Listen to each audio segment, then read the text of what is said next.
The story begins with the fact that there were many people in the Andreas Imperial Square. The king was sitting on the throne. Next to him on the bed lay a princess in a white robe. The girl was shackled on her arms and legs.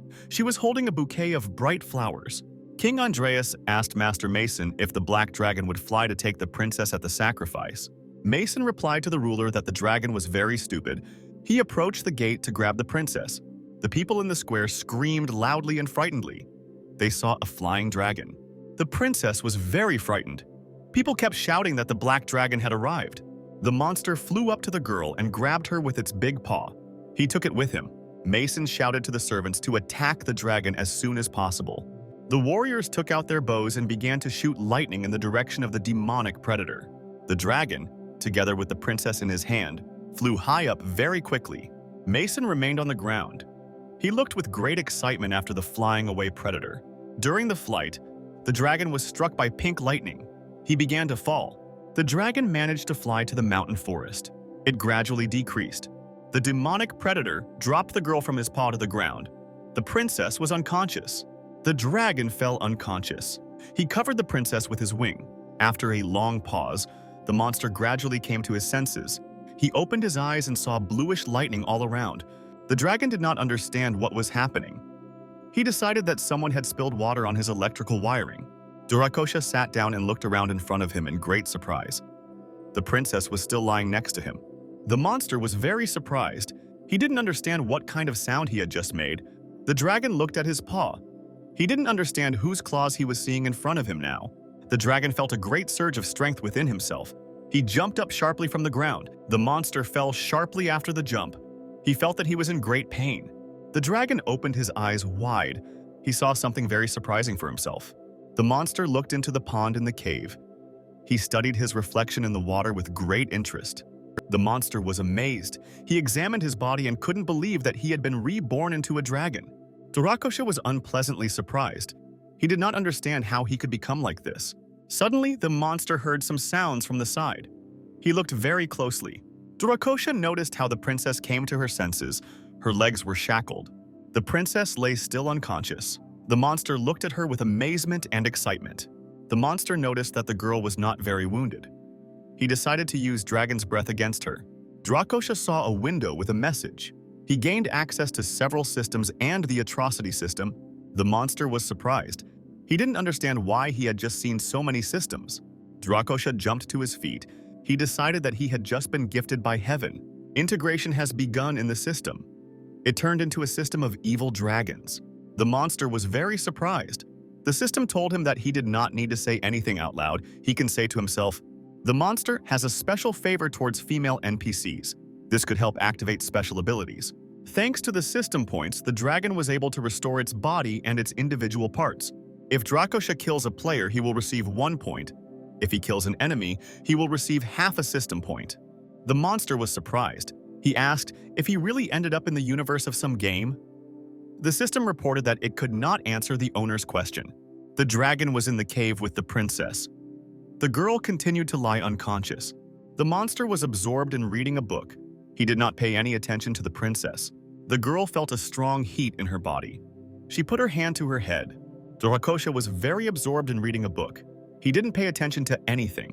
The dragon named Su Nian became worried. He told himself that he couldn't read hentai at a time like this. The princess lay near the dragon's body. In her sleep, she said in a weak voice that she was very cold. Su Nian looked at the girl with interest. He thought that he was truly chosen by heaven.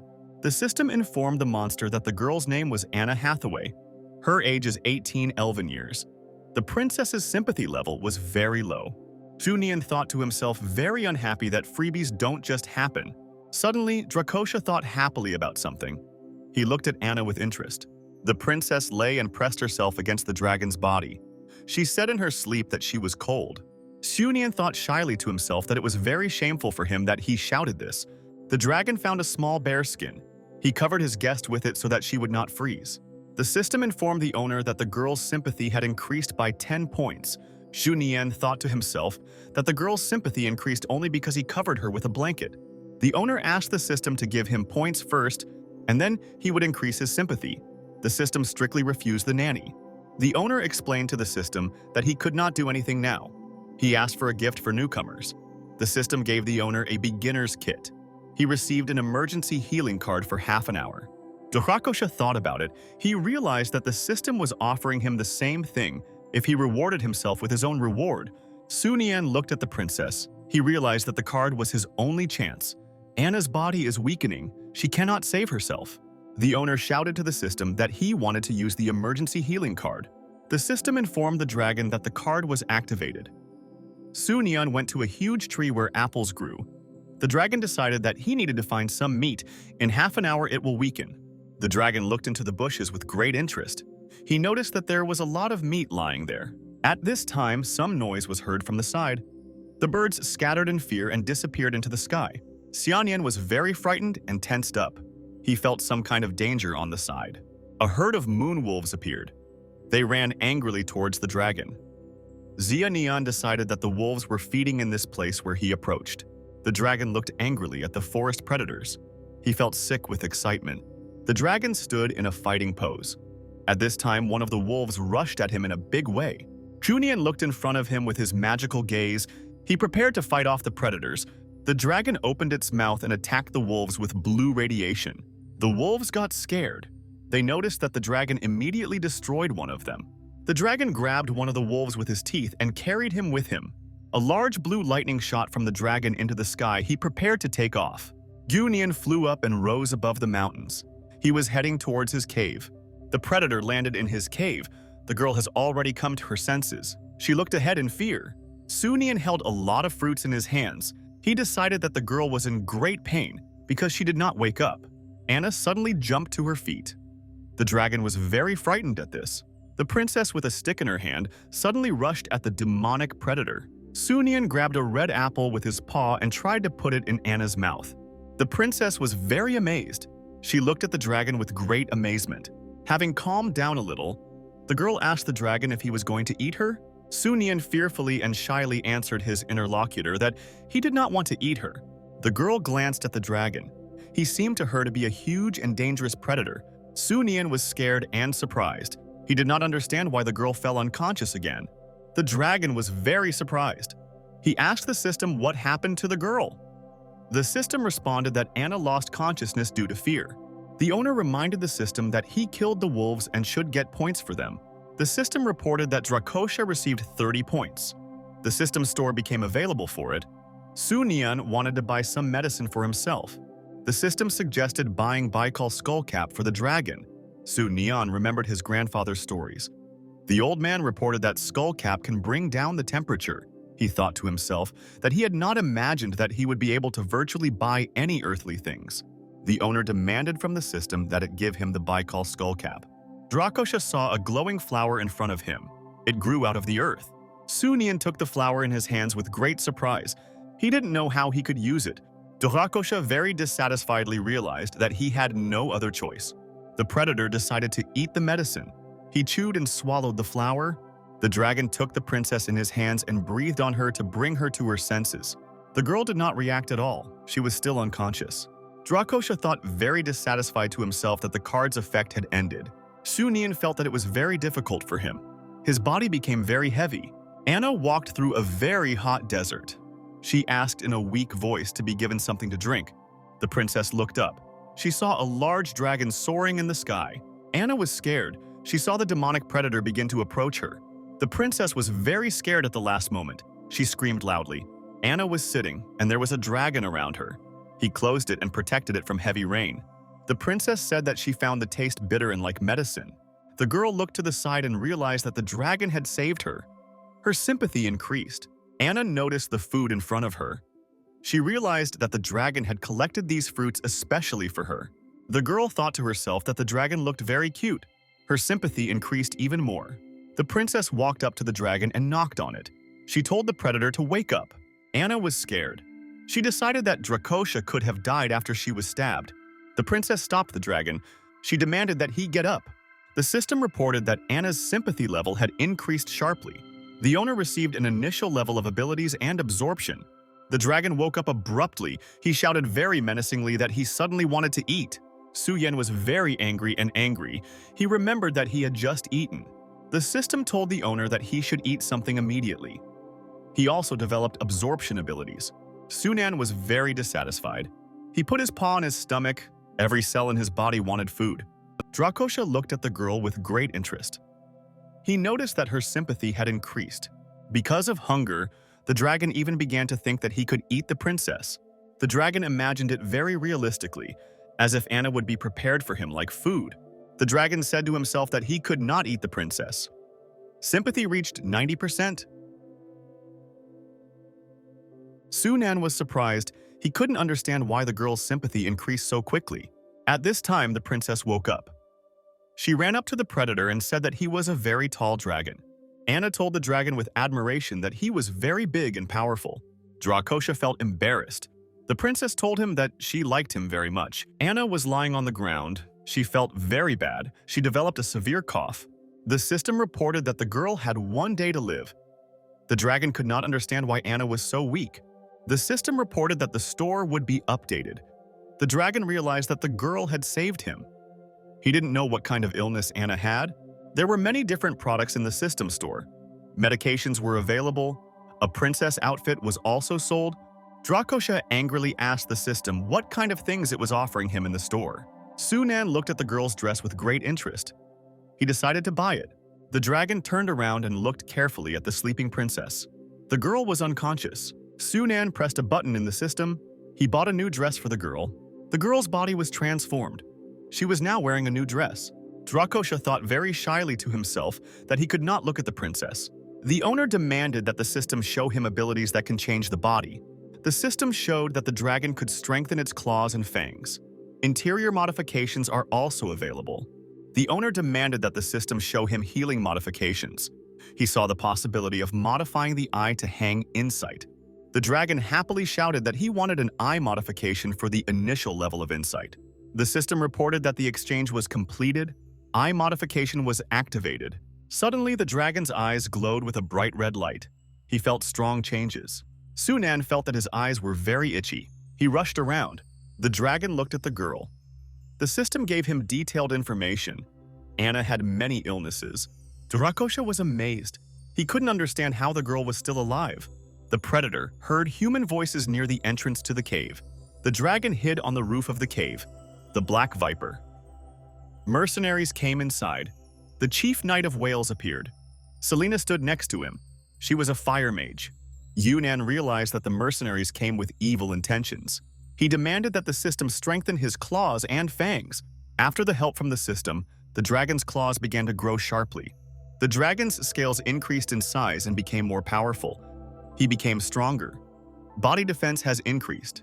The system commanded the predator to attack, since it had already become stronger. The knights shouted together that they had found the dragon. Shunan flew into the sky. Wales shouted to his subordinates to defend themselves and prepare for battle. The dragon was flying in the sky. He looked at the people on the ground with great anger. Selena looked at the flying predator. She realized that the dragon had changed somehow. The girl in a frightened voice shouted to her subordinates to stop. Wales angrily told the worried Selena that she was just afraid. The knight explained to his subordinates that because of the girl they had missed the dragon in the square. Wales pointed his sword into the sky. He said that the dragon was flying to the west and they should follow it. Selena thought about it. She didn't understand why the dragon was flying out of the thicket. The girl cunningly decided to herself that there was a dragon's treasure in the forest. The predator does not want people to find his treasure and therefore flies in the opposite direction. The dragon flew over the earth. He looked at the warriors from above and said that they were idiots. The dragon turned around mid-flight and headed towards the ground to attack people. The predator grabbed one of the knights with a flourish. His score immediately increased. The dragon quickly grabbed another person with its hand. After that, he also earned points for himself. Sunan was able to defeat many knights. Wales stood on the ground and looked at him angrily. The knight kicked off the ground and took flight to strike the dragon. Wales swung his sword in flight. He wanted to kill the predator. The warrior flew up to the dragon and tried to attack it with a sword. The blade stuck into the scales. Wales was very surprised. He asked the dragon angrily why he couldn't hurt him. Sunan said angrily that his back itched, and it turned out that a flea had sat on top of him. Wales very angrily asked the dragon what he wanted to do. The dragon attacked the knight with a jet. He said that Wales would think about this issue in the next life. The warriors were very frightened because the main knight had died. They started to run away.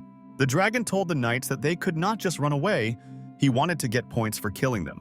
Sunan looked thoughtfully as one of the warriors ran away from him at full speed. The system informed the owner that he had earned 150 points in the battle. Drakosha thought that this was not enough for him. The dragon remembered the witch. He decided to find and pursue Celine. The predator flew up. He went to his cave in search of the girl. The dragon flew to his cave and landed. He realized that there was someone inside. Celine used magic skills for the princess inside the cave. The girl turned around. She shouted to the dragon not to come near her. She had a magic wand in her hands. With the help of a special spell, the girl protected herself with a magical web. Selena felt that she was very tired. She stood and leaned on her staff. The dragon fell into a magical net. He could not free himself because he had no dragon breath left. Selena laughed. The dragon did not understand what kind of girl wanted to do with him. He knew that humans and dragons were incompatible. The dragon was bound by a magical net. The witch continued to attack him and attack him. The predator got angry. He strained with all his strength and was able to break the net. The dragon extended his paw and grabbed the girl with it. She was very scared. The predator asked the witch angrily in the dragon language, "Why doesn't she answer him?" Sunan realized that the girl did not understand his language. He asked the system to modify his vocal cords. The system reported that the owner did not have enough points. She offered him a loan at 50%. Drakosha was surprised. He didn't like that the system was giving him a loan at such a high interest rate. The owner agreed. He told the system that he was taking vocal cord modification. The dragon angrily asked the girl who she was and why she came to him. Selena was very surprised. She asked the monster, "Can he really talk?" Sunan demanded that the girl speak faster. The witch said that their king Anreus hired mercenaries to kill the dragon, all this for the sake of the prince's health.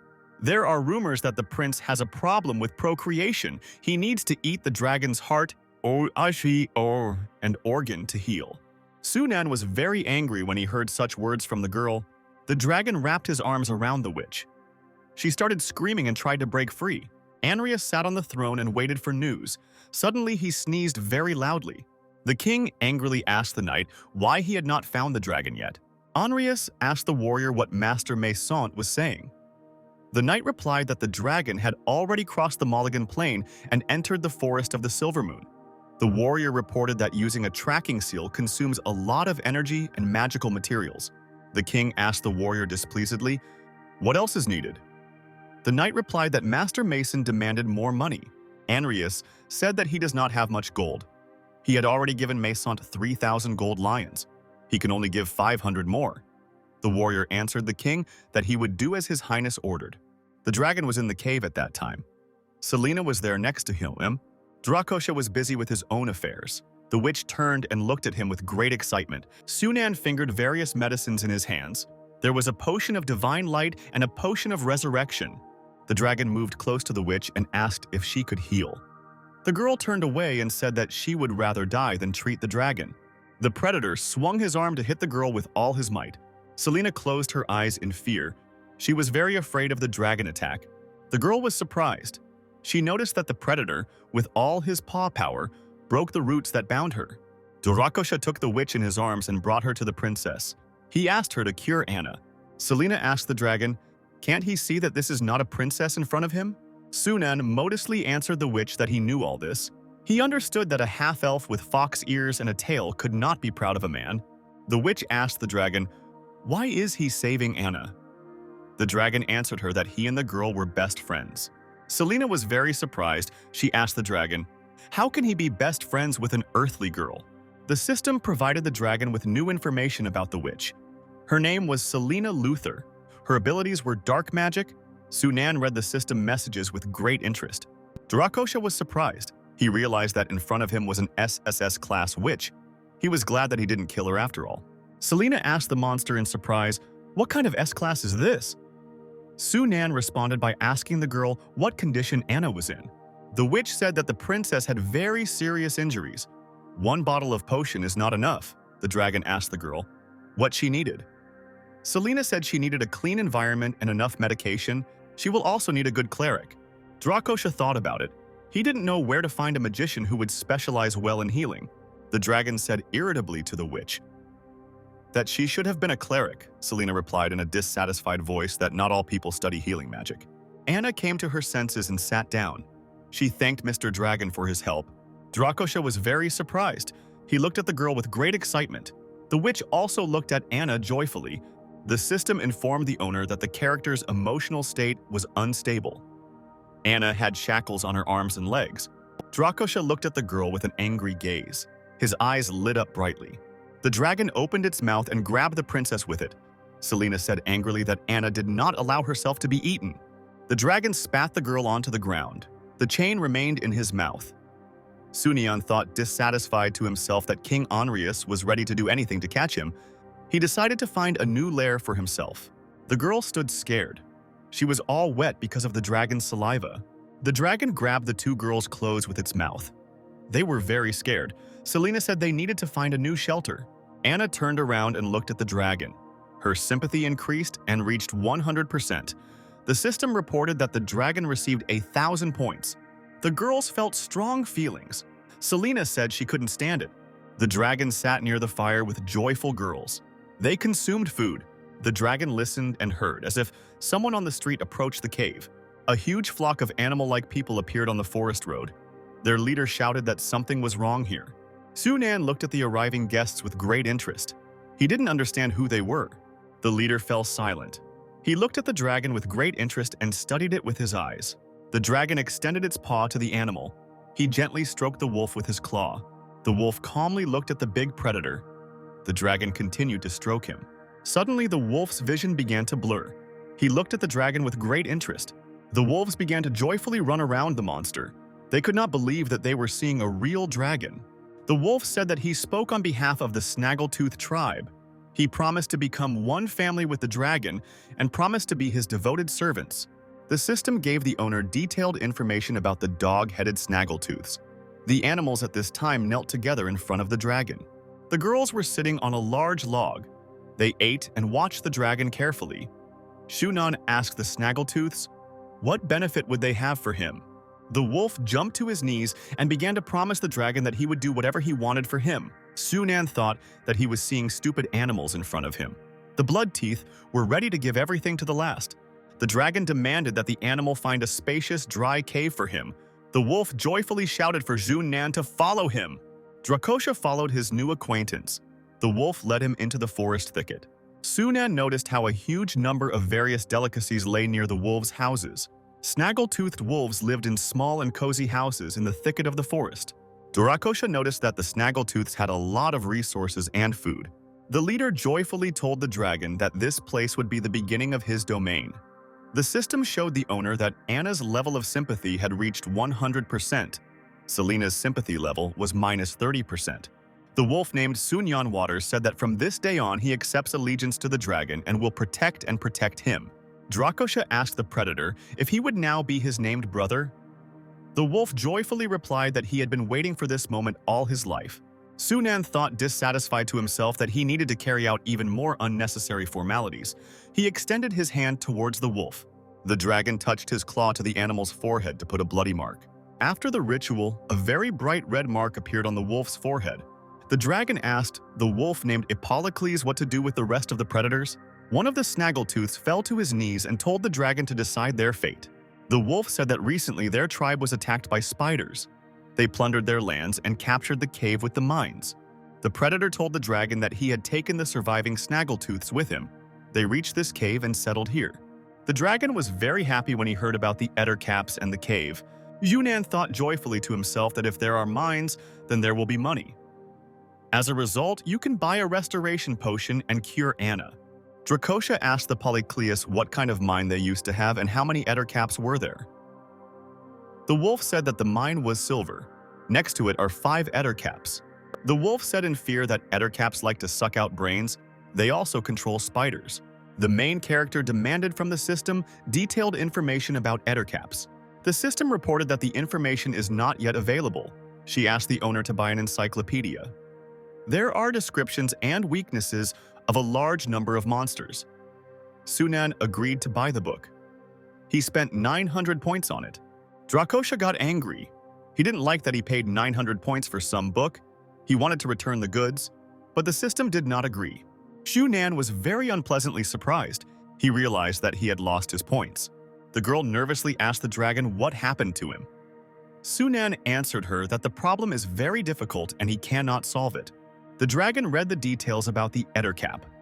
This monster was vulnerable to fire and could control spiders. Sunan thought that there was acid in his dragon breath.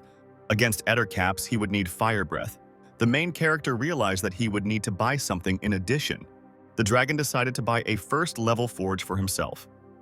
A supply of level 1 dragon breath was also available for sale. Sunan was very happy. A good idea came to his mind. The dragon asked the wolf if there was a fortress of bandits or black beast mercenaries nearby. Hippolycles answered Dracosha that there were 2 detachments of bandits and the Bloody Lion mercenaries nearby. The dragon commanded the wolf to gather half of the warriors and follow him. They were heading to the nearest fortress. Hippocles fell to his knees and told the owner that he was listening to him. The main character thought that this place was very suitable for him to earn points. Dracosha commanded the girls to stay and wait for him. Anna wished the dragon to return quickly. The dragon slyly told Selena not to even think about running away. The girl replied that there was no way she could escape. The fortress of the Whirlwind Bandits was located in the Silver Moon Forest. The guards on the tower noticed that their captain had returned. The captain, accompanied by his companions, rode through the gate on horseback. The leader raised his glass of drink. He told his subordinates that today they returned with a huge booty. One of the fighters shouted that their captain was strong. They were able to loot a lot today. The soldiers brought a huge chest. The captain said that they could rest this month. The doors opened and one of the bandits ran in. He called to the captain that they were being attacked by a black dragon. The leader was very scared. Sunan very abruptly descended from heaven and fell from a height onto people, and the bandits ran away in fear. The system informed the owner that he had 70 points left. Anna's sympathy level was 100%. The bandits screamed in fear and ran away. The dragon attacked them with purple slime. The main character was flying over the city. He caused destruction everywhere and killed people. The dragon was in flight and poured its poisonous mucus on people from a great height. The captain shouted in fear that he couldn't see anything anymore. Dangerous slime got on him. The rest of the robbers fled in great fear through the forest. Wolves with knives appeared behind them. The system informed the owner that he had earned more than 1,000 points in the battle. The Snaggletooth wolves stood joyfully and rejoiced at the victory. The wolves began to jump joyfully. They rejoiced at their victory and that the dragon helped them defeat. Hippocles informed the owner that they had found many boxes from the bandits. All this was stolen property from others. Sunan demanded that his subordinates take all the boxes to the lair. The dragon studied the trophies with great attention. He noticed that there was a lot of gold and silver there. There was also a box with a transformation potion. The dragon became very worried. He was particularly interested in the transformation potion. The dragon was holding a bottle of potion in his hands. It made it possible to transform non-human creatures into people for an entire hour. Dracosha was delighted. He thought that now he would turn into a human with the help of a potion and return to his girlfriends. The main character very realistically imagined how, after the potion, he would become a young guy. His girlfriends will admire him very much. Sunan thought to himself that he was still in his teens, so he could turn into a very young guy. The dragon opened the cap on the bottle of potion. He decided to take the risk anyway. Sunan thought that he had a whole hour. In the worst case, he will wait until the effect of the medicine wears off and then return. After consuming the product, the dragon began to undergo a dramatic transformation of his body. The main character after the transformation turned into a very small brown cocoon. From inside the cocoon began to crack sharply. A very bright yellow light appeared. The main character has freed himself from the cocoon. He looked like a very small boy and was completely naked. The wolf was very surprised. He asked the owner how he could turn into a man. Shunan covered himself with his hands in fear. He asked the system, "Where are the clothes?" The system responded that the clothes were being loaded. The main character looked at his reflection in his clothes. He looked completely his age. The guy turned around and asked the Polycleus with interest if everything was ready. The wolf himself loaded huge boxes onto the cart with his own hands. He prepared to leave. Hippocles explained to the owner that the last box had already been loaded. They finished getting ready. The guy turned into a dragon. He told the wolf that he was returning to the lair. During the potion's effect, he could switch between human and dragon forms many times. The girls at that time were in a small house where wolves lived. Selena looked at her bored friend. She decided now was the best chance to escape. Anna, scared, asked the witch where she decided to go. The friend looked at Anna and said that she would go wherever she wanted. The witch said that she could not defeat the dragon. If she returns, she will not be given the post of assistant to the magician. Anna happily shouted to her surprised friend that she had found some beautiful puppies. The girl played very happily with the little wolf cubs. Selena asked Anna if she was afraid of the dragon that kidnapped her. Anna stroked the puppy with her hand and said that Dracosha is very affectionate. The witch was very angry. She couldn't understand how the girl could consider the dragon affectionate. The wolf ran to the door. He shouted joyfully that their warriors had returned. The girls got very excited. The witch was amazed. She couldn't understand how the Snaggletooths could come back so quickly. The system showed the owner the current characteristics. The dragon happily ran to the house and shouted to his girlfriends that he had returned. At this time, unexpectedly, Selena hit the dragon on the head with all her strength with her staff. The main character angrily shouted to the witch that she had gone crazy. He added that it was himself. Dracosha carefully looked around. He saw great destruction all around. The beaten bodies of wolves were lying everywhere without any signs of life. In the center stood a badly beaten witch. There were rubble of buildings around her. Selena called Sunana in a very exhausted and frightened voice. The witch told the dragon that Anna was kidnapped by nasty spiders. The main character extended his paw to her. The witch said in a frightened voice that she was useless and could not protect Anna. The dragon told the witch that she did everything she could. He himself could not protect his girlfriends. Selena's sympathy increased. The system informed the owner that he had received an ability called Tears of the Sage and received 2,000 points. The owner told the system that he wanted to return the level 1 forge and the supply of level 1 dragon breath. The system reported that the return would be completed. The dragon may experience a sore throat. During systemic changes, the dragon began to suddenly vomit blood. Selena was very scared. She shouted to the dragon that he had just vomited blood. The main character looked at the girl with an exhausted look and said that he was fine. The main character ordered Hypoclus to take him to the Ettercap nest. The wolf took his master to the forest of the Silver Moon. He said that this is where the Ettercaps raise their spiders. There is a monster cave ahead. They went there after their robberies. The dragon told the wolf that they would now speed up and attack the enemies. Hippocleus answered Dracosha that he was listening to him. The dragon jumped up sharply. He decided to fly in the direction of the cave. The main character crashed into a web during the flight. He stuck in it. The dragon was in a web and could not move. Spiders crawled on him around him. The main character tried to escape. Spiders were approaching on their webs around him. The main character used dragon breath.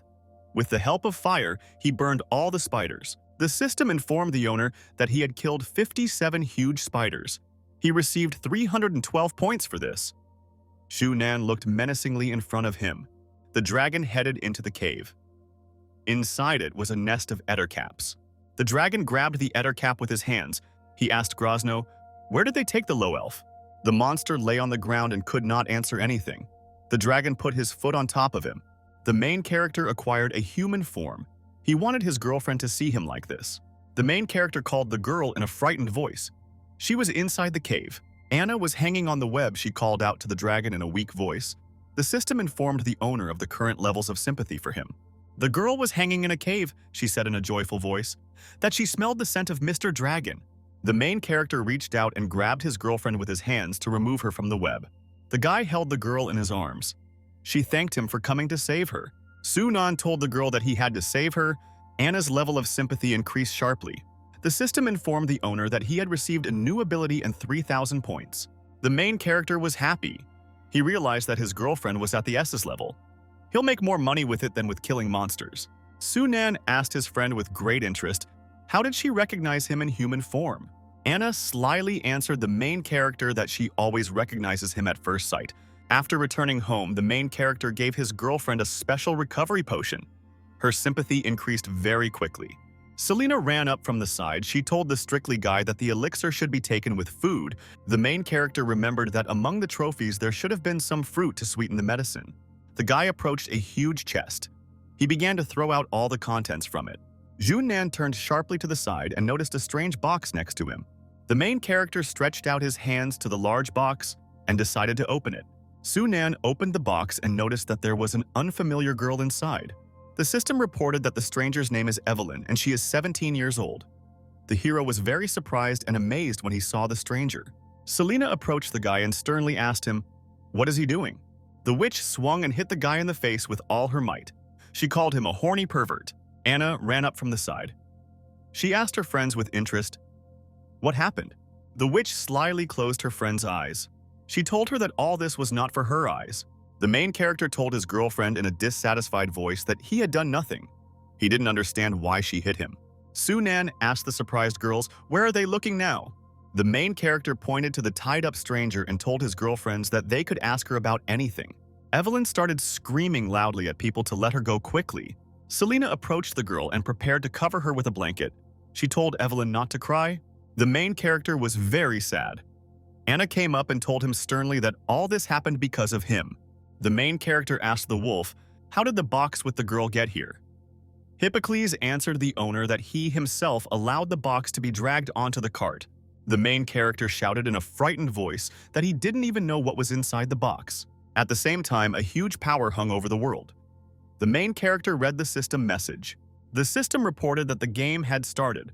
All living beings of this world will be half-digitized. Sunan read all this with excitement.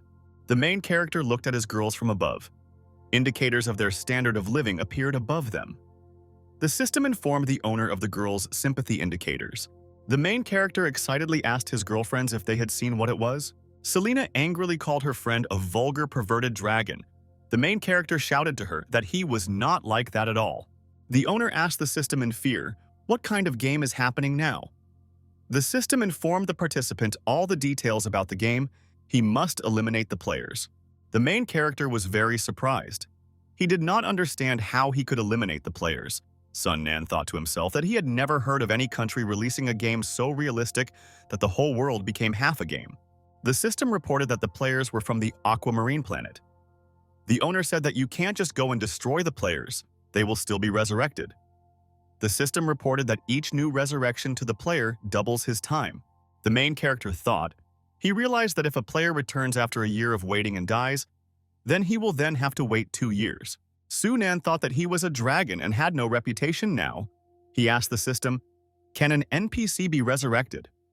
The system replied that according to the rules, the NPC cannot be resurrected. The main character was unhappy. He didn't like the fact that regular players could resurrect. NPCs must sacrifice their lives. The system informed the player in detail about the current situation. She told the main character to imagine himself on a scale against other players. There is only one way to lose, and to do that, you have to be destroyed. The main character became worried. He was especially offended by the words about the destruction of the player. Sunan was very unhappy that the system was playing with human destinies. At this time, the main character's heart began to beat very sharply. He felt some kind of transformation. The guy's body began to transform. He quickly returned to his dragon form. The main character again became a large dragon with glowing eyes after his reverse transformation. The girlfriend said with surprise that Mr. Dragon turned back. Sunan said in a sad voice that the effect of the potion had ended and he had not yet managed to do anything. Anna told the dragon in a sad voice that all this was the work of bandits. Drakosha was suddenly very surprised. He was struck by his girlfriend's appearance. The main character asked the girl in fear, "What is she wearing?" Anna answered in a modest voice that her clothes were completely worn out. Selena found a replacement for her in one of the drawers. Anna ran up to her friend with great surprise. Selena was wearing a revealing outfit. Drakosha told his friend in a satisfied voice that she had very strange interests. The girls fell silent. They looked with great interest at the outfits they were wearing. Anna turned around and told the dragon in response that this was their disguise. The dragon looked at the witch and decided that it was impossible to score many points with her. Selena was very scared. She looked at the dragon with great disbelief. Drakosha happily thought that the witch could be like a pet for her. Sunan decided to buy new clothes for his girlfriends in the system. Drakosha handed the clothes to the girls and told them to quickly change. The girlfriends were very amazed. The dragon was resting. He decided that he was the only one in the world who understood that it was all a game. He realized that he could now use all the information he had gained to confront the players. The dragon stood on the hill. He shouted that now he will have no rest. The wolves looked at him with interest. Sunan demanded from Hippocles that he tell him about all the monsters nearby. He also demanded a simple map to gather all the monsters in one place. The wolf answered his master that he would do everything. The system gave the owner detailed information about the likes of his girlfriends. The main character read detailed information about himself in the system. His full name was Sunan Waters. Drakosha realized that if the people of this world kill each other, they will not gain experience. You need to kill the players. Only players do not have such restrictions. The main character realized that all this is an unequal struggle for resources, and both sides force players and residents to fight for life and death. Sunan read that a player's performance improves during training. He decided that this might be a weak point. The main character saw the old wolf and demanded that he come to him. A wolf named Cock approached the dragon and asked, how can he serve him? The main character read detailed information about the cock in the system. He realized that this wolf was very weak. The dragon demanded from the wolf that he run around the cave for half an hour without stopping. If the cock stops, the dragon will eat him. The wolf took off and began to run very quickly around the cave. He gave it his all. Cock fell to the ground exhausted. He told the owner that he barely crawled. The main character looked carefully at the wolf's performance in the system. Drakosha realized that training could actually improve performance. Girls appeared on the side. They changed into new clothes. Anna asked the dragon how well the new outfit suited them. The main character very realistically imagined how his girlfriends called a young guy to train with him. He realized that they would bring 100 young victims to him. Anna thought very dissatisfiedly. She looked at the dragon with great interest. The wolf brought the owner a detailed map of the Silver Forest. The places where various monsters lived were indicated there. The dragon examined the map carefully. He realized that each tribe has its own leader. The dragon ordered Hippolycles to gather all the fighters and bring all the weapons. The main character arrived in the Silver Forest. He decided to meet with various leaders. Drakosha saw the leader of the Beast Kings in front of him. He had the 3rd level. The main character met with the leader of the snakes. He had the 7th level. Sunan saw the leader of the boars in front of him. He was level 9. Drakosha looked at the forest leaders and told them not to be afraid of him. The dragon held the card in his hands. He told the forest dwellers that the world was on the verge of a crisis. They need to unite. Drakosha explained to the animals that they needed to collect all their weapons and fight back, and drive away the enemies. The system reported that a passive ability had been activated. The little animals stood and listened to the dragon with great interest. There was a great silence all around. The animals began to joyfully shout with tears in their eyes that the dragon was telling the truth, and they were all a big family. Drakosha thought that he now felt like he was at the head of an MLM company. The bunny told the dragon that they could not resist the enemies. They themselves are very frail. The dragon looked at the little animal and said that they would all have to go through an important test. The dragon looked angrily at the forest inhabitants and said that they should begin the devil's training. The hares ran very quickly. The dragon commanded them that they only had 500 circles left. The animals trained very actively on the uneven bars. They pumped up their abs. The boars ran and accelerated and crashed into trees to increase their power. Drakosha was pleased with the training of his players. He looked at them joyfully. The main character looked confidently in front of him and said that he would win this game. The system informed the owner of the latest indicators. On the aquamarine planet, people walked along the streets of a big city. Passers-by suddenly noticed something bright in the sky. They couldn't understand what was happening. A huge hourglass descended from the sky. The system reported that the game of the team of this world had begun. People looked at everything in surprise. A guy named Daniel Isaacson began to experience changes in his body. He didn't understand what was happening. The system informed him that he had been selected as a player. The guy was very surprised. The system told him that he could invade the world. A time limit of 10 years is established. Brenya's boyfriend Jerton was also cast. The system reported that participants in the game cannot exit the game until they die. After death, players can wait to be resurrected in the main square. The girl listened with interest to the message from the system. Players receive aggression points for completing quests. Points can be exchanged for items. Passers-by watched in amazement as they turned into players. The system said that chests may appear in the game. Inside them are aggression points and equipment. The system said that after the first resurrection, each new resurrection will take twice as long. After that, the countdown began. In the Silver Forest, the main character communicated with various animals. The wolf said that thanks to the training, the results improved. Other animals that lived nearby arrived to them. The system informed the dragon that new players had begun to arrive. The newbie village is complete. The system revealed that players can only occupy a limited area upon arrival. All non-player characters who enter the territory of the Newcomer village will be teleported. Their memories will be erased. The system told game participants that chests would appear in the world. The system reported that the first Newcomer village called Sakura had already appeared near the Silver Forest. It is located on the Mulligan Plain. The main character was surprised and scared. He noticed how a large chest fell from the sky next to him. Sunan turned to the side with displeasure. He couldn't believe that he had to guard this chest himself. Drakosha opened the chest, and there was nothing inside. This chest was the only way where rewards could be obtained. The main character was unhappy. He couldn't be human, and he had to guard the chest now. The dragon commanded the animals to bring him all the chests found in the forest. Drakosha demanded from Hypolikles that he bring him all the bombs and traps with poisonous gas. The wolf replied that he would do everything that way. The main character demanded a world map from the system.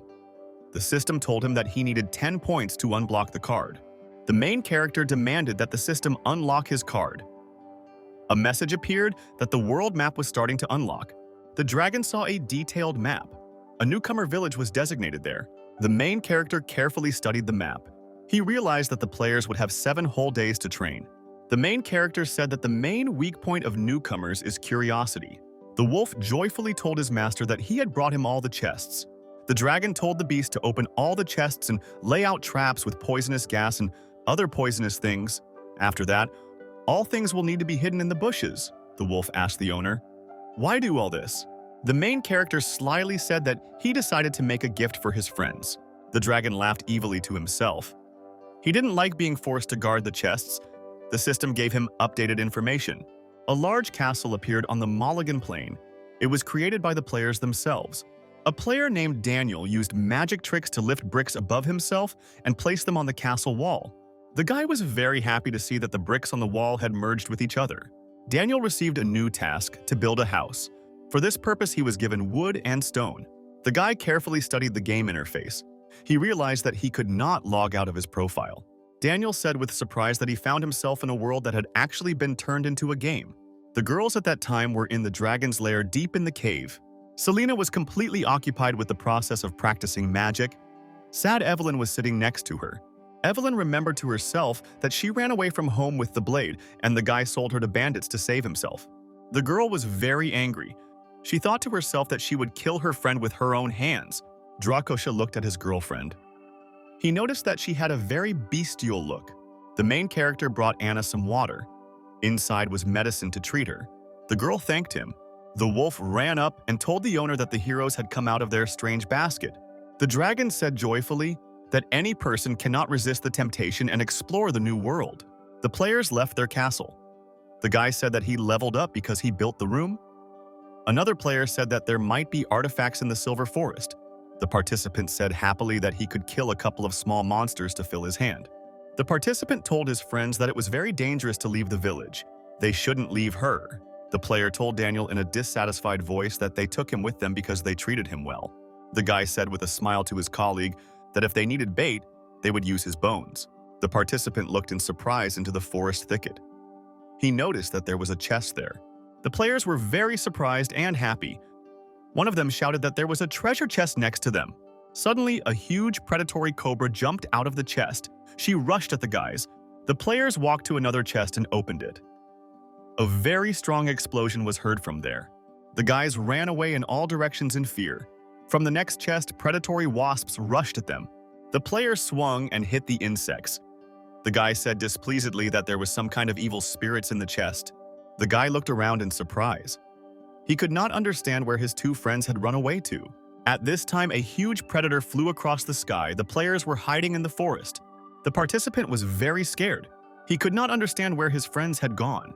The dragon landed on top of the clearing. The player was very scared.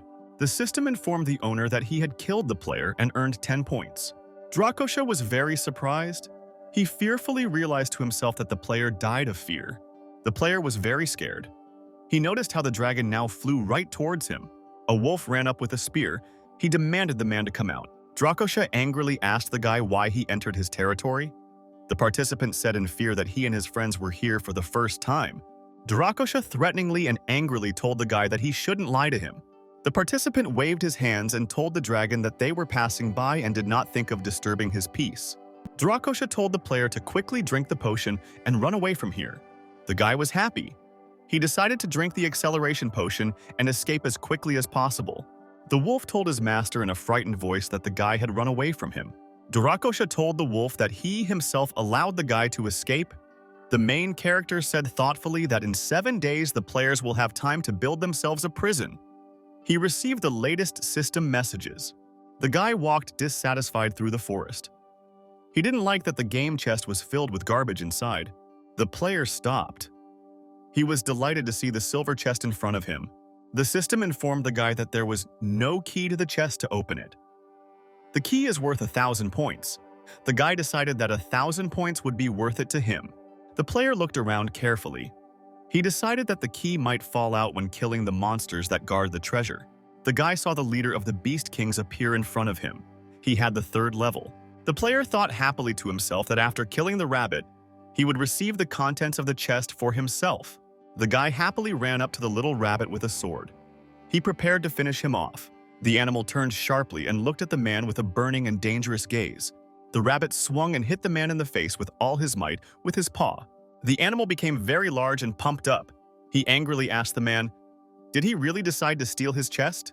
The rabbit swung and began to beat the man with all his strength. The guy was surprised. He couldn't believe that the little animal had such great strength. The beast told the man that he could open the chest. He will think whether it is worth letting the guy go. The guy bought the key to the chest for 1,000 points and opened it to check the contents. The player noticed that there was a large bomb inside the chest. The wick was already burning brightly. There was a very powerful explosion and the player was blown away along with the chest. The girl built a beautiful playhouse. She received 500 points for this. The participant was very happy. She said in a cheerful voice that in front of her was the house of her dreams. The system congratulated the participant on building the tower. He got 1,000 points. The guy on the wall suddenly noticed how one of the players was running towards him at full speed. Daniel asked the guy what happened to him. The player said in fear that everything was gone. The player told his friends in a frightened voice that a dragon had appeared and they needed to escape. Daniel asked his friend, "Where did he see the dragon?"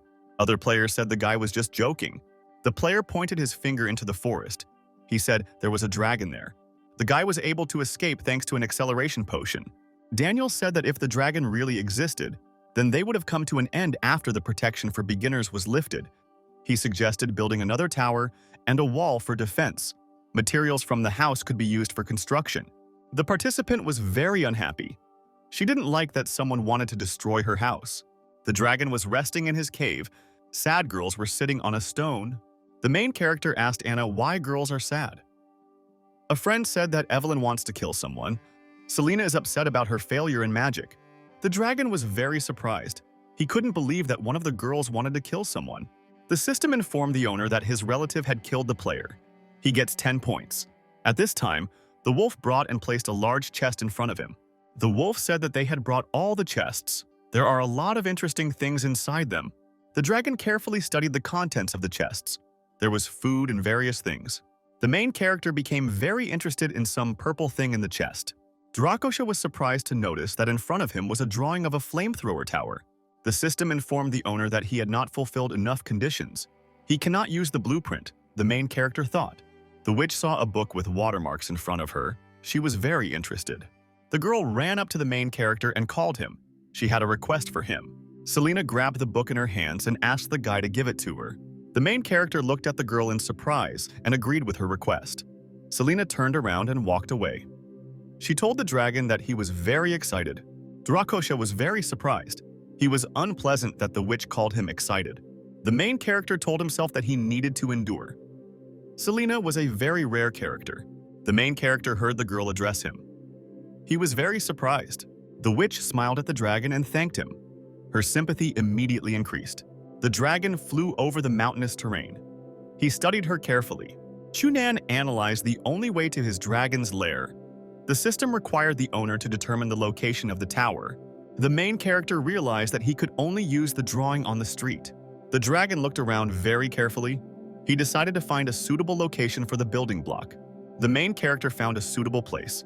He decided to build a tower on the edge of the hill. The system informed the main character what things are needed to build a flamethrower tower and the costs of workers. The dragon carefully read and analyzed the system requirements in the window. The main character realized that he must supply workers to build the tower. He noticed a wolf climbing up the mountainside.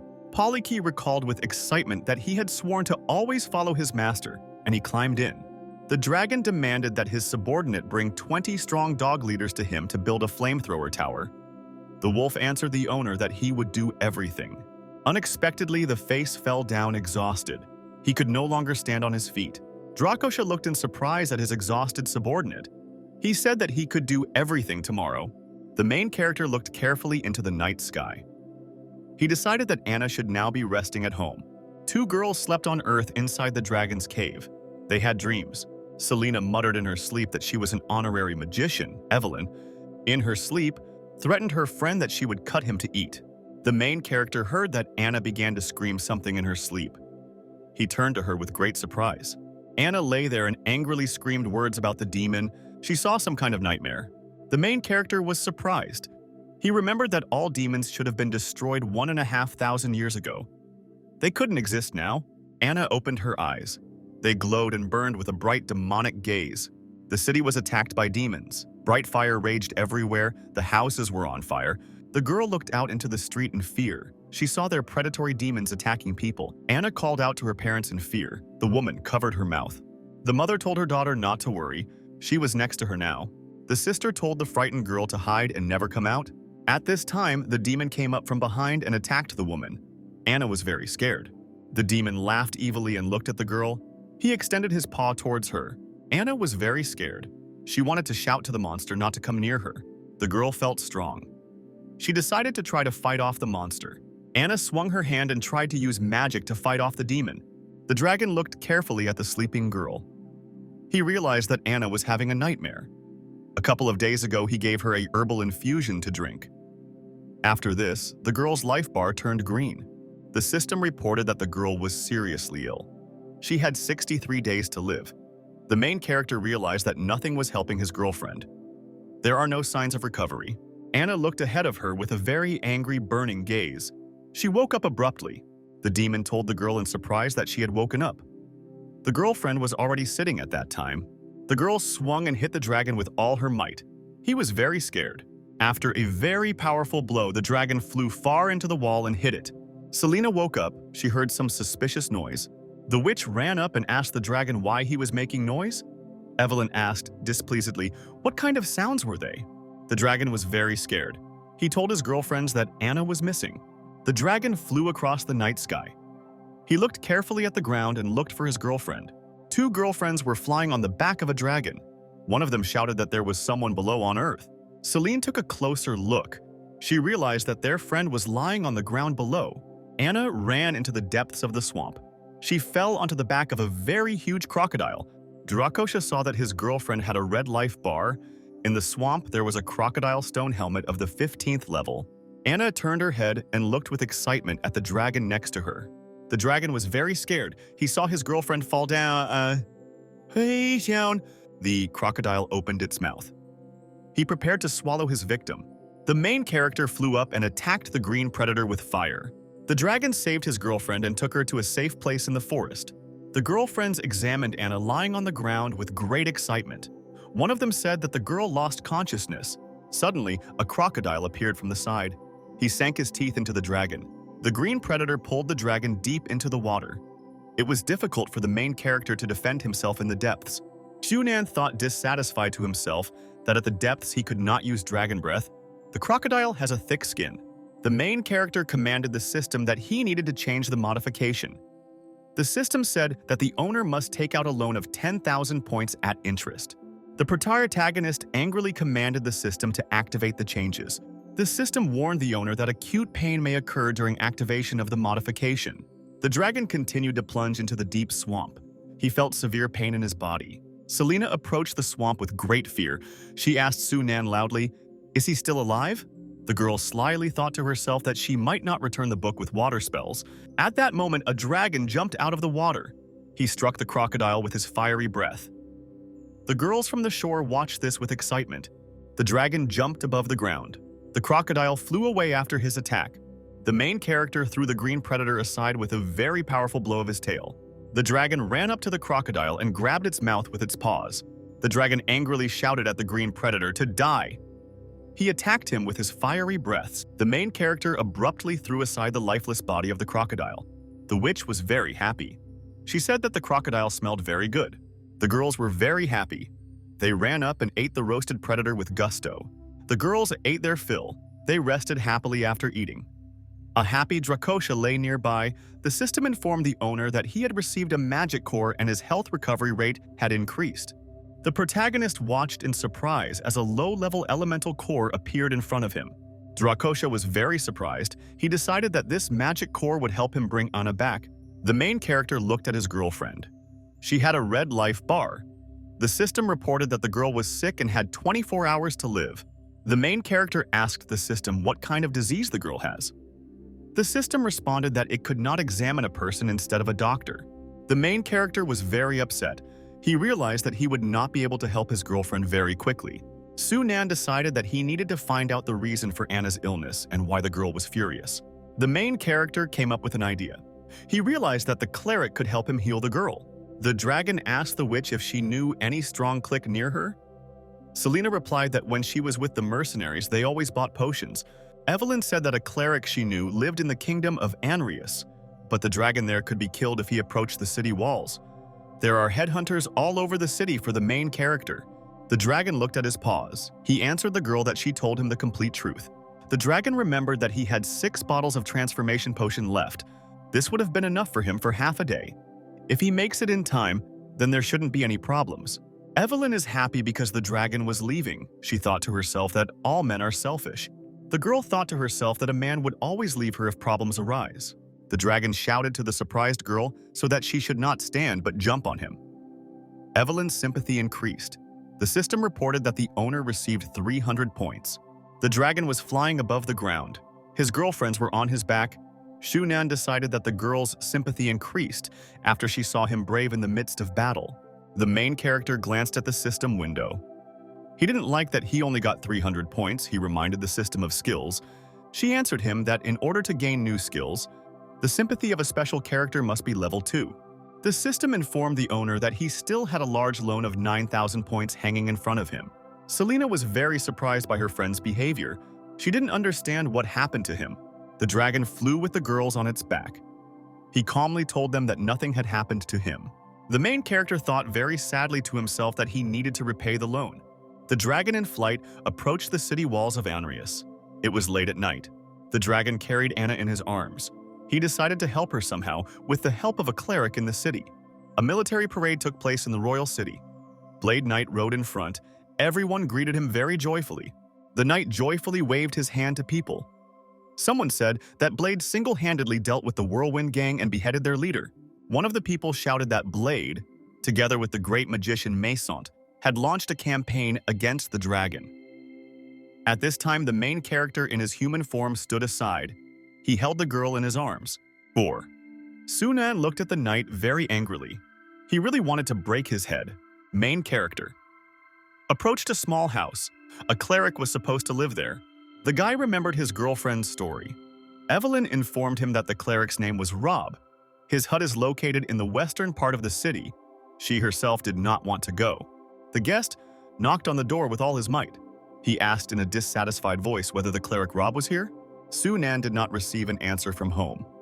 He decided that the old man had not heard him. The main character decided not to waste time. He slammed his foot down on the front door. Sunan knocked down the door. He saw a girl with red hair sitting on the floor. The frightened girl in the house was named Varvara. She was a doctor's apprentice. The main character apologized with a smile and told the student that they were looking for a robe.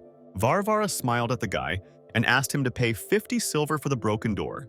The girl introduced herself. She asked the guests, "Why do they need a cleric?"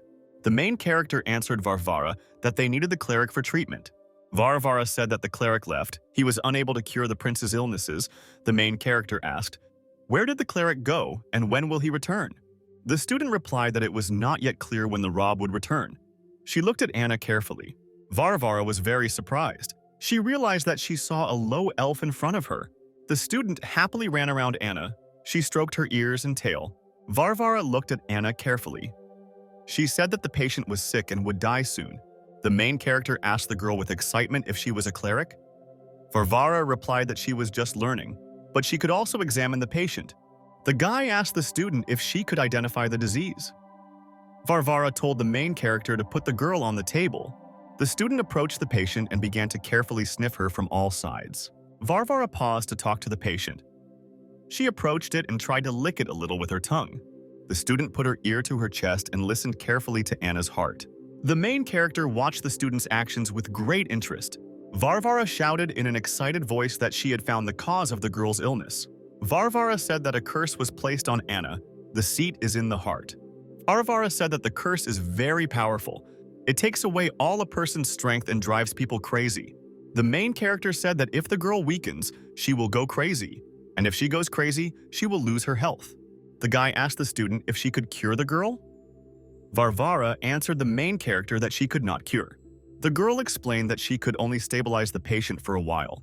Varvara said in a stern voice that there are 2 ways to remove the curse. The girl told the main character that he needed to kill the one who cast the curse. Varvara explained that the curse can be lifted if the patient's heart is changed. The student approached the main character and said that the dragon heart would be best. The main character was scared. He realized that the girl could sniff out everything about him. Sunan said with a smile that the dragon heart is very difficult to find. He asked Varvara if there was another equally effective method. The student said that it was possible to dip the patient in the elven spring, but it had long since dried up. Varvara said that you can go with the patient to the north to the Winter Empire. There is a high cleric who has achieved perfection in the art of purification, but Anna doesn't have much time left. The girl joyfully told the main character that the witch could be found. She always has a strange method of treatment. The student said thoughtfully that the witches were last seen in Sant Olista. The main character demanded that the girl magically treat the patient, and then they would discuss what to do next. Varvara smiled at her interlocutor and told him to wait a little. The main character asked the girl what she was looking at in the book. Varvara read the manual on magical treatment very carefully. Varvara told the main character that people are always nervous the first time. Shunan said, dissatisfied to the student, that she was talking to herself. The girl lay unconscious. The student approached her and began to cast a spell on her. Anna opened her eyes. She felt better and came to her senses immediately after. The main character very happily told the girl that she had woken up. Anna asked her interlocutor, "Where are they?" Sunan explained to the girl that she suddenly fainted. He brought it to the cleric. Varvara joyfully told the main character that he is a dragon. She added that the patient was an elf. The guy asked his interlocutor, "So what if he is a dragon?" Varvara told her patients that she would not test them. She is a cleric and treats all those in need. The girl extended her hands to the table. There were tools there. She decided to start studying the body. Varvara grabbed the big tools. She said angrily that even without magic, a heart can be transplanted successfully. The main character thought to himself that Varvara is very similar to a modern surgeon. Sunan told Lyrica to get ready. He and the patient will also prepare for the transplant. Anna was very surprised. She could not understand what kind of transplant there was to be. The main character grabbed his girlfriend's arm and said that they needed to leave. At this time, Varvara was preparing for the operation. The main character thought with displeasure that the cleric was even flipping through a textbook for dummies. Sunan, accompanied by her girlfriend, went outside the city walls. He asked her when she was feeling. Anna asked the main character with fear if her illness was curable. The main character assured his girlfriend that she was only under a simple curse. He promised her that she would definitely recover. The girl was delighted that the dragon had given her an oath. She thanked him. After this, her sympathy increased. Anna told the main character that he should not sacrifice his health to save her. Sunan told her that he would find a way to remove the curse. The system reported that a rare NPC had been detected. This player called the main character. Sunan was very surprised and worried. He couldn't believe that a rare NPC was calling him. The girl was inside the sanctuary of Santa Lista. She stood near a huge statue and asked the great goddess to hear her prayers. The girl held the rod in her hands. She demanded from the great goddess that she immediately show her a miracle. The disappointed girl said in a dissatisfied voice that she was overtaken by failure again. The main character looked at the system window with great attention. He received no response from the interlocutor. Sunan realized that he had more important things to do. Sunan returned to the construction site of the flamethrower tower. The wolf told the owner that the tower had been built. The guy was happy. He said that the Soglavians have a talent for construction. The main character happily told the wolves that they would be able to build the remaining 4 towers very quickly. Sunan read the system characteristics for the flamethrower tower. He studied its range and defense in detail. The guy decided to first check the power of the tower. The main character pointed out to Epolkilia to aim from the tower at the rock. The wolf entered the tower and aimed his sight at a huge rock that was nearby. The main character ordered the wolf to open fire from the tower. Hypolicles launched a fiery arrow. She flew up and headed from below to the rock. The arrow hit the rock. After that, there was a very strong explosion and stones scattered around. In the place where the arrow hit, instead of a rock, large ruins remained. The main character was surprised. He said that the fire arrow turned out to be like a simplified version of the rocket. Junan thought to himself that if the arrows are different, then the effects should also not be the same. The main character told his subordinate to bring him 20 beast rabbits. He wanted to conduct an experiment. Sunan ordered the rabbit to test the tower with his rabbits. The system reported that there were non-standard soldiers inside the tower. Because of this, changes will occur in the flamethrower tower. The protagonist confidently told the system that he wanted to continue. Sunan saw that the tower shot a huge and burning carrot at the target. The main character looked at the shot. He said with surprise that, depending on the ability of the relatives, there will be different changes. Sunan said joyfully that with the help of the towers he could defend the cave. He now needs to increase his speed and range. He asked the system what he needed to increase the level of the tower. The system informed the guy that he needed 10 magic cores of Stage 3 fire monsters. The main character remembered that he killed a crocodile in the swamps near the Silver Forest Mountains to obtain a lower stage core. He decided that it was difficult to find so many third-stage monsters in the Silver Forest. Perhaps there will be more of them in the mountains. Sunan turned around. He decided that he needed to visit the mountains. Anna waved to the guy and said in fear that Selena and Evelyn had fought among themselves. The main character was very happy. He wondered how 2 girls could fight each other. Evelyn hit her friend in the face with all her might. The witch turned away. After that, the witch threw her rival to the ground and grabbed her by the face. Evelyn ran up to the main character and shouted to him in a frightened voice that she was in great pain. The girls surrounded the guy and began to make excuses. They shifted the blame onto each other. The main character happily thought to himself that he would like a fight between his girlfriends. Anna warned the guy that if he didn't stop the girls, they would blow up the lair. Junan was very surprised and frightened. He realized that the girls could destroy the cave. The main character shouted in a frightened voice that both of his girlfriends were sorceresses. The main character ran into the cave. He angrily shouted at the girls to stop fighting and come out. Sunan was very angry. He looked at his girlfriends with hatred. The main character turned into a dragon out of anger. The girlfriends were very scared. Anna said that the girls had a fight over a book with spells. Selena did not succeed in the exercise. Then Evelyn looked into the book, and the friends got into a fight. Drakosha shouted to the girls that they should not quarrel over such trifles. He reminded them that they were on his territory. The dragon reminded the girls in a sly voice and said that next time they should fight hand to hand and not use magic. Evelyn was unhappy. She turned away from her friend irritably. Selena was also very annoyed. She didn't understand why she couldn't do the spell from the book. Late in the evening, the girl went outside. She headed to the edge of the forest. Selena continued to bang her hands on the wood with all her might, and she didn't like that she couldn't do anything.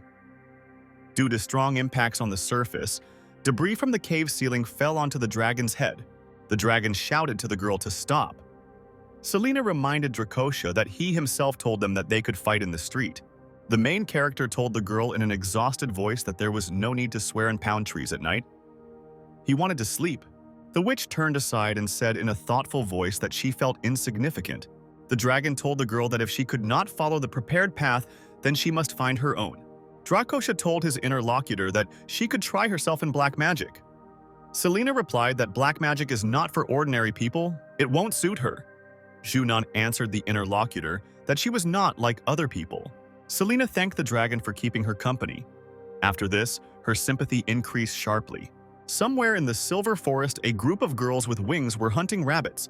One of them said that rabbits are very fat. The huntress said that one animal had a gold chain around its neck. The girl answered thoughtfully that she didn't remember the last time there were such large animal kings in the forest. The girl was surprised because the rabbits ate well and wore chains around their necks. She said that even these strange beast rabbits could not defeat the harpies. The huntress turned around and told her colleagues that there was a dragon in this place and therefore they should be careful. The hunters rested their paws on the ground. They prepared to attack the rabbits. The girls happily flew in the direction of their prey. One of them shouted for the little rabbit to jump straight into her stomach. The rabbits got excited. One of them looked angrily at the flying predators. The animal jumped to its feet. He became big and tall. He got muscles. The hunters were scared. They didn't expect their prey to develop into powerful fighters. The rabbits became very big and pumped up. The hunters were very scared. The girl screamed in fear for someone to come to her aid. The rabbit hit her with his hand as hard as he could. The huntress shouted to her friends that they needed to leave. They cannot stand. At this time, the harpies saw someone throw a large net at them from above. The dragon angrily asked the hunters in the net, did they really want to attack his relatives? The girl told the dragon that they did not want to offend him. They really wanted to eat the couple very much. Days ago, a herd of Peritons came to them and took the cave from them. Predators also took away their mountain sheep and killed their fellow tribesmen. The dragon thought. He realized that there was also a village of newcomers on the other side. A huntress named Hannah asked the dragon to help them take back their home and call their tribe. Hannah swore to the main character that she would voluntarily bring her tribe under his wing and sacrifice a whole ram to him. The main character asked the huntress with interest why she attacked the animal rabbits while they were resting in the meadow. Sunan looked at the girl. He decided that level 17 harpies were a good air force. The main character decided that Hannah's cunning was suitable for intelligence officers. Her sweet voice can disorient players. The dragon extended its claw to the girl. He announced that he was answering her request. The main character dropped some blood on the girl's head. He told her that he declared her tribe to be his relatives. Hannah looked at the dragon with burning eyes and told him that she agreed with him. Anna told the dragon that she and her friends wanted to go with him to the Silver Forest. The main character shouted to his girlfriends that he would go into the forest to fight. They can't go with him. The girl said in a scared voice that she wanted to spend her remaining time with Lord Dragon. Selena raised her hand sharply. She told the dragon that she too could help in the fight. The main character looked at his girlfriends. He decided that Anna had become so clingy to him because of her illness. The main character said goodbye to his subordinate animals to use traps against strangers. The wards answered the owner that they would do so. The harpies flew and accompanied the dragon. They flew over huge mountains. Hannah shouted to the main character that they had flown up to their cave. The dragon flew up to the entrance. The huntress warned the dragon that the Peritons were ferocious and treacherous. Need to be careful?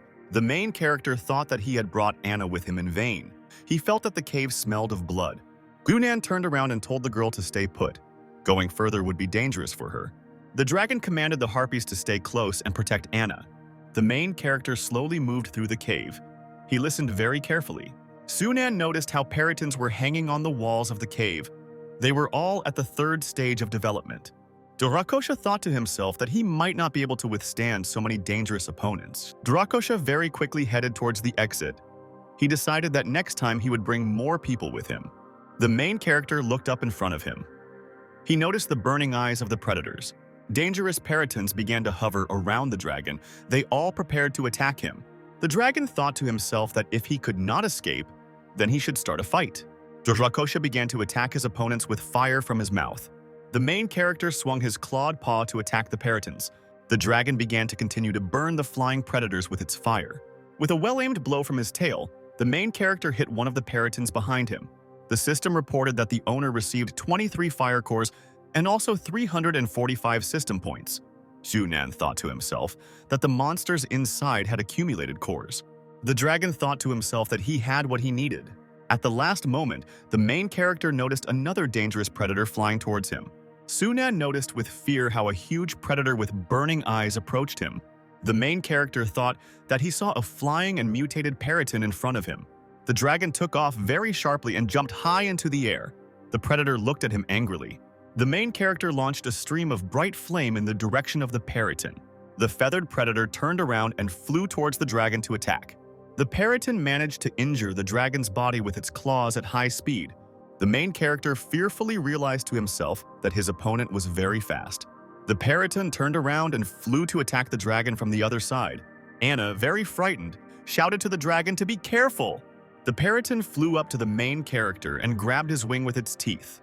Durakosha lost his balance due to his wing being wounded. The main character looked angrily at his opponent. He prepared to attack him again. Suddenly, the dragon turned around and hit the Periton with both of its paws in flight. The predator flew away.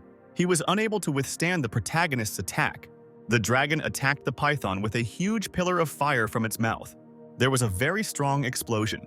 The dragon. After the heavenly battle began to fall to the ground, the girlfriends were very worried. They all ran together to the place where the dragon fell. Anna asked the dragon in fear if everything was okay with him.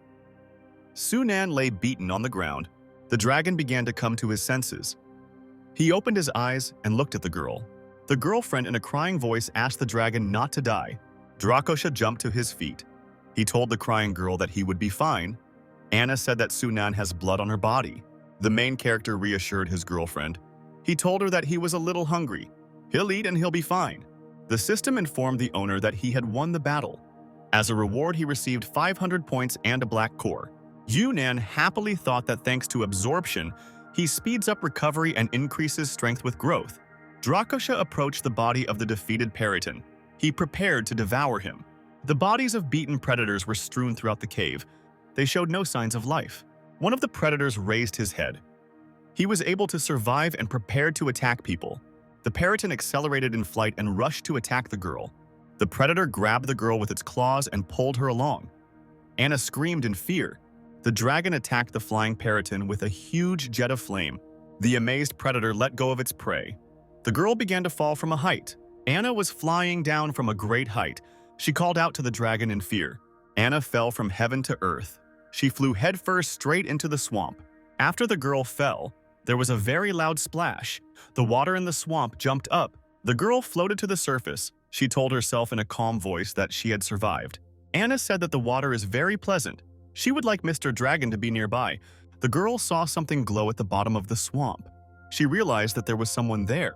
A stranger appeared from the swamp. She said in a joyful voice that finally someone had found this place. Anna asked the stranger in fear who she was. The girl from the swamp said that she was the guardian of the great elven spring. She added that Anna had something limiting her powers. Anna saw her sister's appearance before her. She called her very excitedly. The keeper explained to the interlocutor that she was not her sister. She takes on this appearance in her memories. The stranger approached the girl's face and told her to forget her suffering. The keeper approached the surprised Anna's face and kissed her. The girl felt to herself how she went deeper to the bottom of the swamp. Anna descended very deeply and stood with her feet at the bottom of the swamp. The girl looked around. She noticed that there were a lot of treasures lying around at the bottom. The dragon was flying high in the sky. He saw a girl from below and called her. Anna waved her hand at him. The dragon descended from heaven. He looked at the girl with great interest. The system reported that Anna had 62 days to live. She gained elven power with a duration of 3 months. The main character was surprised. He did not understand what kind of elven power the girl had. Out loud, he asked Anna what happened to her. The girl said that everything was fine with her and she met her sister. Junan looked around with great excitement. The girl hugged the dragon. She asked, "Is he really that worried about her?" Sunan replied that he was of course worried. Anna told the dragon that liars must be punished. Her sympathy increased and she fell in love. The owner received a reward of 5,000 system points. Durakosha was very happy thanks to the supreme absorption. He received 5,000 points. The system told the owner about his debt. Durakosha demanded that the system wait. The owner demanded that the system completely reset his credit. She told him that this would be a violation of the rules. The protagonist angrily said that his very existence was a violation of the rules. The owner angrily told the system that it was cheating. The system gave him current indicators. The owner told the system that they were all scamming. The system offered the owner to change his debt to a phased modification plan. The main character asked the system what exactly it wants to offer him. The system said that the owner's modification plan would be divided into time periods. In each passage, payment will be made for the cost of part of the modification.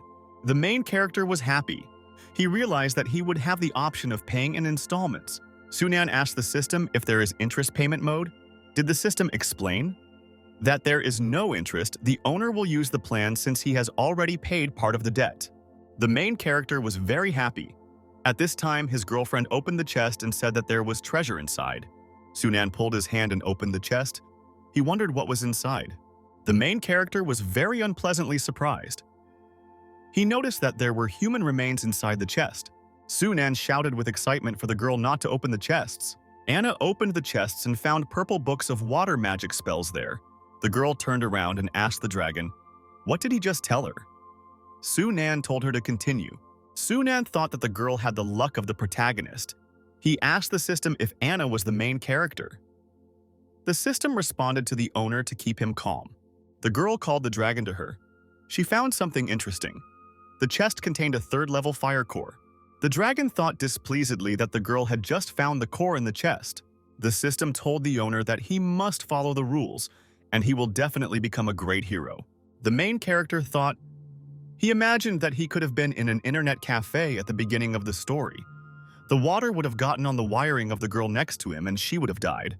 Junnan thought joyfully to himself that he could pierce the body of the dying Anna. The system told the owner not to guess and believe in himself. The owner angrily asked, "Are there really women's clothes in the virtual store so that he believes in himself?" The system informed the owner that the loans could be cancelled. He has 0 points left. The main character happily thought to himself that the annulment came as a surprise to him. A harpy descended from the sky. The main character looked at her with great interest.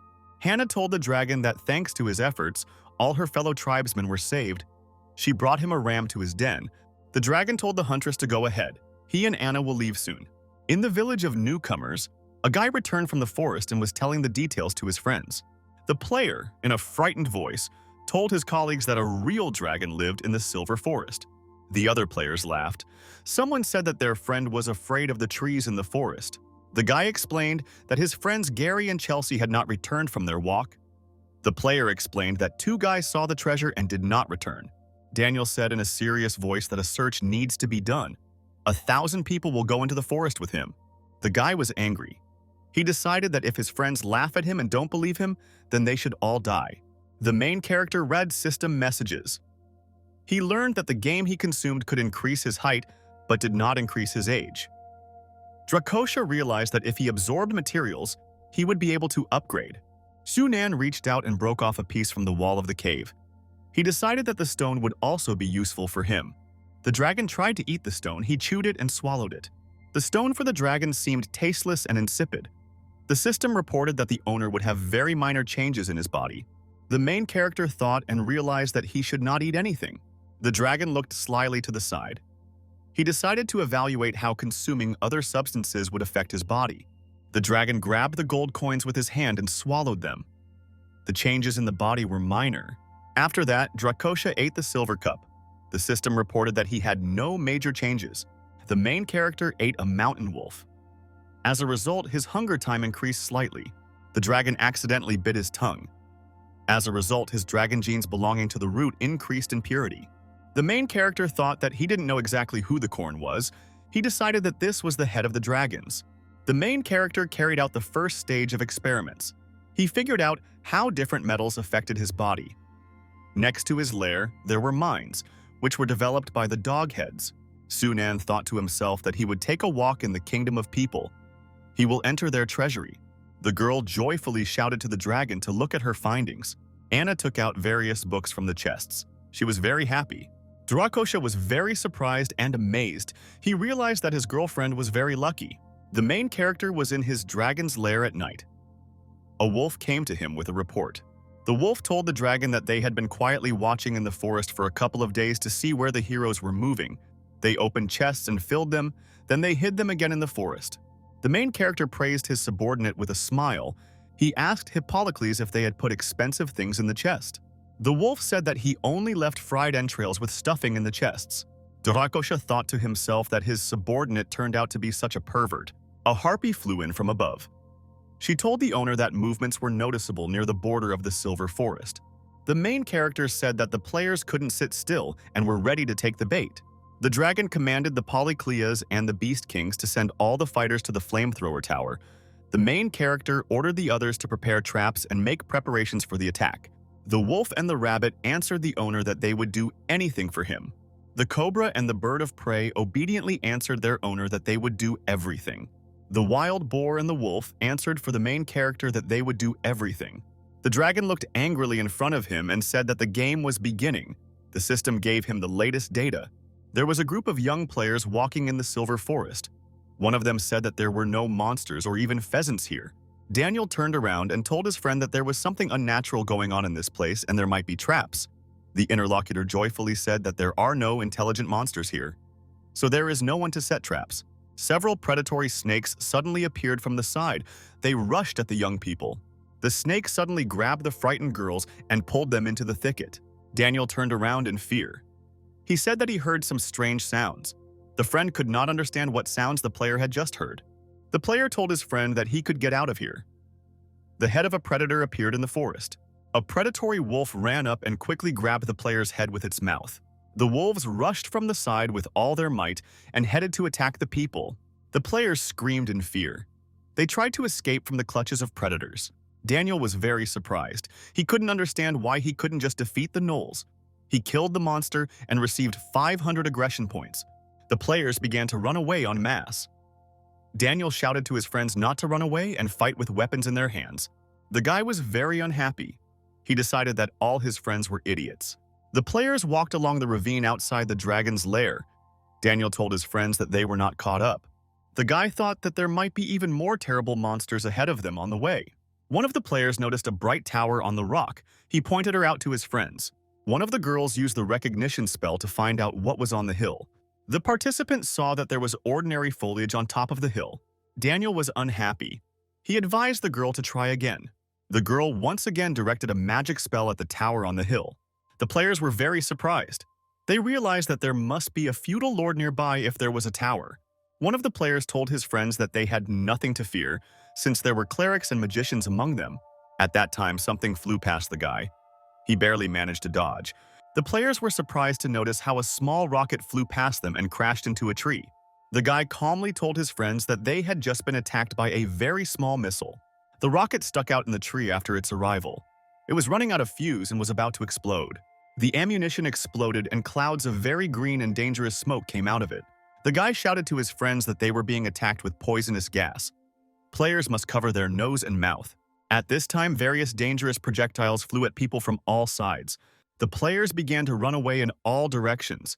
They were screaming and asking for someone to come help. The dragon happily said that he had improved the flamethrower turret and increased the rate of fire and power. He also added different types of arrows there. Anna came up. She told the dragon that she could help him. She learned various water ball and light spells. Drakosha told his friend that she should stay in the cave with Selena. They will be safer there. Daniel told the players not to panic and to form a shield. Clerics should start healing players. The participants stood in a circle. They were protected by a special magical dome. At that time, a huge dragon flew over the people. The players noticed him and got scared. The main character angrily shouted to the people that they were in his possession. Daniel was very scared. He realized that the dragon had chai energy. The player realized that their friend was telling them the truth about him seeing a dragon in the forest. Daniel held a huge sword in his hands. He realized that in front of him was a young dragon. The player excitedly thought to himself that if he kills the black dragon now, he will become the best player in this world. Daniel warned his friends that they were being attacked by a dragon and they should be careful. The main character descended from the sky onto people and began to attack them with his fire. The dragon came close to the players and began to continue to fry them with fire. Daniel said that the dragon had already flown to the very bottom and had already used his breath. The player commanded that all the mages disperse for a general attack. They must cover the soldiers. The guy opened the system window. The guy drank a bottle of systemic potion. His strength doubled. Daniel took a speed potion. His speed doubled. Protection has also increased. The girls, along with their magic wands, lined up nearby and prepared to attack. The magicians all unanimously and simultaneously launched their magical flows from the dragon. Drakosha felt that the people had not hurt him at all. He decided to kill them all at once. Daniel appeared at the side of the main character with a sword. He decided to kill him right now. The main character turned around and attacked the guy with a stream of fire. The players turned away in fear. They were blinded by the bright light. Drakosha turned around and noticed how Daniel was bound by a magical web and lying on the ground. Girls appeared. They shouted to the main character that they had come to his aid. The players were scared. One of them shouted that they had lost. The guy suggested everyone to run away. The dragon looked at the people very angrily and said that they wouldn't just run away. Wolves with clubs attacked the people. Other animals also attacked the players. Predatory snakes attacked the guys and began to sting them. The participants tried to escape. Several players were able to run out onto the plain. They were scared and tried to catch their breath. The guy looked around. He didn't understand why it had become so dark. A dragon appeared from above. He attacked players with fire. The system informed the owner that he had received many reward points for destroying players. The dragon, after a successful attack on the players, decided to return to its cave. The wolf ran up to the owner and shouted to him very joyfully that they had won. The wolf pointed his finger at the tied-up guy. He asked what to do with the prisoner. Sunan thought that the cheater wanted to deceive him. Out loud, he ordered the wolf to tear off the guy's limbs and then close them. Daniel was very scared and began to try to free himself. The main character felt very bad and there was a strong stupor in his body. The owner asked the system to check his health. The system began to provide the owner with complete information about him. Exhausted, Drakosha fell to the ground. The predators looked at him in surprise. Frightened, Anna asked the dragon what happened to him. In the dragon's cave, the girl hugged the dragon and shouted to him not to scare her like that. Selena said in a frightened voice that the dragon must have been injured. Anna was very scared because the main character could have been injured. The witch asked her friend what she was doing. Anna placed the dragon's head on her lap. She said that last time Sunan woke up like that, all the girls approached the dragon together and grabbed it from all sides. The wolf said to himself that there was no sign that the dragon had fainted. Light scatters from his body. The wolf shouted joyfully and admiringly that he saw in front of him the rising of a true dragon. The girls were very surprised. They did not understand what the rise of the true dragon meant. Anna jumped to her feet. She said in a worried voice that they didn't want to disturb Lord Dragon. Drakosha beckoned to Polycleus and told him to come to him. The wolf happily thought that the owner wanted him to serve next to him. Hippocles sat down next to the dragon and listened carefully to what he would tell him. Drakosha told the frightened wolf that he would eat him if he didn't leave here now. Hippocles abruptly began to run away. He told the surprised girls that the owner ordered him to set traps around the village. The dragon told the girl that dragon rising is very dangerous. He may not wake up. Anna was very scared. She couldn't believe that Mr. Dragon might not wake up. The dragon licked the girl and said that during hibernation he gains knowledge and becomes stronger. The main character very quickly fell into a deep sleep.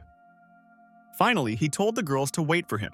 The girl hugged the dragon with her arms and told him that she would be waiting for him. Anna closed her eyes and promised her friend that she would protect him. Guests arrived in the village of newcomers on horseback. The players looked at them in surprise. The rider rode up to the house. A girl was sitting inside and was displeasedly addressing someone. The participants sat in the room and thanked her for the aggression points she received. The system ordered the girl to go into the forest and kill the sleeping dragon there. A dissatisfied participant demanded that the system delete the message. At this time, the guest approached the door and opened it. The girl sat scared inside. The stranger told the girl that they were sending the royal army in search of the black dragon. They thought he was spending the night here. The system informed the girl that a plot character named Masont had entered the village. The system suggested that the girl kill Mason's character. She also had the opportunity to help Masont and wait for the completion of the main quest. The participant realized that the message about the dragon and Masont were true. The girl made important decisions. She turned around and looked carefully at the arriving guest. The mistress of the house approached the guest and said that she was the head of this village. The knight was in one of the rooms in the building. He was there completely alone. The warrior admired his figure. He said that he has perfect pectoral muscles and he is missing a girl. At this time, the door suddenly opened. A frightened girl ran into the room. The guest, with tears in her eyes and in a frightened voice, asked the knight to save her. The knight asked Melinda with fear if she had communicated with the high magician Mason about the basis of magic. Melinda said that Masont beats her and she doesn't listen to him and wants to kill him. The knight was angry because the old man raised his hand to such a beauty. The girl began to use a seduction spell. She demanded from the warrior to protect her. Blade replied to his girlfriend that he would protect her and would not allow anyone to interfere with her. He promised to kill Mason. The knight kicked down the door to Mason's room. He was very scared. The magician asked the guest in fear, "What was he doing?" Blade said angrily that he would punish Mason for what he did to the girl. The magician was very surprised. He did not understand what the knight had just told him. The blade swung and kicked Mason with all his might. He flew off and hit the wall. Blade angrily told his interlocutor that he should have understood what he had done. The magician shouted to the warrior that he himself was seeking death. He prepared to use the lightning spell. Mason was surprised. He couldn't understand why his spell didn't work. The knight swung his sword. He angrily shouted to his opponent that he was going to die. The magician said angrily that, on the orders of the king, he had come with a punitive expedition against the dragon. A girl came into the room. She said that Masson was very insignificant and could not kill the dragon. Melinda looked at the knight and said that if he kills Mason, then they will go together. Mason pointed his finger at the girl and said that she was just a student of the magician. He added that he would not be tempted by her charms. Melinda looked at the magician and said that she could offer him soothing tea. Masson angrily asked the girl what she added to the water. He threw the cup on the floor. The magician waved his hand. He shouted angrily to the girl that he would kill her now. The knight ran up to Mason and kicked him. He shouted at him not to insult the girl. At this time, the girl pulled out a small dagger and stabbed the magus in the chest. Melinda rushed to the knight and shouted for him to save her. The magician wanted to kill her. The knight swung his sword and struck Mason in the chest. Melinda turned around and looked out the system window. She received the power of Maison for herself. Her goal is an expedition to the Black Dragon. A huge group of players was walking through the forest. They were all armed and carried battle flags. Hannah flew to the dragon. She told him in a frightened voice that a human army was coming. Drakosha was very surprised. He realized that he would now have to fight the human army. The dragon sat surrounded by huge purple stones. He decided that he was in the inherited realm of sleep. Shunan walked leisurely between the huge stones. He looked around. Drakosha looked ahead carefully. He noticed that there was another dragon there. Between the huge mountains lay Nyorid waters. The main character realized that he was seeing his ancestor in front of him. Korn looked at the main character and said that his blood flowed in him. He demanded that the Shunan expel the strangers from their ancient lands. With great fear and surprise, the dragon noticed how a huge gem hung in the air in front of him. Sunan looked at the stone with great excitement. Korn told Drakosha that he must leave. The main character excitedly told his ancestor that he had another question for him. Korn didn't want to answer anything. He attacked his descendant with a stream of fire. Su Nong returned to the game world.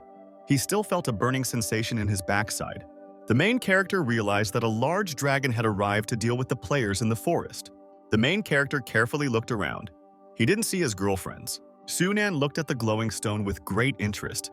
He realized that his ancestor had not even told him what was inside the purple crystal. The dragon extended his paw and crushed the stone with all his might. He shattered into fragments. The system informed the owner that he had received a special heritage called That Mind. Drakosha can now use his voice for various purposes. Drakosha heard the sound of a whip ringing to the side. It was his girlfriend who appeared. Sunan saw the girl Anna. She was dressed in a seductive leather suit. The main character asked the girl with interest, "How did she end up here and why was she dressed like that?" The friend said that she came to help the dragon with training his mind. She slyly asked, "Does Sunan like this?" Drakosha excitedly replied that he liked it. The girl strictly told the dragon that until he learns, he will not leave. Drakosha imagined in his dreams that his girlfriend would be tied up with ropes. Anna looked at the main character very slyly. She got ready for training. Flying blades appeared around the girl. She told the dragon that the training was starting. Drakosha fearfully told the girl that he had not thought about such training. He began to call the system for help. The girl pointed her blades in the direction of Sunan. She happily said that she was watching him. The witch was in the cave. She said that now the head of the gnolls with most of the monsters is not in the dragon's lair.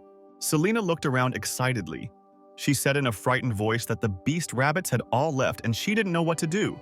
The girl looked carefully at the dragon and thought what she would do if she were in his place.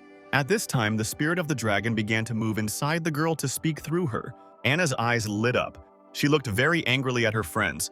The girl jumped up and said that the harpies must find the head of the gnolls. Grey Wolf, Brother Rooster, must bring the Beast Kings.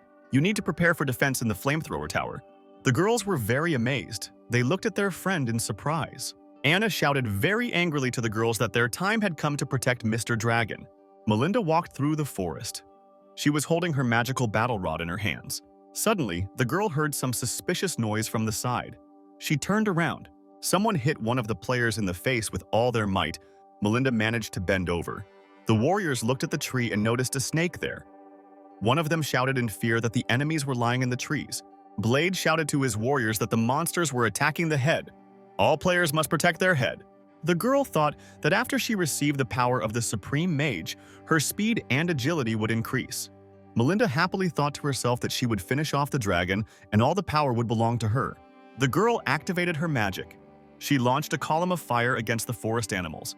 The knight said with admiration to the girl that she had very powerful magic. Melinda explained that she only set fire to the surviving monsters in the forest. A group of warriors walked in a large group along the gorge behind the dragon's lair. Melinda angrily commanded his subordinates that they need to attack the dragon's lair. She activated the search spell. There was a very powerful explosion. A fire arrow flew in the direction of the girl. The knight shouted to his girlfriend that he was afraid for her and that he would protect her. Melinda thought that she had underestimated the monsters. It turned out that they had firearms. The girl put her foot on the guy's back and thanked him for covering her. Melinda pushed off with her feet and flew high into the air. She decided to continue the attack. Melinda was floating in the sky. There were bright fiery flashes around her. The girl activated the attack using a fire explosion spell. Anna sat scared in the cave. She said the army was approaching very quickly. The girl began to shake the dragon's hands. She told him to wake up quickly. Drakosha heard the request of his girlfriend in his sleep.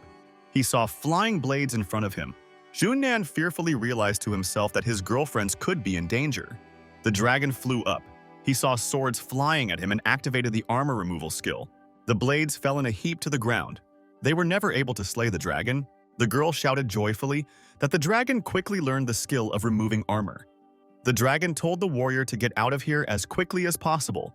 The girl slyly reminded Drakosha that he himself said that he would not leave until he learned everything. The interlocutor looked ahead in surprise. She noticed that the dragon had disappeared somewhere. The girl looked after the flying dragon and angrily said that he should finish the training. Drakosha was surprised to notice how the warrior rose into the air and found herself next to him. The girl looked at the dragon with a demonic gaze and said that he must first defeat her before leaving. The commander ordered his subordinates to run into the lair and kill the dragon. The wolves fought off the players. Melinda was surprised. They had already gone very far into the cave, but the black dragon had still not come out before them. The girl decided that the dragon could escape from them. She looked closer and saw a monster in the far corner of the cave. Melinda saw that the dragon was huge. She activated the recognition spell. The girl was happy. She realized that the dragon was hibernating and she had a good opportunity to finish him off. Suddenly, there was a very powerful explosion. Melinda flew far to the side. The girl was unhappy. She asked angrily, who attacked her on the sly? Slow steps were heard from the side. It was Anna who approached the girl from the side. Anna looked angrily at Melinda and told her to get out quickly. The guy said in surprise that there are beautiful elves in the dragon's lair. Melinda said in surprise that Anna wanted to counter her with a water ball and a light spell. More girls appeared on the side. They prepared to help Anna fight. Melinda swung her staff. She shouted to her rivals that she was too tough for them. The girls were attacked with a very powerful blow of fire. They were all blown away. Melinda commanded her subordinates to kill the dragon. The elf had nowhere to run. The players came close to the dragon. Anna, with tears in her eyes, told the dragon that she could not protect him. The main character at that time was flying in another space and trying to catch the girl. Anna stopped abruptly in flight.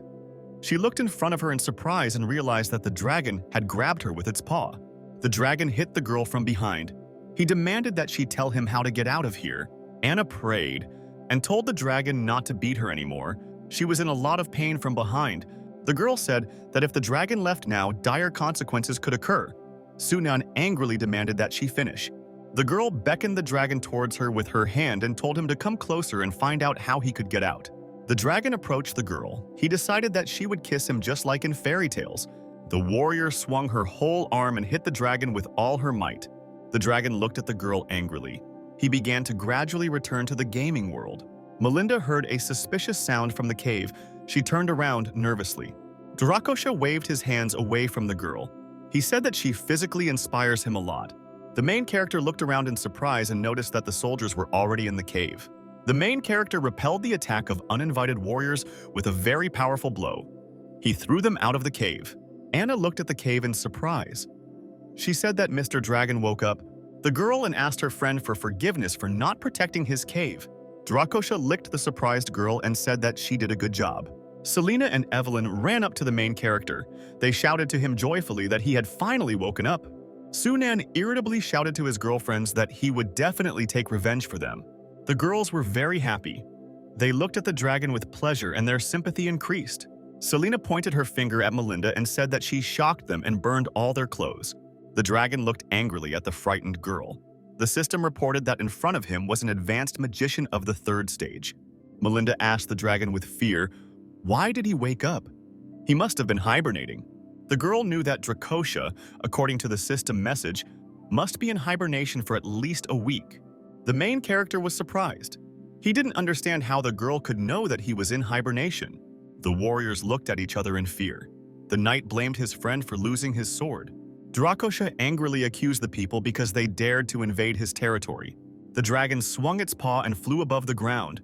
He flew towards the warriors. The knights were very scared. They scattered and tried to escape.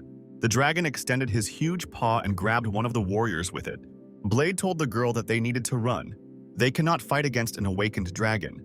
Melinda said excitedly that she would not miss such a good chance. Even if she dies, she will still be resurrected later. Evelyn saw the knight. She shouted that it was Blade who abandoned her and sold her to the bandits. Melinda menacingly activated a freezing spell against the dragon. Anna fearfully warned the dragon to be careful from behind. The dragon turned to the side with displeasure. He felt the girl attacking him with a spell. Sunan turned around displeasedly and looked at Melinda. He said that she was the culprit of everything. The girl activated spells called Firewall and Fire Dragon Knife. The dragon withstood all the attacks. The fire spells did not harm him at all. The clouds of smoke began to dissipate. The dragon looked at his rival very angrily. Melinda was very scared. She didn't understand why all her spells went by. The dragon opened its mouth very wide. A ball of fire appeared there. The girl activated a spell called Dark Shield to protect herself from fire. Melinda sat under the protective dome. She said displeasedly that she had wasted a lot of spells. The main character reached out his paw and grabbed the round dome, inside of which there was a girl. The dragon squeezed the protective dome with all his might. It started to crack.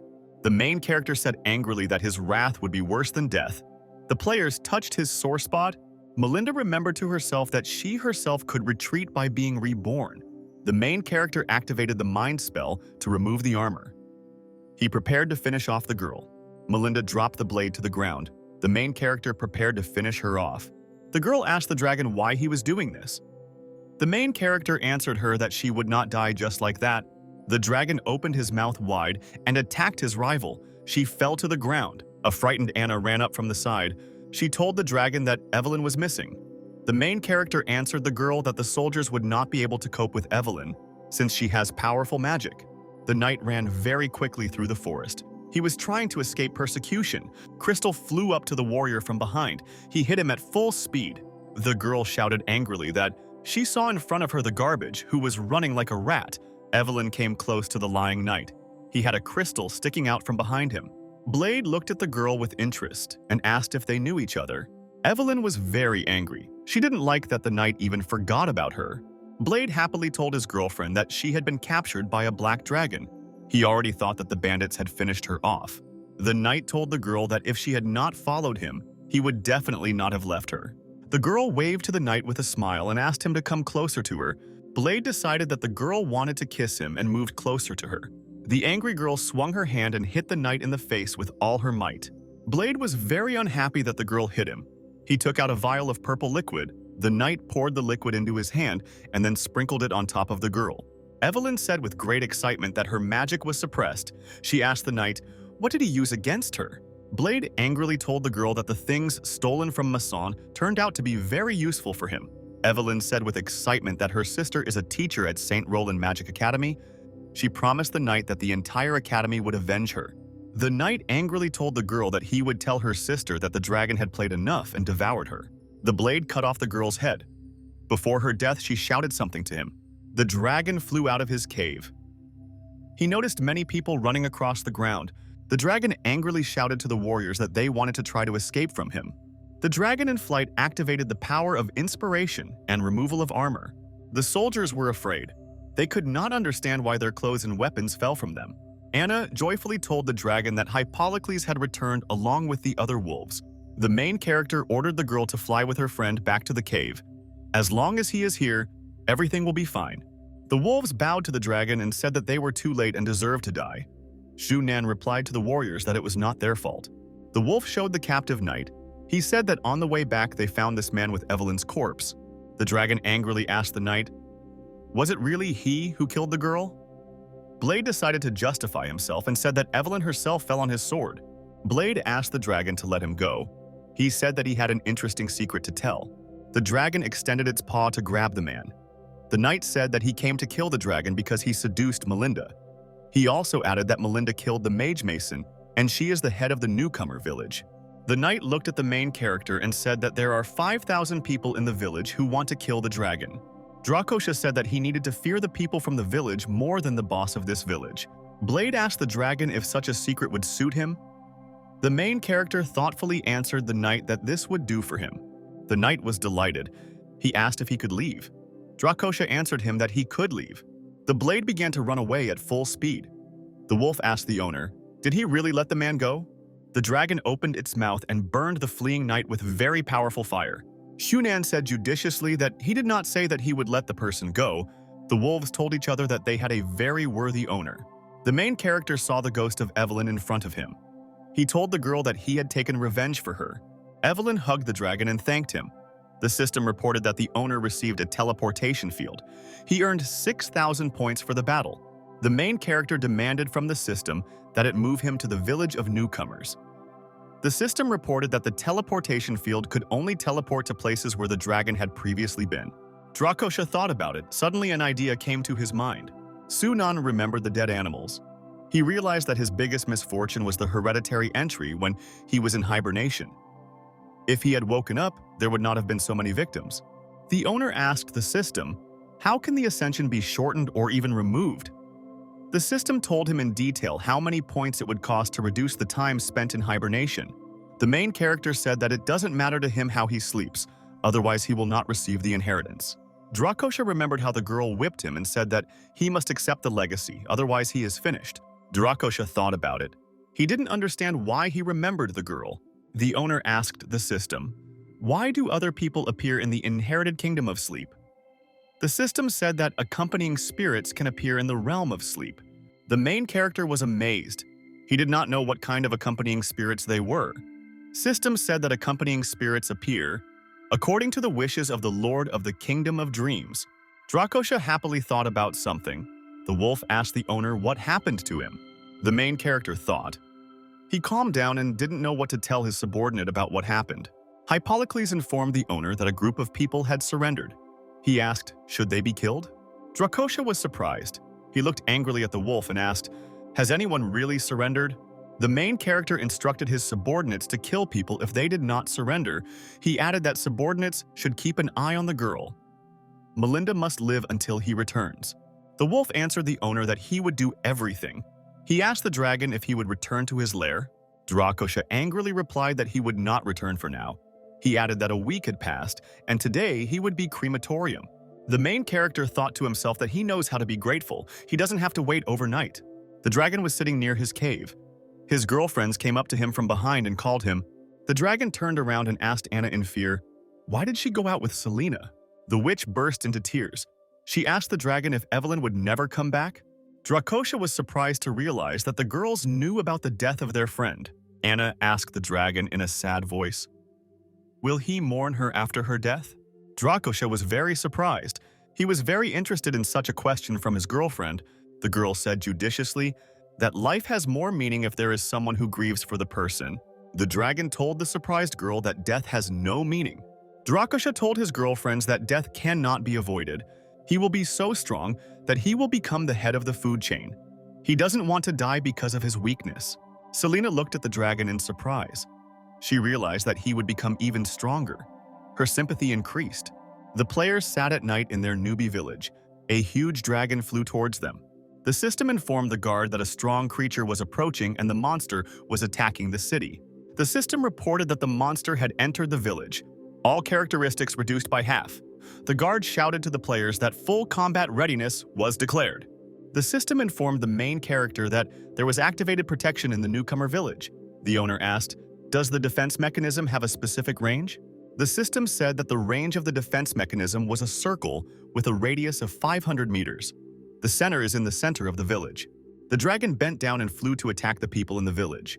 He began to blow fire. The players got very scared and ran. One of the guys shouted that the dragon was using his breath against them. The dragon flew over the city and scattered fireballs everywhere. Sunan looked at the city with displeasure. He didn't like that the damage was weak. The knight was very dissatisfied. He did not understand why the dragon was able to sneak through at night unnoticed. The fighter said that the dragon is very weak. If they all attack, they can destroy it. The knights ran to the center of the square. They decided to attack from there. Someone activated a magic shield. The main character saw people in the center of the village. There was a magical glow around them. Drakosha noticed how one of the girls launched a pink beam at him using a wand. The dragon felt a magical blow hit him on his body. The girl shouted joyfully that the attack worked, and the dragon was scared. Drakosha demanded that the system create a teleportation field. The system demanded from the owner to clarify the location of teleportation. The main character said that he wants to teleport above the village of newcomers. The girls raised their magic wands and launched a fireball upward. A magical pentagram appeared in the center of the village. The dragon was preparing to appear there. The main character was flying towards the pentagram. He was preparing to teleport. People stood in the center of the village. They looked at the pentagram with fear. There was a very powerful explosion. The dragon said that the power is still very high. If players truly have no limits on how much power they can increase, then the power will also increase. The system reported that the owner destroyed the village. It was erased from the map. The owner received one fragment of the village core. Dragon looked at the blue crystal with interest. The dragon looked at the ruins in surprise. He realized that he had very simply destroyed the village. Sunan held the crystal in his hands. He asked the system how a core fragment could help him. The system advised the owner to keep and store this thing. Sunan must also begin building his village. Drakosha said in a dissatisfied voice that he already has his own village, which was built by the Dogheads. He no longer needs an order to build another village.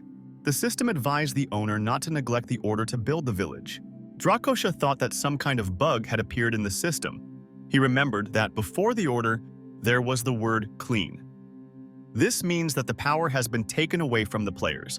For this reason, the system could be worried. The system informed the owner that he had received 25,000 points. Drakosha was amazed. He said that they could wait for some kind of systemic delay and then go on to destroy several villages again. The system told the owner that it did not recommend such actions. Regular destruction of villages will increase the publicity of the owner. If the publicity is very large, the owner will be noted as the boss of the world. Its coordinates and level will be made public. After this, it will be difficult for the dragon to resist the players. Drakosha thought about it. He realized that he could be hunted every day. The owner told the system in a calm voice that he would spare the players. Drakosha told the system that destroying villages would increase publicity. He asked how he could collect the core fragments of the newcomer villages. The system explained that the owner must be patient. The newcomer village was just the beginning. Then more villages will be destroyed. Before the owner fully matures, he needs time to hide behind the glory of heroes, the dragon thought. He said dissatisfiedly that if he could not attack further, then he should not try. The dragon flew across the sky. He couldn't understand how he could find out if something big had happened in the world. The system informed the owner that he had a decree called the Ceremony of Sacrifice. With the help of this decree, he can catch what is happening on the continent. The dragon asked the system if it mentioned the summoning and when would he receive it. The system told the owner that his current level was very low. All he can do is wait. The dragon returned to the Silver Forest. There were mountains below and it was a very bright day. He noticed the girl standing on the edge of the mountain. Sunan shouted in a loud voice to the girl so that she should not jump. Anna turned to the side with excitement. She didn't expect the dragon to return now. The girl ran to the very edge of the mountain and flew down from a great height. The dragon rushed with all its might to help his friend. She was flying down from a height. Anna fell from a great height into the pool. Her friend closed in fear and called for help. Drakosha looked at the swimming girls with great surprise. He realized that they were swimming in the pool. Selena accelerated and jumped into the water from above. Anna shouted to her friend to be careful. Selena didn't understand why she felt from below that it wasn't deep and warm at all. Anna, in an excited voice, explained to her friend that Mr. Dragon was below her. Girlfriend? I asked the dragon how he was feeling. The witch said displeasedly that the dragon should not spy on how other girls wash themselves. Drakosha looked at the girl with a frightened and crazy look and called her by name. The main character told his girlfriends that he looked very cute. The system informed the owner that an invitation from a special character had been detected. Anna said with excitement that the dragon began to have dying hallucinations due to the fact that the girl sat on top of him. Selena said cheerfully that she was easy. The witch said that she was taught how to save a drowning person, but she doesn't know if it will work on the dragon. Anna said with excitement that she needed to try. Selena said that contact with the body is needed. Drakosha smiled joyfully to himself. He looked at the girl with excitement.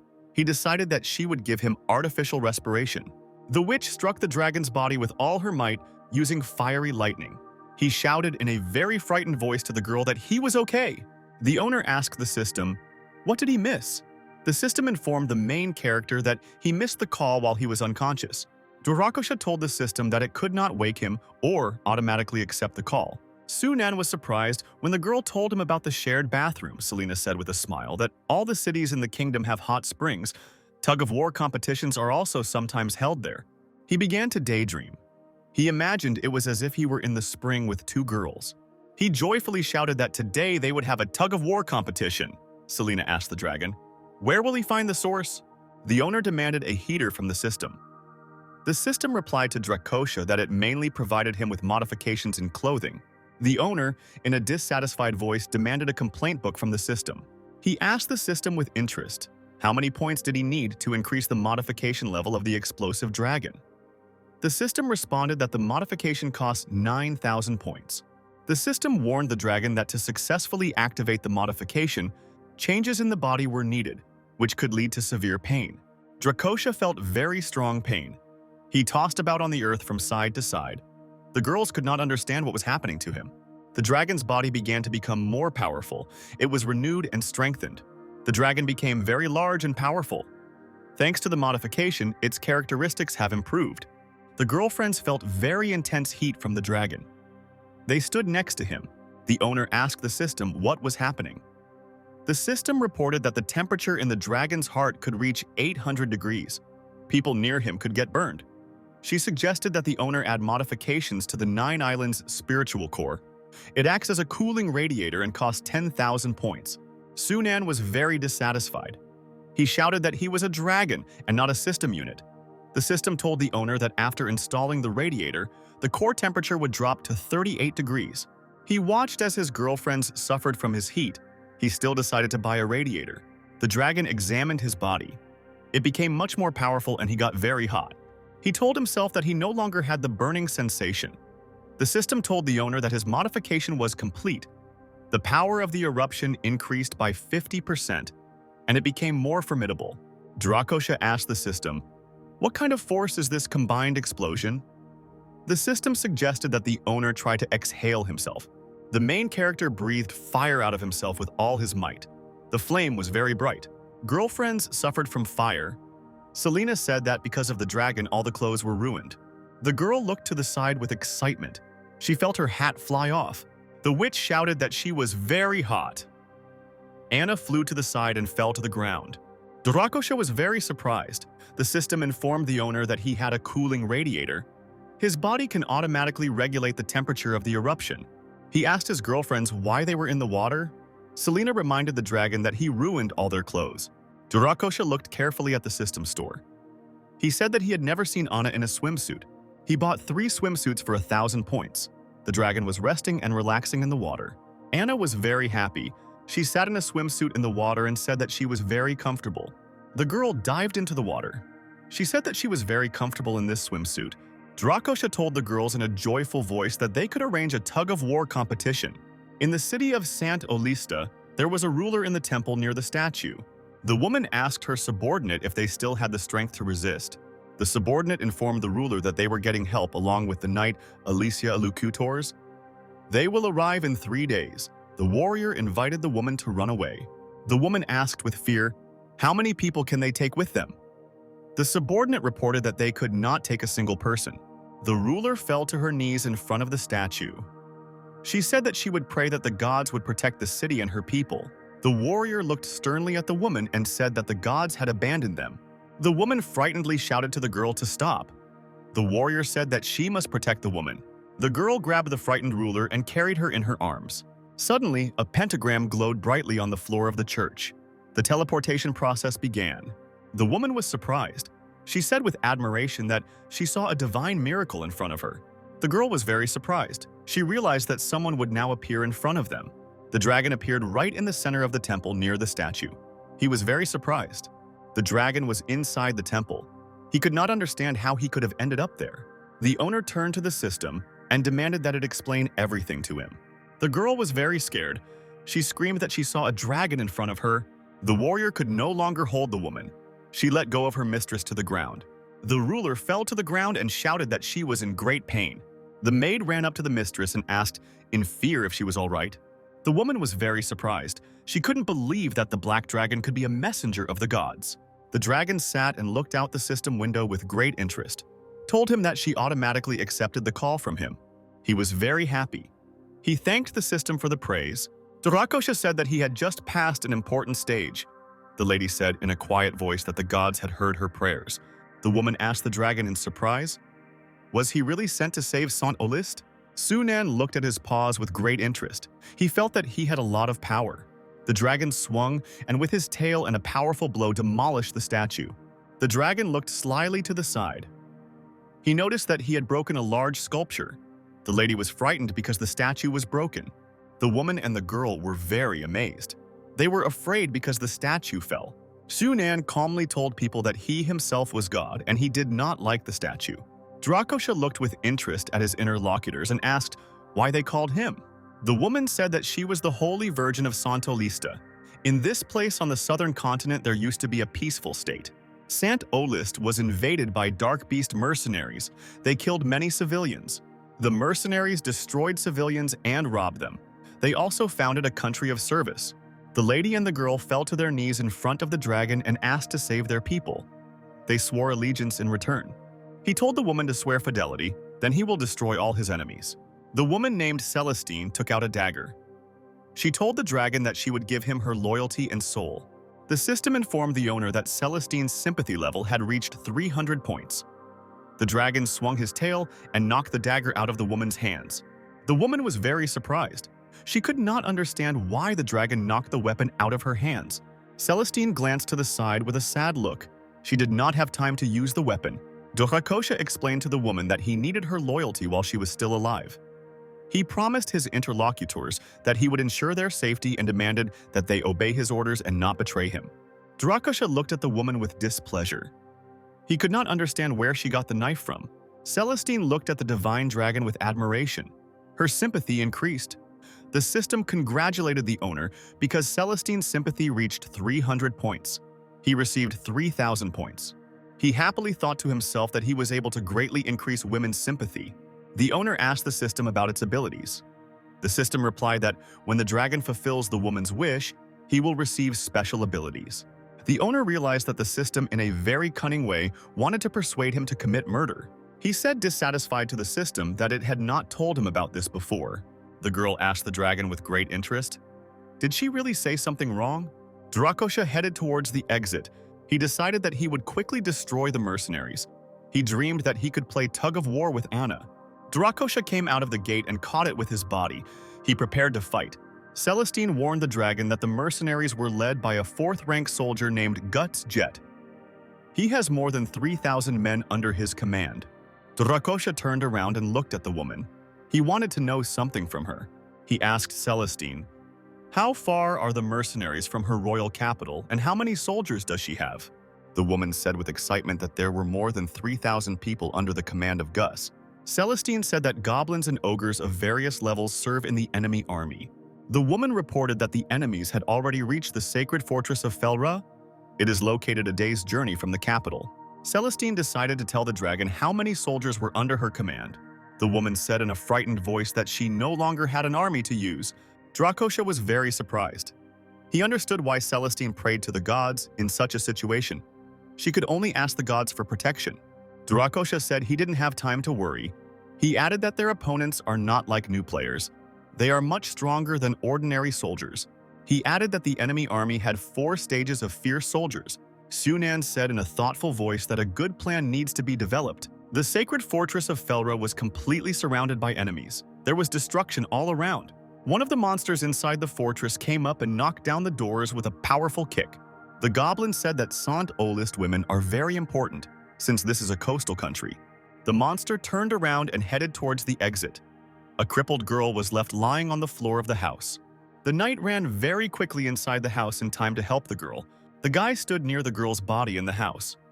He looked at her with excitement. The knight became very angry. He slammed his fist into the wall with all his might. The guy told his friends over the connection that in front of him was the leader of level 28 monsters. The warrior said with excitement to his friend Aislinn to stay under cover. He promised to increase the speed and come and help in 3 days. The guy was very worried. He didn't like that he would have to wait 3 more days. Aislinn told his friends that 5 days had already passed since he infiltrated the mercenaries. The guy shouted that he didn't want to stay 3 more days and watch this human hell. He invited his friends to be reborn. Aislinn shouted excitedly to her friends that even if they were revived, the number of times would be very valuable. A friend told Aislinn via video call to calm down and be patient. The warrior became very angry. He did not understand why he should calm down. He looked at the girl's body. Aislinn covered the girl's body with a blanket and said that he would take revenge for her. A friend told Aislinn that they did not belong here and their goal was to seize the territory. The warrior commanded that the group channel be turned off. The warrior said at the last moment over the comms that they needed to defend their own home. Guy approached the monster camp. There were tents around and bonfires burning. Aislinn looked ahead with concentration. He prepared to attack the monsters. The guy swung his sword menacingly and rushed forward to kill the goblins. The leader of the monsters looked at the guy who walked towards him. There were his other fighters around. The leader said with a laugh that a traitor had appeared among the mercenaries. He added joyfully that the guy was so stupid that he came to their network himself.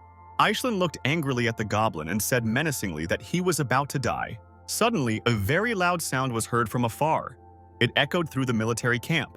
Aislinn turned to the side in surprise. He did not understand what sound he heard. The leader jumped out of the tent. He could not understand what kind of sound was coming from afar. The leader of the Gus had a 35th level. He was a knight of black valor. The dragon told Gus that today he was giving him a warning. Drakosha threatened the warrior so that Gus would not be here next time.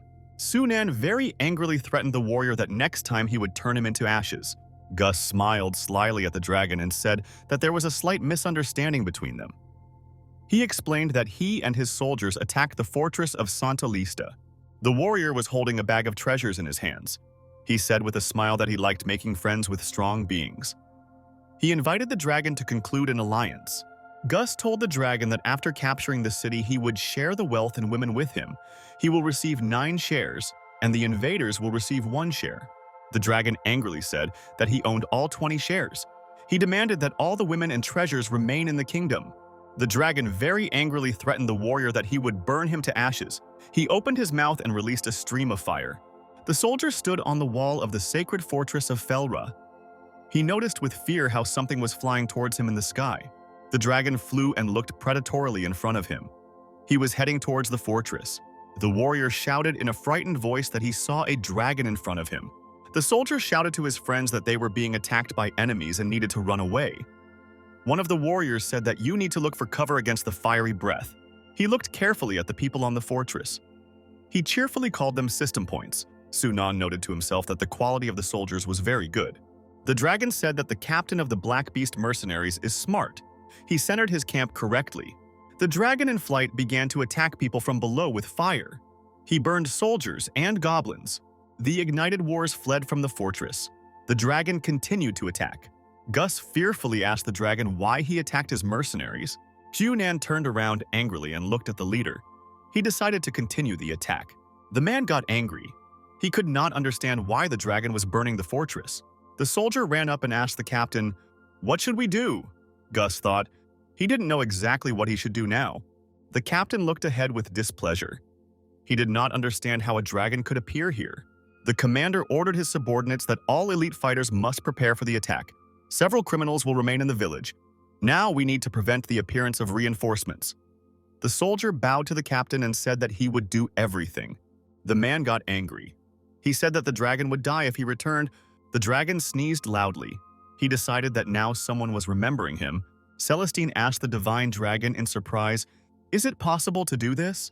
During the flight, he told his companion that the enemies would get out of there very quickly. The dragon flew with his companion over the sacred fortress of Felra. He told Celestine that when most of the troops left, it would not be difficult to return the Felra.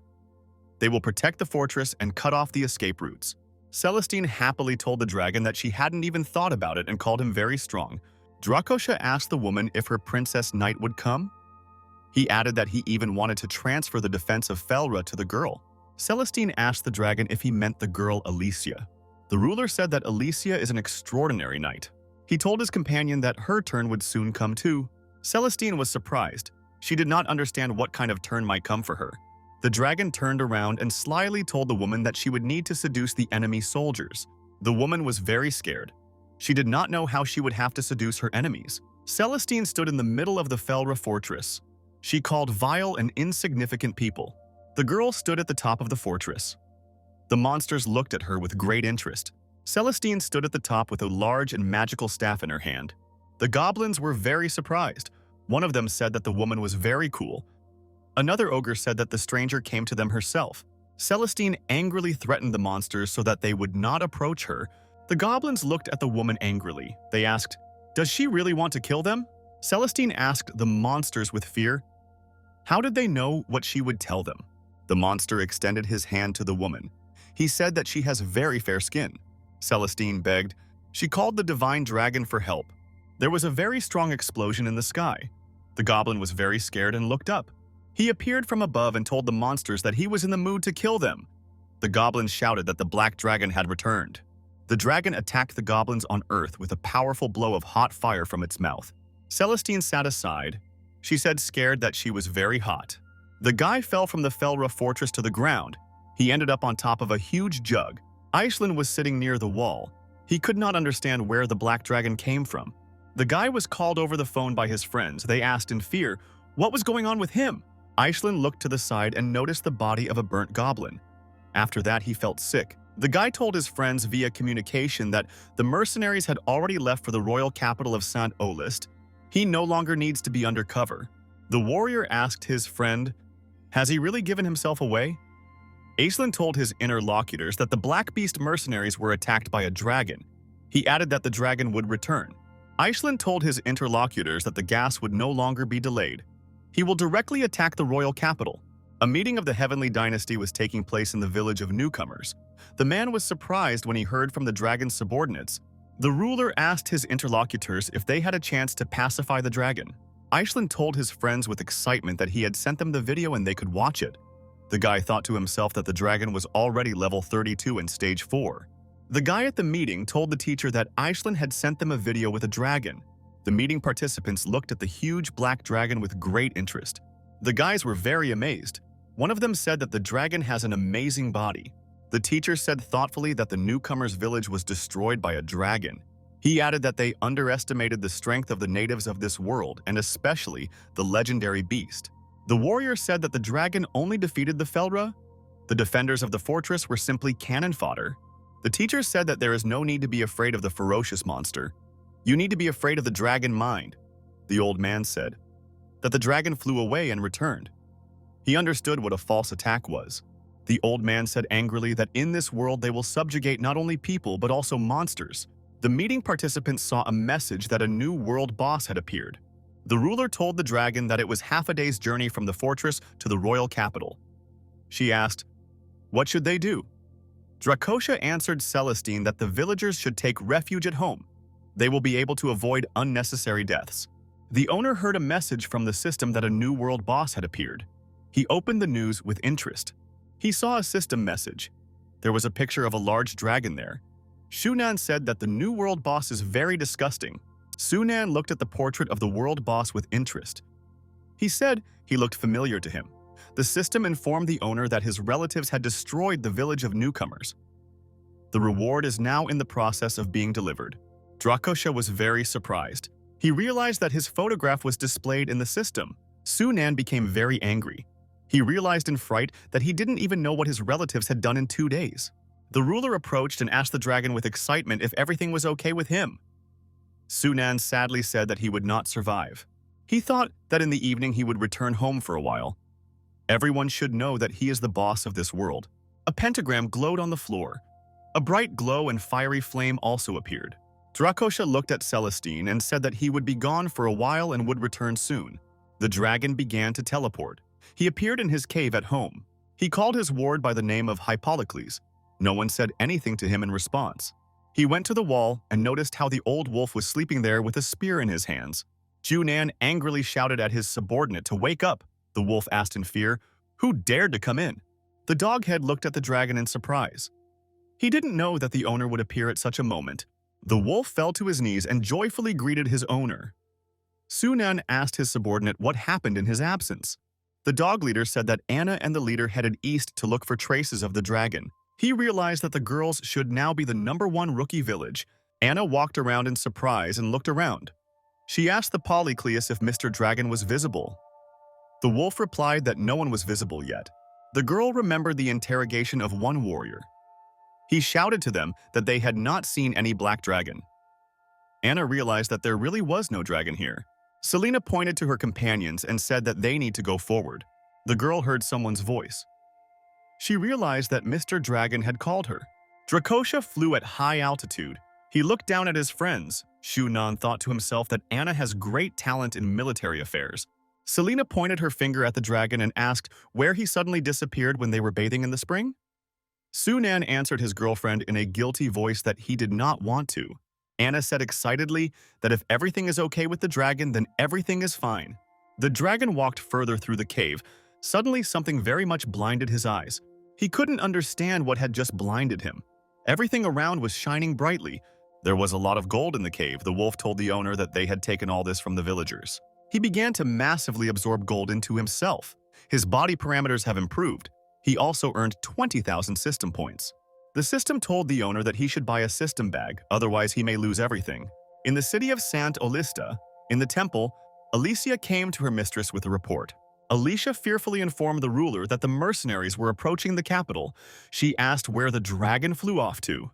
Celestine said in fear that the enemy soldiers were supposed to pass through in the evening. The girl told the ruler that after the mercenaries left the village to rob, they themselves did not have more warriors. Celestine said with excitement to her interlocutor that the dragon returned the sacred land yesterday. Alicia was very shocked when she heard such words from her mistress. The girl told her ruler that they still had the opportunity to escape. Celestine was unhappy. She took her spear and did not want to run away anywhere. Several warriors arrived at the castle. Gus told his subordinate that in front of them was the royal capital of Sant Olist. The warrior told the commander dissatisfied that they had passed many villages, but had not seen any traces of the army anywhere. No one fought back. At this time, the ruler on the fortress wall knocked with her staff. The soldiers looked at her in surprise. Ruler Celestine glanced angrily from the fortress at the people near the wall. The soldier joyfully told the captain that the Holy Virgin had come to the city wall. At this time, the doors on the fortress wall opened. Several girls appeared inside. The girls waved to the foreign warriors with a smile and told them to come to them. The soldier excitedly told the captain that they could attack the city directly. Gus told his subordinates dissatisfied that they had followed him for a very long time and had lost their brains. The captain saw that the bridge over the river was lowered. He decided it was a trap. The commander ordered his subordinate to poison the water near the city. He decided to lay siege to the fortress. The subordinate told the captain that he had come up with an amazing plan. Gus shouted to the Holy Virgin to voluntarily become his vassal. Celestine shouted to the captain that he had massacred her people and invaded her kingdom. The ruler promised Gus that even if she dies, she will take them with her. The captain grabbed the girl with his hands. He shouted to the ruler that they would hang all her people at the gate. Gus put his sword to the girl and asked the ruler if she would really watch the death of her subordinates. Celestine looked angrily at the foreigners and called them scoundrels. The ruler heard the dragon's voice from the side. He shouted to the soldiers that they had a good idea. The woman saw that the divine dragon had returned. The dragon shouted to the warriors that they would all die. He was coming down from the sky. One of the soldiers said that the dragon is now together with the holy maiden. The dragon looked angrily at the soldiers and confirmed in a predatory voice that it was him. Gus told the dragon in an angry voice that it was not at all surprising that he attacked Felra. The dragon was flying in the sky. He told the soldiers that the sun is beautiful today, but their hearts are cold and unclean, so he will help them die. It opened its mouth and attacked the soldiers on the ground with a huge stream of fire. The captain shouted to his frightened subordinates not to stand still and not to run away. Gus shouted to the frightened dragon that he was a 4th-level warrior. The dragon looked at the man with displeasure. He didn't understand what he meant. The captain invited the dragon to fight one-on-one. He shouted loudly that he was a battle-hardened commander. The commander extended his hand to the side and demanded that the goblins give him a spear. The captain shouted that he could concentrate his point on the enemy's weak point, even if it was a dragon. The commander shouted angrily to the dragon that he would definitely die. He attacked him with a magical spear. The spear flew at full speed towards the dragon and was knocked off his body. The captain was very surprised. He couldn't believe that the dragon had such strong scales. Gus grabbed a whole bunch of weapons in his hand to use them to attack the dragon. The commander launched an entire attack against the enemy using chain pikes. He calmly fought off the attack. He said the captain pointed toothpicks at him. Gus was surprised. He didn't understand. Should he use his special move? The captain grabbed a huge ball. He decided to use the strongest technique against the dragon. Drakosha caught the ball with his hands and did not understand what it was in front of him. There was a strong explosion. Very dense smoke flew from the ball towards the dragon. Xunan coughed. Tears flowed from his eyes, and he did not understand why he was stinging. Drakosha looked at the ground. He noticed how the captain disappeared somewhere without a trace. Xunan held a spear in his hands. He remembered that Gus promised to fight him one-on-one, but in the end, he ran away. The goblins were very scared. They began to ask the captain not to leave them. The dragon looked angrily at the monsters. The orcs and goblins were afraid. He attacked the warriors on the ground with a stream of hot fire.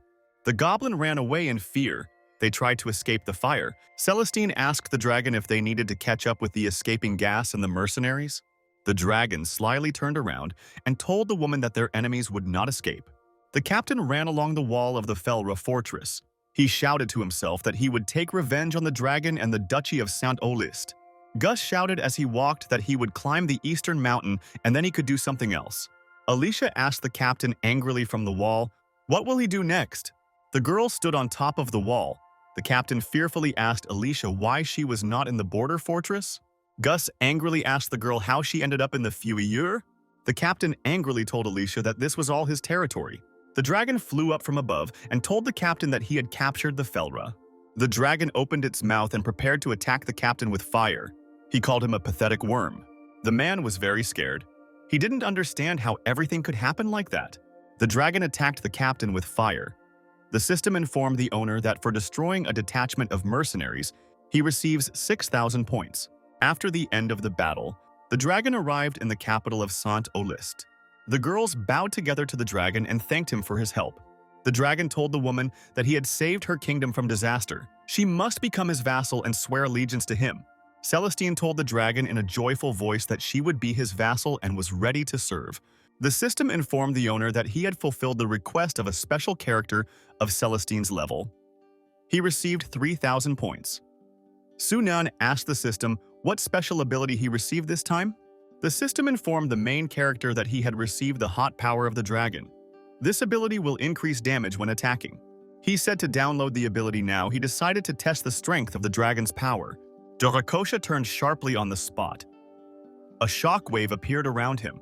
The girls were scared. They were surrounded by a very strong wind and they almost fell. He looked ahead with displeasure. The system showed him his current performance. Dorakosha smiled slyly at the girls and told them that he was sorry and that he could not restrain himself. Sunan thought joyfully to himself that the dark golden flame actually has no power. The system told the owner that while using dragon power, all skills increased by 15%. Celestine asked the dragon, "Will he really fly away?" Drakosha replied that he needed to do something else. The girl, frightened, asked the dragon, "How can she help him?" He turned to the woman and asked if they had a witch here. Celestine was surprised by this question. Dorakosha said that he might also be interested in the healer. Alicia said that there is a mysterious witch Hui Yi who lives in the fortress. Alicia said that the witch never lives in one place. During the war, they never found out where the witch was. The girl invited the dragon to stay with them for a couple of days. They will try to find the Hui and bring her to him. Drakosha thought about it and said that this would be the only way for him.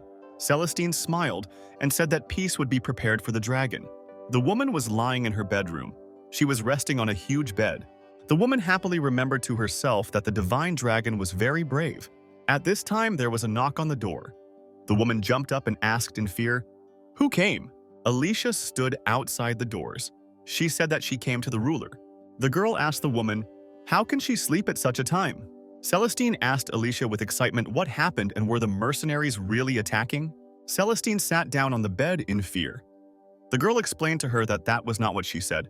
Alicia accused her ruler of lusting after the divine dragon very much. Celestine scaredly told her subordinate not to say anything stupid. The girl asked the mistress sternly, "Why did she ask the dragon to stay?" Celestine said in fear that she really wanted the divine dragon to stay. Alicia leaned over and whispered something very slyly in her mistress's ear. Celestine pushed the girl away from her and shouted in fear that she could not seduce a deity. Alicia asked the lady if she really wants the dragon to go away. The girl told Celestine that she could choose what she would do. The ruler approached the chambers where he was. She was very excited. Celestine was very unhappy when she remembered that the divine dragon could leave her. She decided to go inside. The ruler opened the door and shouted to the dragon that she had something to do for him. The girl went into the dragon's chambers. He was very surprised by her appearance. Celestine looked at the dragon with a sly glance and said that she wanted to discuss something with him. She thought to herself that the dragon should call her by name. He was surprised. He asked the system, "What happened?" The dragon asked the system how long the girl would have this condition and could it be cured? The system informed the owner that Celestine's excitement was connected with his dragon chi. The owner asked the system if treatment was possible. The system fearfully informed the owner that there was a treatment. Dracosha must distance himself from the one with whom he entered into a contract. After this, the dragon chi will decrease to a minimum and Celestine will return to its normal state. The dragon looked excitedly at his friend and called her by name. Celestine looked at the dragon in amazement and interest. She looked at him carefully. His girlfriend Anna stood next to the dragon. He glanced at Celestine and demanded that she wake up already. Celestine noticed Anna and asked the dragon who was standing next to him. Dracosha turned around and explained to Celestine that his companion was next to him. Sunan turned to the ruler and asked what business she had. Celestine was very scared. She realized that the main character had a companion. The ruler told Dracosha in a frightened voice that she wanted to discuss with him the reorganization and strengthening of the army. He was unhappy. He said that he cannot defend the country all the time because he is busy. Dracosha advised the ruler that she herself should think about the next steps. The girl turned around and prepared to leave. She said goodbye to the main character. Sunan was very happy when the ruler left. He decided to turn to Anna. Dracosha turned around and told his girlfriend to make sure she understood him correctly. She asked the dragon in a shy voice, "Does he really not like his companion?" In the palace of the city of Sant Olista, Alicia approached the dragon. She reported that they had found a witch named Hui Ye. Dracosha replied with great interest to his interlocutor that the witch should be brought to him. 2 animals appeared. They carried the tent in their arms, inside which was the guest. The animals put the tent on the ground. There was a witch inside the booth, but she didn't come out. He was puzzled. He didn't understand. Why was everything so strange? Hui told the main character that she shouldn't see people. She added that he must forgive her. The dragon looked at the tent in surprise. He did not understand why the witch did not come into the light. He asked the witch if she could examine the patient. Dracosha brought Anna to the tent and asked the witch to examine his girlfriend. Hai said from the tent that there were a lot of people around. She will feel uncomfortable doing the examination. He held his girlfriend in his arms. He told the people around him to leave. Dracosha told the witch that they could begin. He brought Anna to the tent. The girl with great fear told the main character that she was very afraid. He told his girlfriend not to be afraid. He added that he would be with her all the time. Junan knew that Anna's increased resistance would only last a month. Dracosha glanced at his girlfriend. He realized that if he did not find any solution, then in a month she would lose health points. Out loud, he promised his interlocutor that there was no danger. Anna looked with great attention at the cats next to her. She called one of the animals Cutie. The witch extended her hand from the tent. She threw a small figurine of a man in the direction of the cat. The figure flew up to the animal and stuck to the side. Anna stroked the cat very happily. The unexpected animal began to become very large. He reached human height. Anna was very scared. The girl was very surprised. She said in a frightened voice that the cat had turned into a human. The animal approached the girl and grabbed her head with its paws. He pulled her towards him. The cat opened its mouth and prepared to swallow the girl. She fearfully called the dragon for help. Drakosha called out to his girlfriend in fear. He noticed how the cat almost swallowed it. He angrily demanded that the animal immediately spit out Anna. Drakosha shouted after the fleeing white cat to stop. The dragon rushed after the animal. The cat ran away from him very quickly and cheerfully. The dragon demanded from the witch that she order the cat to spit out Anna. He explained from the tent so that the dragon would not worry. This is all an inspection. The witch was holding a figurine of a man in her hands. She explained that the girl was under a strong curse. The witch reported that the girl should have died earlier. She asked the dragon if he helped his friend. Drakosha demanded from the witch that she release Anna. He warned that he was running out of patience. He swung his paw and hit the booth with all his might. She scattered. A young girl was sitting in a broken booth. She looked at the dragon in fear. The dragon was in the palace with the witch. He was very surprised when he saw her. Hui frightenedly looked for her blanket. The witch looked around in fear. She screamed that she had been exposed in the human world. Drakosha looked at the girl and asked if she was okay. Hui screamed loudly that she was scared. He put a knight's helmet on the witch's head to protect her. The witch immediately calmed down. Drakosha decided that the Hui was afraid of 3D characters. He decided to check the girl's reaction. He took off her helmet. The witch screamed loudly. The girl acted very scared. She was holding a magical figurine in her hands. The witch screamed shrilly and launched the figurine in the direction of the dragon. The witch suddenly turned into a Matryoshka doll. He looked at her in surprise. Junan knocked on the nesting doll and asked if Anna was inside. The witch pulled out a figurine of a man from a hole on the side. He looked at this in surprise. Hai waved her hand and launched the human figure to the side. He was very surprised. Did he notice that the figure of a man flew close to him? The figure flew up to the dragon's body and crashed into it with all its strength. There was a strong explosion. Anna told the dragon that it tasted very good to her. She was unconscious. Chunan looked at the girl with great interest and asked, what delicious food was she talking about? He looked angrily at the witch and asked what she did to the girl. Hai opened the window in the nesting doll and said that she had sent Anna a good dream. The witch asked the dragon if he wanted to know who put the curse on Anna. Hai said that the curse steals talent. The source of the curse is in the girl's heart. It will only be possible to remove it if you find the person who imposed it. The witch threatened that the girl's powers could fade away overnight. Her life may be coming to an end. Hai thought about it and told Drakosha that there was another way. He asked her impatiently, what kind of method is this? The witch from the nesting doll said that the easiest way is to replace the heart.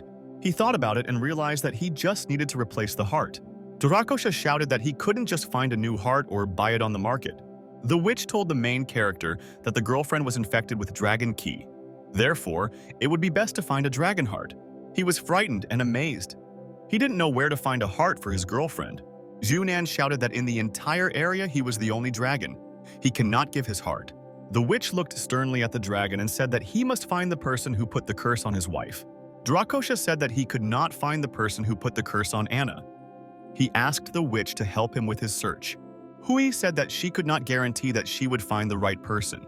The witch launched a magical figurine and demanded that she find the one who cast the curse. The figure flew away and stopped on the chest of the sleeping Anna. The girl did not react at all. Suddenly, a huge and dangerous monster with horns appeared near the girl. The witch was very scared. She realized that she had a dangerous opponent in front of her. He saw a very bright yellow pentagram in front of her. She was shielded by the bright light. Suddenly, the monster grabbed the witch by the throat with his hand. The Matryoshka flew apart from the impact. The dragon shouted to the girl to be careful. He asked in fear what she saw. The witch told the dragon that her opponent was very strong. He realized that it was no longer possible to find the person who had placed the curse on the girl. The owner turned to the system. He said he needed to grow more hearts. The system told him that he could get as many hearts as he wanted. He was delighted. The system told him that he could get different hearts for himself. The system indicated to the owner that he personally could only have one heart. It can only modify the most basic things. In his body, it is impossible to create something from nothing. He asked what a lava heart is. The system explained that the lava heart is just an energy core. The owner asked the system if he could survive if he gave his heart to Anna. The system told the dragon that he would die. The owner asked the system, how can he survive after he gives his heart to a girl? The system offered the owner a golden apple. She said that for an apple to grow, You need to find a suitable environment. Then it can replace the heart. He was amazed. The golden apple cost 100,000. The system responded to the owner that she was an honest trader. He said, very dissatisfied with the system, that it was speculative. At this time, someone called the dragon from the side. He turned around in surprise. The girlfriend told the main character in a dream that she wants to always be with him. He thought that if he could replace his heart with an apple, then Anna would have a chance of salvation. Durakasha approached the witch and asked, "Do they have a way to prolong control over the curse?" Hoi thought. She said that he and the girl should trust each other completely. Durakasha was very surprised when he heard from his girlfriend about trust. He looked at her with excitement. Anna looked at the main character very joyfully and interestedly. Her body was glowing. The dragon, with great interest, asked the witch, what should he do now? Hui asked the dragon, is he really ready to completely trust the girl? Zhu Nan answered impatiently to his interlocutor, that complete trust is very easy. The witch told the main character that she could tie him in knots with his girlfriend right now. Hai said with a smile that she was an outsider. She is responsible for activating the field and bonds. The witch explained that after activating the bonds, the weaker party would draw vitality to preserve life. She asked the dragon if he was ready. He impatiently answered the interlocutor that he was completely ready. The witch opened the book. She said that before the ritual you need to wrap it with a rope so that there is no mistake. Durakasha was very surprised. He silently and questioningly looked at the witch. He was completely wrapped in rope. He asked the witch, "Can you trust the rituals from the ancient book?" The witch commanded that the field open. A yellow circle appeared from below. Hai warned the dragon that all the secrets of his past would be transferred to the other side. He was very scared. He demanded that the witch stop. Hoi told the dragon with a smile that he was in great pain and his sacrifice was admirable. The girl was next to a large forest. There were high mountains around. Anna opened her eyes very slowly. She began to gradually come to her senses. Anna stood near the tree. She looked ahead with great excitement. Anna ran up to her sister named Luna and said that she missed her very much. He fearfully realized to himself that in the world of memories he had turned into a girl. The girl looked at her sister and asked with interest if she brought her sweets. He grabbed and pulled his sister's cheeks. He thought to himself that Anna was a cutie as a child. He thought to himself that he was now seeing the secret kingdom of Anna's dreams. Zhu Nan looked around himself with great interest and wondered how his chest would feel. He exclaimed joyfully to himself. He understood how a person feels about himself. Anna asked her sister in fear why she was smiling so strangely. The moon replied that there was actually something strange. Anna said that the awakening ceremony would begin soon. She worries that she might not awaken into a high elf. My sister was very surprised. A red-haired stranger ran up from the side. She shouted to Anna that everyone had searched her a long time ago. She added that the forest is dangerous because there are many monsters nearby. The elders are waiting for Anna. Anna asked Zaya with fear, "Is everyone already gathered?" The interlocutor answered the girl that she would awaken from a lower elf to a higher one. There were many people standing near the altar. On top of the altar were the elders. He realized that the scene had changed in the realm of dreams. He realized that everything was changing here following Anna. The elder told the girl that today she would try to awaken for the 10th time. If she fails, she will not be able to continue studying at the elven high school. He also promised that he would drive the girl and her relatives out of the forest. Anna bowed to the old man and said that she would try even harder to awaken. The elder hit the girl. He reminded her that this was the 10th time she had awakened and failed. She spent a lot of mortal breath, which she received from the king of Svild. He ran up to the old man and grabbed him by the beard. He asked angrily why he was talking so rudely to his sister. The elder proclaimed that from this day on, Anne Hathaway and her relatives were expelled from the forest.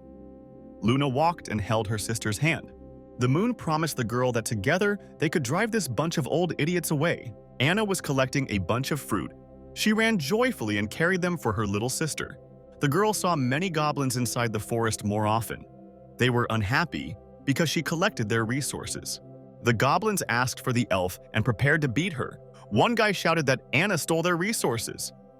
The girl was very scared. Luna ran up and grabbed one of the goblins. She shouted to the other guys that she would beat them all one by one. He looked at the house. He thought that he was the one who built it. Luna, accompanied by her sister, went inside the house. Anna immediately ran to the closet. He was surprised. He couldn't understand why his little sister hid in the closet.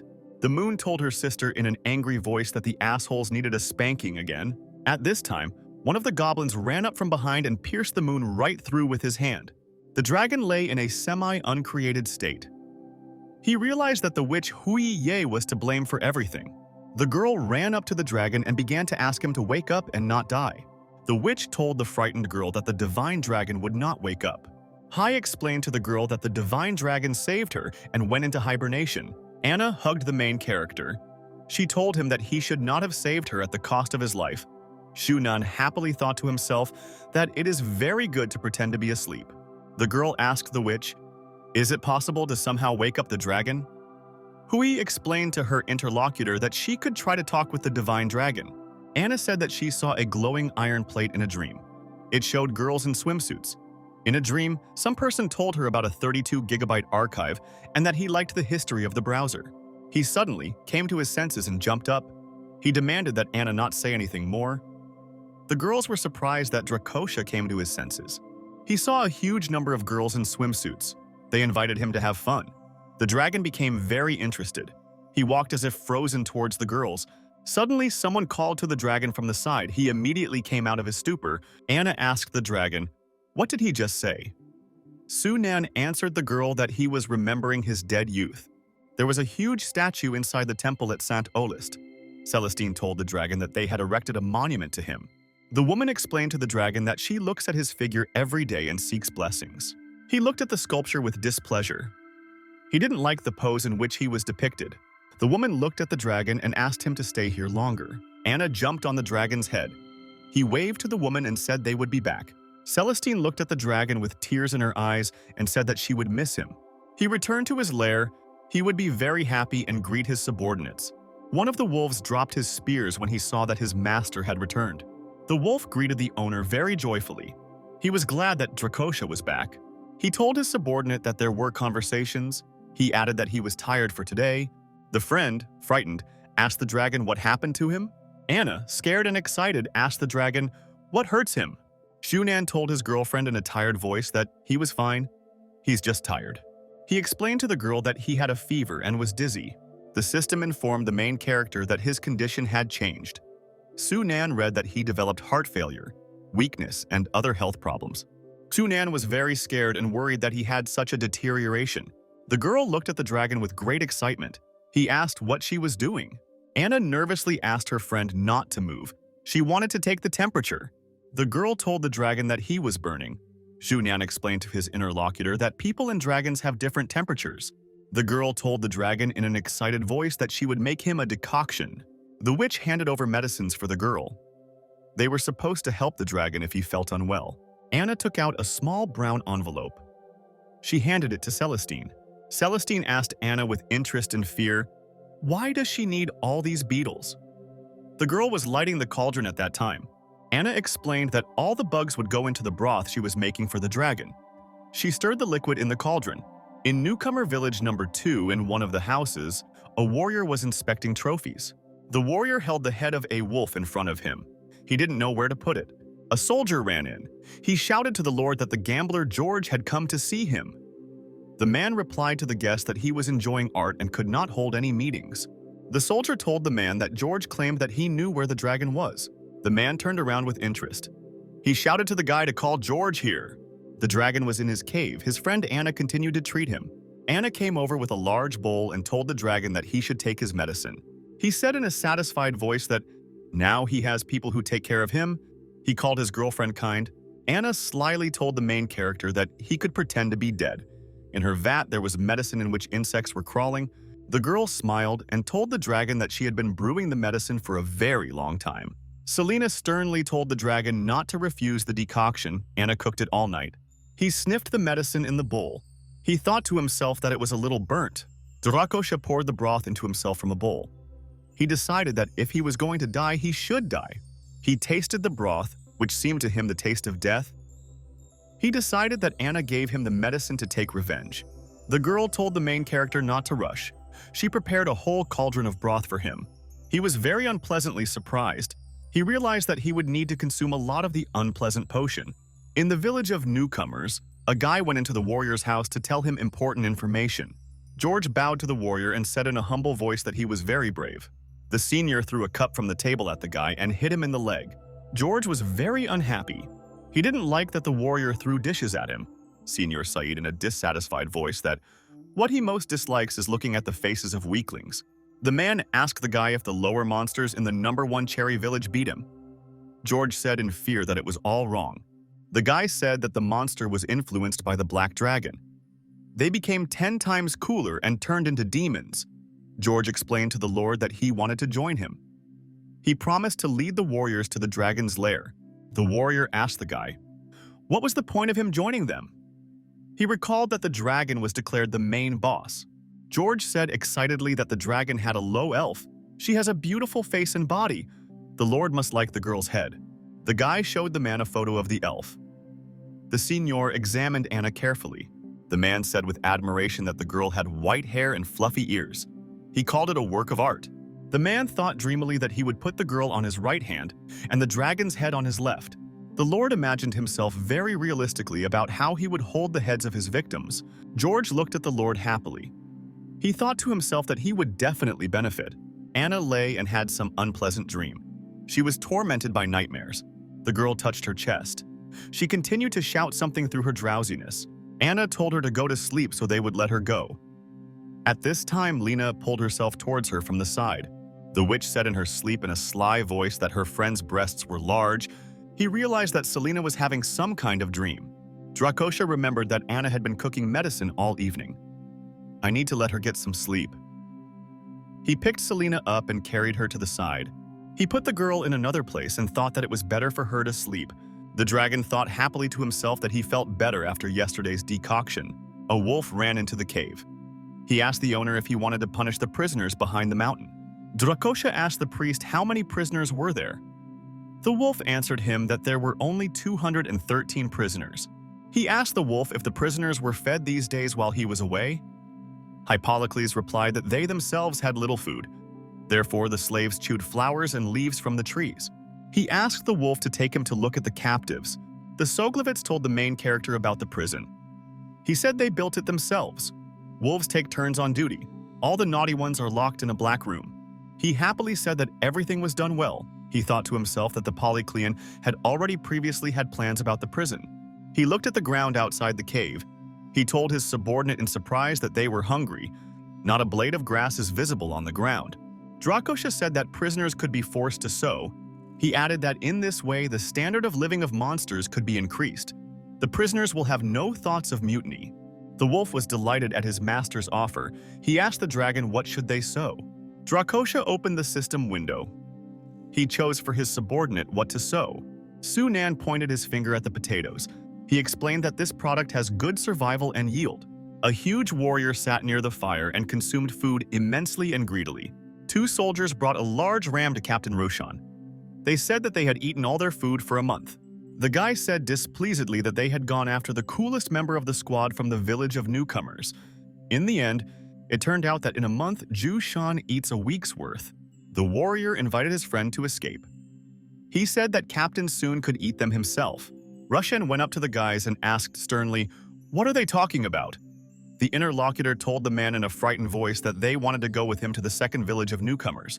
A man sat at the table with young warriors. The guy asked the senior why he made them wait until such an hour. At this time, a big man appeared from behind. He asked the people at the table if they were talking about him. The senior could not understand how the huge stranger managed to appear behind him. He and the guys didn't feel anything. The man said his name was Valdoli. He is the lord of these lands. The man added that the warrior's name was David Rushan, and he was a shadow assassin. George was surprised. He shouted that the assassin had at least 200 kilograms of mass.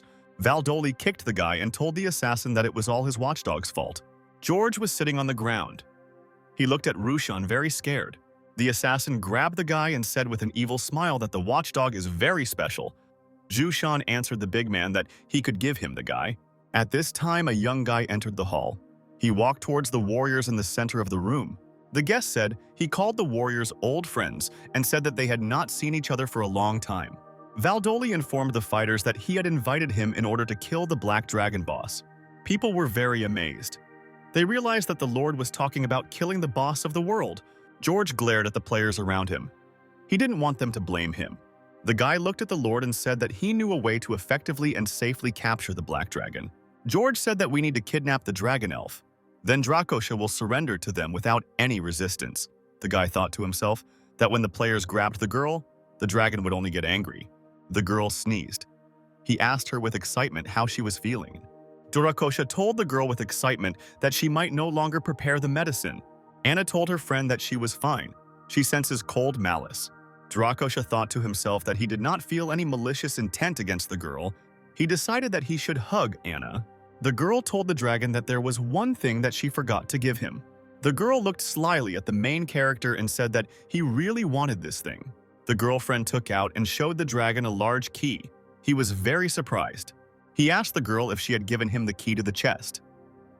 Anna told her friend that she had taken the key from the sorceress Melinda. With this key, you can open silver chests. The girlfriend showed the main character another bunch of keys. She took them from Daniel's hands. The surprised Drakosha asked the witch, how did she do it? Selena said that she crossed Daniel's arms and legs and broke them. At this time, the girl was sitting in a cell in a dungeon. Her hands were tied from above. Melinda looked at the guy and said that it was all his fault. If he hadn't told fake news, she would have been the eldest in Rookie Village number 6. Daniel answered her that she herself was a non-entity, but she blamed him. The girl thought. She realized that if she couldn't kill herself, she had to find a way to escape.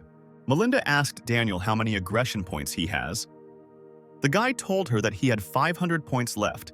He spent the rest on buying a key. He promised that he would not give up the key even if he was beaten to death. The girl shouted to the guy that even if he dies, he can be reborn. She demanded that he hand over the key. Melinda told the guy that he could give her aggression points. She herself will escape and then rescue him from prison. Senior surrounded by his subordinates, he stood and looked at the mountain through a telescope. The man demanded that George bring him the elf from the dragon's lair. The guy was very scared. Rushan told George to show his strength if he joined them. The big man wrapped his arms around the guy. He promised the warrior that no one would see him, thanks to his abilities. Late in the evening, George quietly made his way into the cave. The wolves at the entrance did not notice him. At this time, the guy suddenly started to stink. After that, the wolves woke up. The guards could not understand where the stinking smell came from.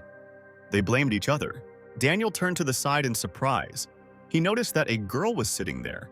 The warrior was delighted. He looked at Anna and realized that he had found the elf. Daniel handed the girl his glasses. The shackles fell off her and the system announced that the deal was completed. The guy asked his girlfriend to make sure she came back for him. He recalled that he gave her aggression points. Melinda explained to the guy that she would not come back for him, but would save him from suffering. Melinda grabbed the guy by the neck with her hands and prepared to strangle him. The wolf stood on duty. He heard some suspicious noise and turned around. Melinda looked away with displeasure. She called Daniel a jerk. The wolf ran up in fear and noticed how the girl fell to the floor in front of him. Anna told the surprised guard that she accidentally sprained her ankle, but he caught her. The wolf asked the girl with interest, what was she doing here? Anna answered him that she had dropped something in this place during the day. She also checked how the guards stood guard. The wolf told his mistress that he always conscientiously stands guard. The girl scaredly pointed to the side of the wolf. The guard immediately ran there. The girl thought joyfully to herself that thanks to the transformation potion, everyone now sees her as Anna. Perhaps this way she will be able to get closer to the dragon and kill it. Daniel looked around with excitement. He could not understand where the elf had gone. The guy and the girl were getting closer. They came close with their backs to each other and collided. The girl was very scared. She could not understand who was next to her in the cave. Anna turned around and asked where the wall in front of her came from. Daniel thought to himself that he didn't even have to try. The guy picked up the girl in his arms and carried her. He thought to himself that the night was very good for him. The dog told the dragon that they saw that Anna was heading towards the Silver Forest. Sunan replied that the girl should be here next to him. He looked in surprise and saw that his girlfriend had disappeared somewhere. Drakosha got angry. He realized that his girlfriend had disappeared somewhere from the cave. He was very unhappy. He did not understand why the whisper of the aura did not protect the girl. The dragon flew fearfully across the night sky above the forest and called out to his girlfriend. The people below were very surprised. Someone shouted in fear that the dragon had found them. Rushan told the frightened soldiers to calm down. No one will see them with him. The young guy said that the dragon was looking for an elf. This means that George succeeded. the senior said in a satisfied voice that the boy was useful. The guy said that the dragon has the 4th degree.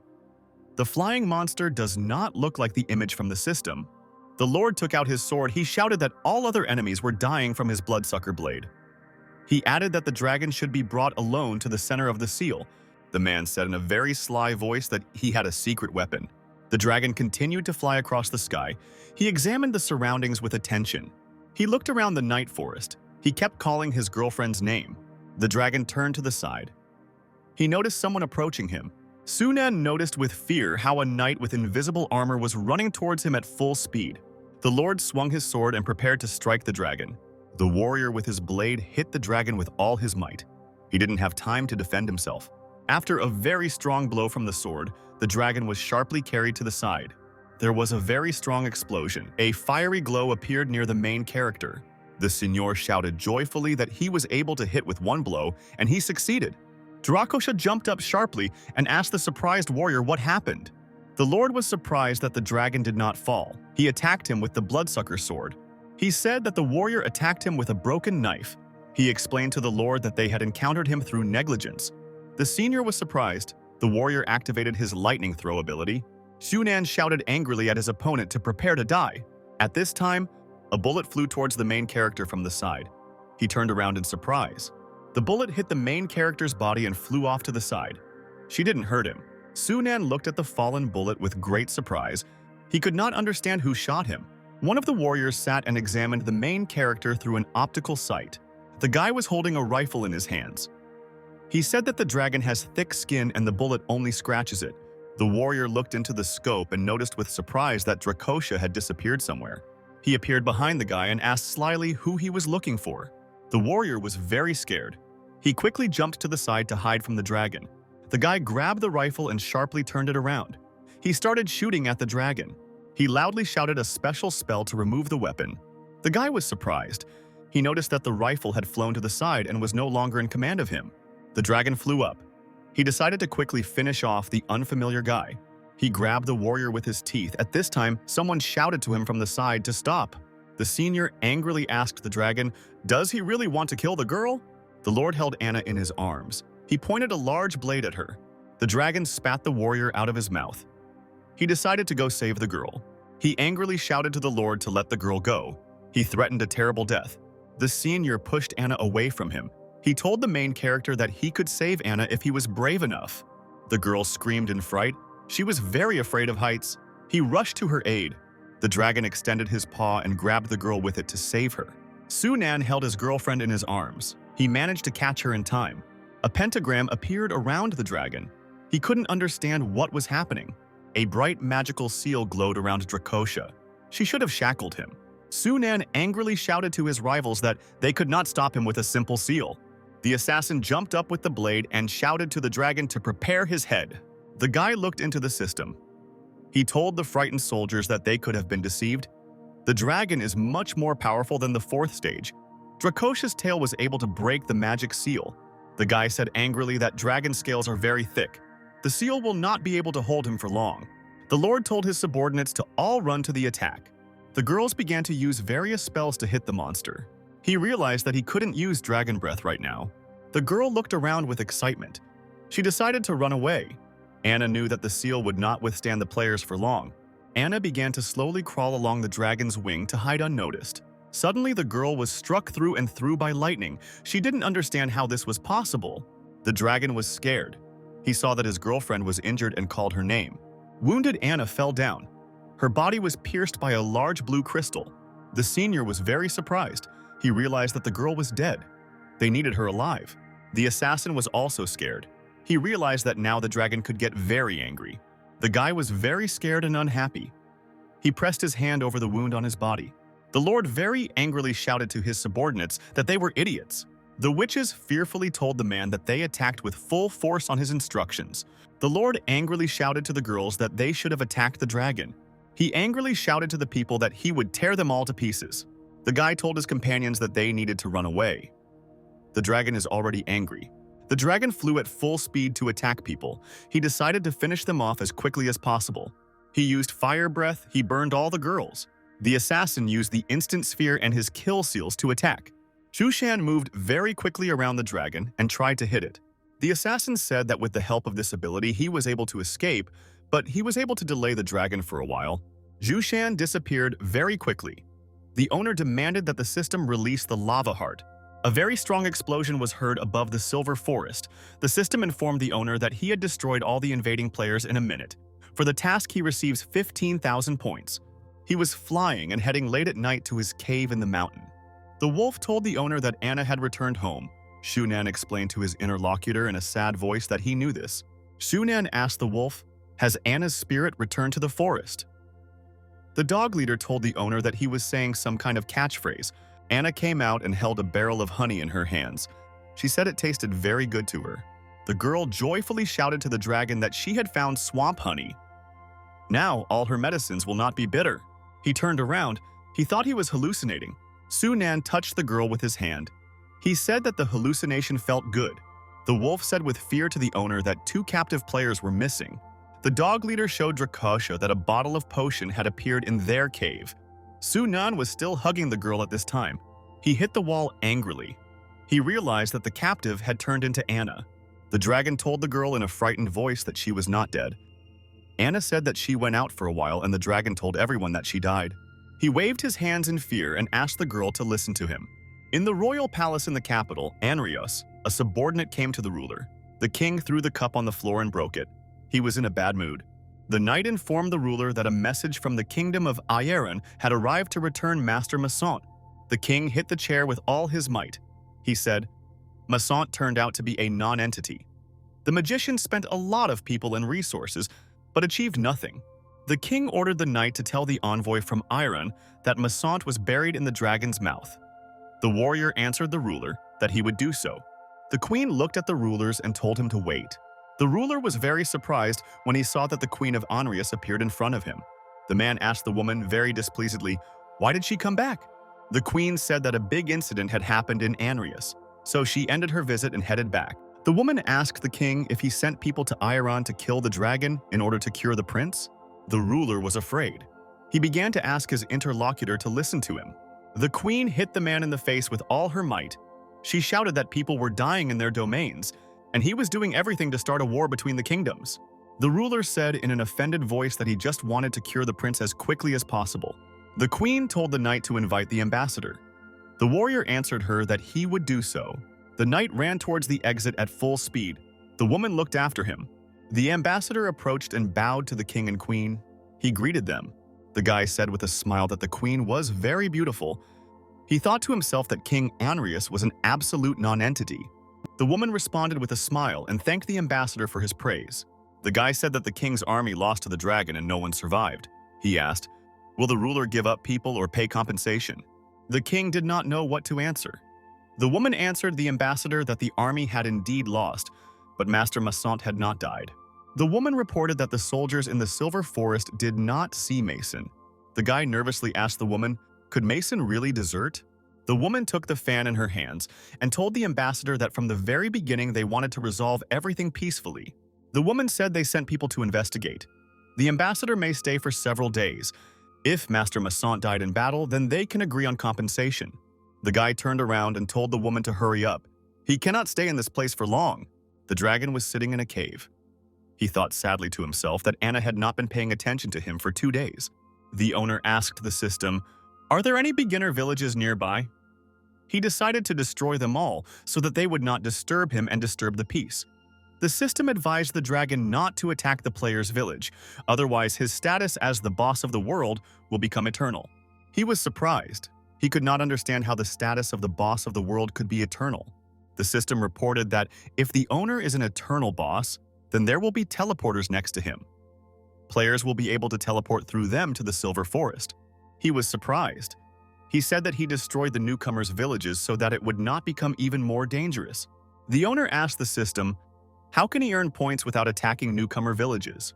The #1 beautiful newcomer city, which has the name Heavenly Dynasty. Iceland sees something new in the system, namely that the boss has been updated, and this makes him perplexed. Was that dragon really killed, or a cooler monster appeared? Apparently the fight will have to be postponed, and he is worried about the dragon because he is truly a worthy opponent.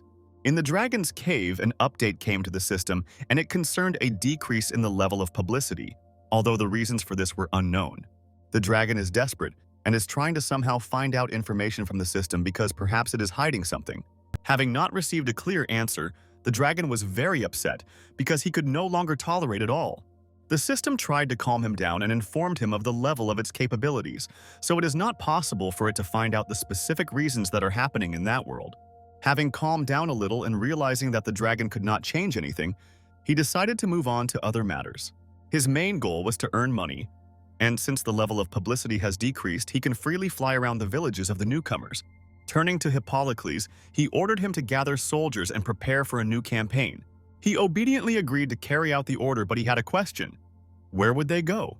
The dragon knew clearly where they needed to go, namely to the north of the Mulligan Desert, and the plan was to attack the village of newcomers number 2, Cherry.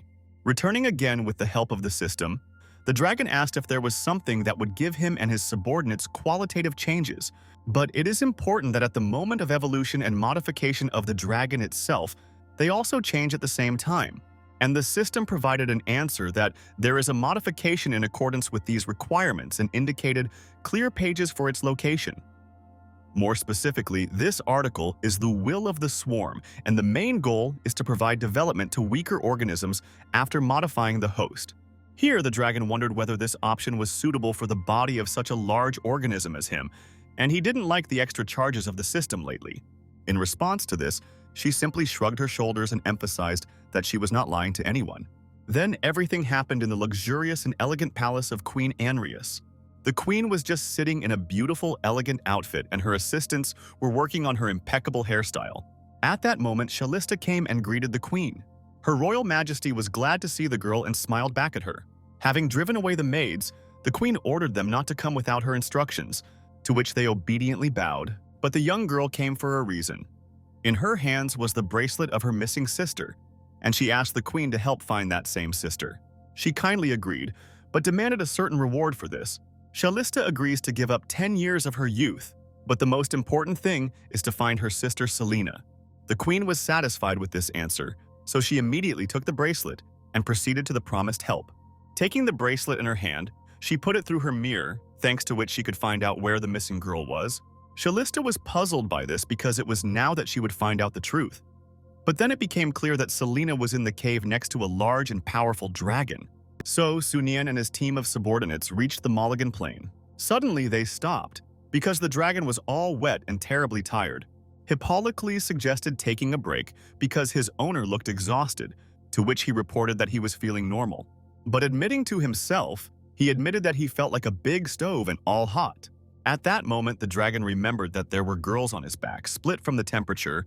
They were both very ill. Due to such heat, they got sunstroke and needed water.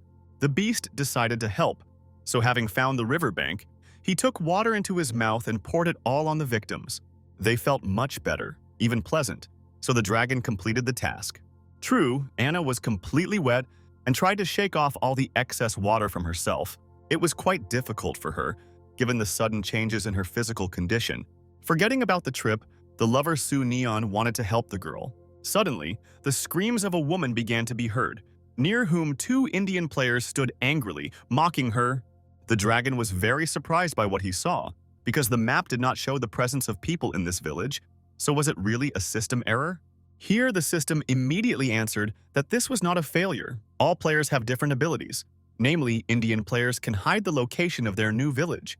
For example, it is already known that Cherry players have the ability of a martial spirit. That is, they increase the militant strength of the team and impart fearlessness. While a beauty camp or a beautiful city has scientific and technical analysis that helps them create technology, but the beast was surprised by the presence of all these abilities, so he asked the system if he could familiarize himself with the others. But unfortunately, this is not possible yet, the computer replied. Those Hindus continued to mock the young girl and tear the clothes on her body. Suddenly, her look changed to stern, and she firmly said that they would die. Taking out her sword, she wanted to begin self-defense and revenge. Suddenly, 2 players are distracted by a noise and rumble behind them. It's a dragon flying up. With the power of his mighty wings, he knocked the 2 offenders to the ground in one fell swoop. The girl was shocked and a little frightened by the appearance of a large and fearless beast. He carefully took her into his big paws, and it seems this meeting was not unplanned. Finally, the beauty found him and didn't even waste much time. At this moment, her gaze changed to calm. The indignant Indian players tried to get out of the water, not understanding who dared to throw them into the river. Having almost reached the shore, they raised their heads up and, frightened, saw a dragon.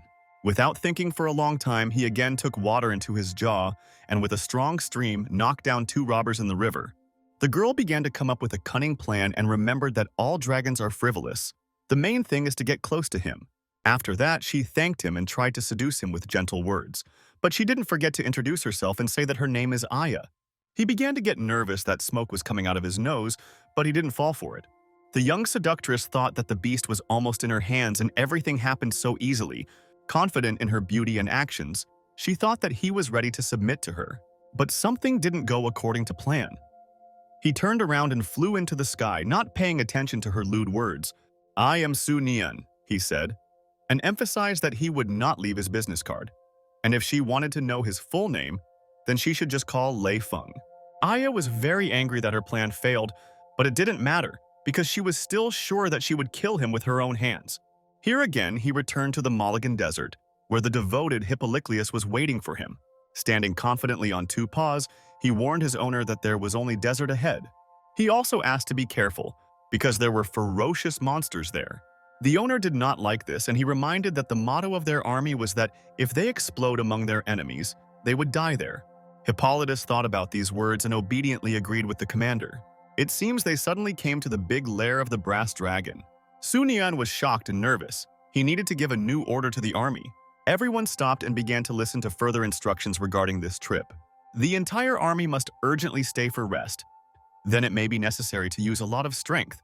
And the girls, who were walking and sunbathing under the scorching sun, did not understand the reason for such a sudden stop. The dragon was very annoyed because he smelled hot metal. It reminded him of the smell of a brass and copper ferocious beast, which gave him a bad feeling. It would be right to change the path and go around this path, which led to a terrible lair. But unfortunately, there was only one road and it led to the north of the Mulligan Desert, so there was no way to change it. Therefore, the dragon flew alone to reconnoiter the situation and left Anna on Hippolyclia so that everyone could stay there and rest.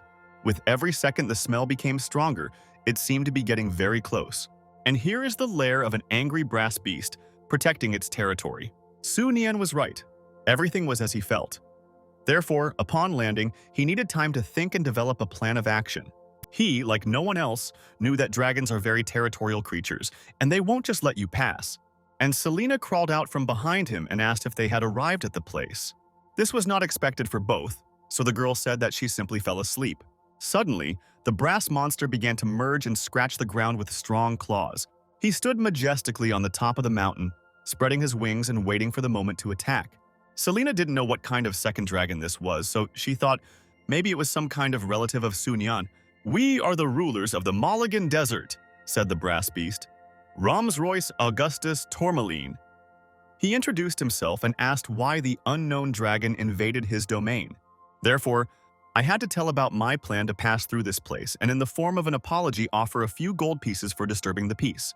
The brass dragon, of course, agreed, but demanded 100,000 gold and Selena to stay to talk to him. Su Nian was upset because he would give away so much money again and also leave a person behind. Therefore, he asked the system, crying, if the brass dragon was reborn, would he really have to spend so much money? And the brass one picked up the tired guy and emphasized that if he couldn't talk to him within 3 days, then he needed a replacement. Therefore, our dragon looked at his friend with a sad look to ask her to stay here. But the beauty was clearly against this idea, so she made it clear that she did not want to. Therefore, he flew up and shouted that he could leave any amount of money, but he would not leave his man.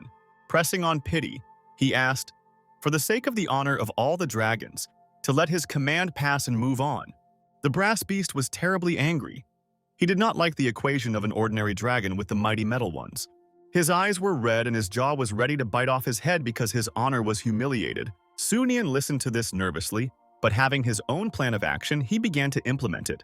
He got angry, released his claws and spread his wings, and decided to attack his opponent who was interfering with the campaign. I thought that it would be possible to scare him, so I asked him again if he agreed to the conditions of giving the way for money. But this was a bad idea because the brass dragon is very strong and its level is much higher. This is where the one-sided fight should have begun, as the beast suddenly flew into the sky. But then Su Nian simply disappeared. The amazed monster could not understand what had just happened. How from behind him he heard a voice that said to him, "Well, of course you're so slow," and our dragon defeated him, unexpectedly attacking and biting him hard on the neck. Then Selena came to the rescue. She tried to cast a spell and put the beast in a cage. But unfortunately, she only made things worse because she missed and fired the net at the wrong dragon. But he didn't get angry with her. He simply asked her not to do that again. As long as he got out of the trap, this was enough time for the brass lord of the desert to regain his strength and attack back. Thanks to his wings, he created a sandy desert that knocked everything down and made it impossible to even open his eyes. Poor and little Selena had her hat blown off by the wind and her clothes almost torn off, and the sand that got into her eyes brought tears to her eyes. Su Nian did not understand what to do because he needed to win this battle, but it was important to come out alive and protect his friend. The storm, along with the sand, raised everything, even stones the size of the dragon itself, which almost killed him. Something had to be done, but the sand got in the way of everything. The brass beast had already moved beyond the dragon tongue magic. There was nothing left to do but turn to the system for help. She offered to buy an all-seeing eye, but the price for it was very high. Therefore, there was an option to freeze for 3 minutes, and then the price of the modification would be only 10% of the total amount. The dragon agreed to this because there was no other choice. You just have to wait 3 minutes and he will win this battle. The brass beast was already sitting on the mountain, watching everything that was happening below and rejoicing at its victory. Suddenly, all the stones turned against him and began to carry him down the mountain. An enraged Su Nian with an all-seeing eye appeared through all this sand and continued to finish off the enemy. Now he began to taunt the defeated man, trying to pronounce his name incorrectly. But then the beast stood up again and began to stomp his feet angrily and shouted that now he was really angry. And here he concentrated all his strength to create quicksand, against which the dragon's wings could do nothing. The last thing Selena shouted was the words, "We are trapped!" Now they found themselves in an unknown, dark underground cave. The girl was lying on the ground, scared, and on her was someone's skeleton whose hands glowed green. How scared she was when she came to her senses a little and saw this above her. So she screamed at the top of her voice as a ghost. Meanwhile, the dragon found himself in an underground tunnel made of snake bones, but from the strong blow he could not recover for a long time. So he just lay there. Clearing his throat, he began to understand where he was and was there really something under the quicksand. It all reminded him of snake bones, so he was right. Selena stood up and began to look around. She was scared alone and worried about her friend, so she immediately started calling him. Hearing some rustling, she turned back. Perhaps it was Su Nian who still survived and heard her. Turning around and highlighting everything with her stick with a magic stone, she saw a large number of corpses hanging on the walls. Because of fear and surprise from what she saw, she ran from there, but did not notice a large gap in the ground and tripped. The girl fell on her back and hit herself very painfully, which caused an echo of the sound of the fall. At this moment, a quiet rumble reached the dragon, so he immediately paid attention to it. But he thought that it was still rumbling in his stomach. He sat and missed his girlfriend, so he decided to turn to the system again and see if she was alive. There was nothing there about her death, so everything was fine. Then the next thing he wanted to do was to break through the layers of sand with the dragon's breath and get out. But the system advised not to do this, because it would cost lives. Well, the decision was made to just move on and maybe he would find a way out of there. Suddenly, a notification came into the system that an unknown force had been spotted somewhere nearby, but whether it was safe was unknown. The dragon was upset because lately there have been a lot of incomprehensible things coming from the system. And then he saw the red stone in the snake's skull begin to glow brightly. Taking a closer look, he noticed that there was something inside the stone, and it seemed to be a human image. It said Chelsea Terra. Perhaps this was the unknown force the system was talking about, but unfortunately the connection suddenly disappeared. Returning to poor Selena, she saw ancient magical writings. It was a small stone that shimmered a little and had hieroglyphs on it. The girl was very happy because it was the legendary Code of the Dead, which all magicians have been looking for a very long time. How lucky she is. Such luck. Still, as a sorceress, she will have a chance in life to read the Code of the Dead. But regarding those skeletons, were they really dead wizards who laid down their lives to read that codex, she wondered? The sorceress wanted to disturb one of the skeletons by touching his hand to ask a question. How did she see something written in blood on the stone? Perhaps it was someone's suicide letter. But there were certain instructions there. Selena began to read out loud what was written, and it was there that it was stated that an evil spirit was sealed in this stone and under no circumstances should it be said. More specifically, it talked about Chelsea Taru. It was also forbidden to look into her eyes, but the girl continued to read. On the other side where the dragon was, the mentioned Chelsea in the red stone suddenly opened her eyes. Having finished reading, Selena concluded that this was all strange and decided to move on. And when she finally saw natural light, it was something like coming out of a cave, but suddenly she was enveloped in sand. A strong sandstorm arose again, which made it difficult not only to open my eyes, but also to simply walk. The poor thing couldn't understand what was happening. The ground shook underfoot and it seemed like the cave was falling apart. The same thing happened with the dragon. It was as if they were in the same cave, but something separated them. Panic gripped both of them on opposite sides because the cave really began to fall apart and it was unknown what awaited them next. When the floor where Selena was completely collapsed, she fell into another cave where Su Nian was waiting for her. She hit him painfully again and fell on him, and the remains of the stones from which the dark underground cave was made flew from above. She felt very hot from falling on the dragon, since its temperature is much higher. Waking up after such a flight from another floor, she finally saw her friend and was pleasantly surprised. Immediately after that, she went to him with hugs and was glad that he remained alive. Next to her, the girl began to talk about where she had been and what she had seen, and also, of course, talked about the ancient code of the dead, which contained black magic. He was interested in this question because perhaps it was in that code that it was indicated how they could get out of these caves. Selena's gaze filled with sadness, because unfortunately this was not discussed there, so she answered no. But she remembered the magician who, before his death, wrote with his blood that some evil spirit was sealed there.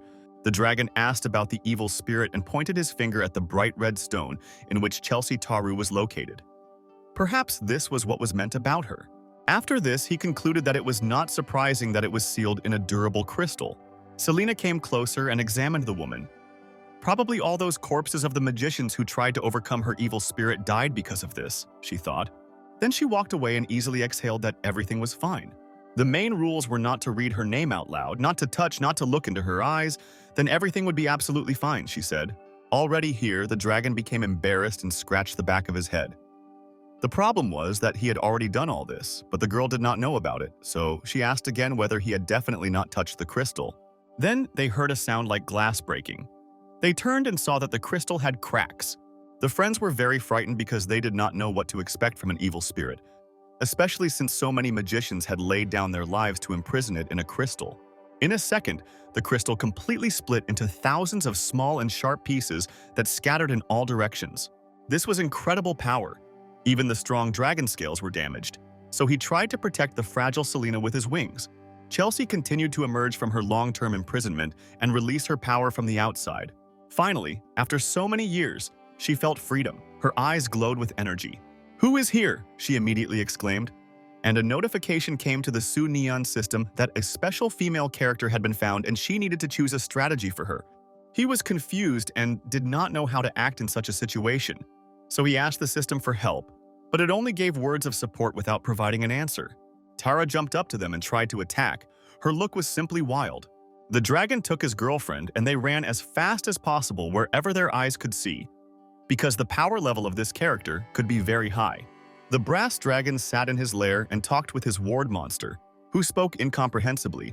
He brought information about an army of monsters who stopped not far from his possessions, and the beast only scoffed at the fact that the black dragon had definitely died. And his army still did not know about it.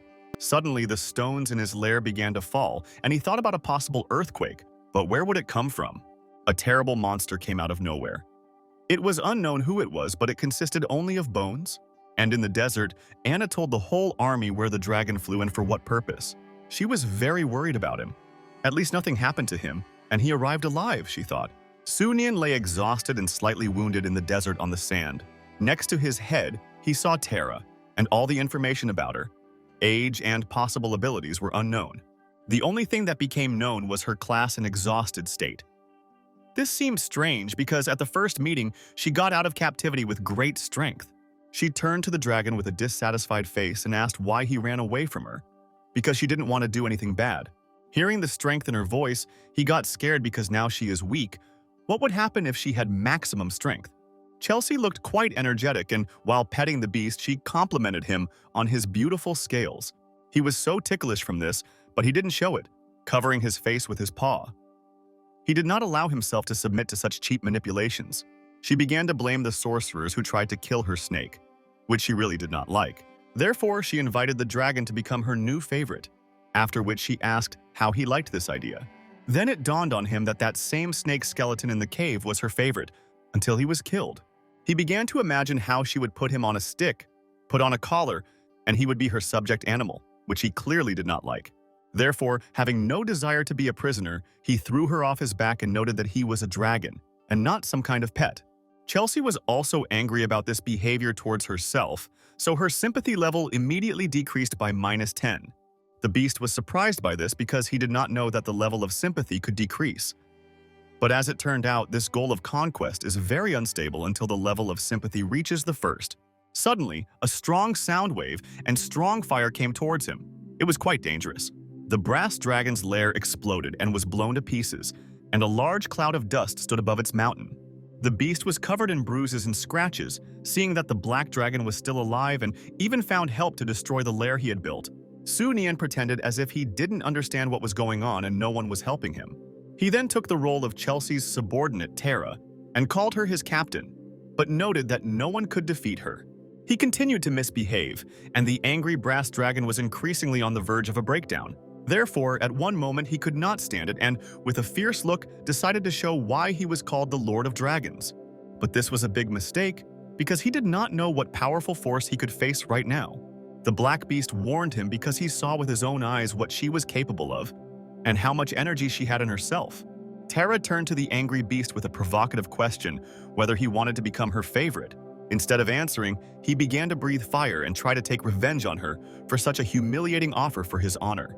But there is no need to arouse anger in Chelsea because it is unlikely that it will be possible to cope with it, especially when in an exhausted state. Su Nian and Selena simply watched what was happening, knowing in advance who would emerge victorious from this battle and who would be crippled and humiliated. Chelsea. Tara immediately goes on the attack, her red eyes seeming to be bloodshot and hateful. Before delivering a strong blow, she warned the monster that he was looking for death and would better agree to be her animal, because now it would not be possible to end everything just like that. He froze in the air and could not even move his body, and his blood was floating around. The black dragon turned to the system for help because it sees that the situation is becoming uncontrollable. There is a way to sign a contract of submission, but for this you need to sacrifice some part of the body. And the price of this contract is quite low, only 1,000 points. But you must remain in the field while signing, or it will not work, and the system points will not be returned. How little time has passed, and the brass beast is already begging for help, barely uttering the words.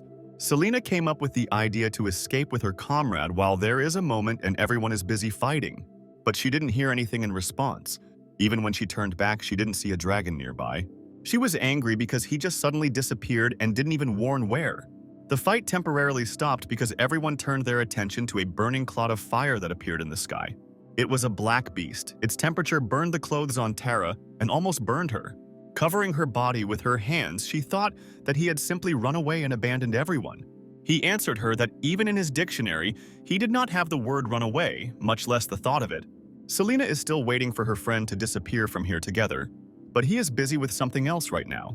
She screamed and called him so loudly that he turned around and fell on his back, but still continued to ignore her and finish the job.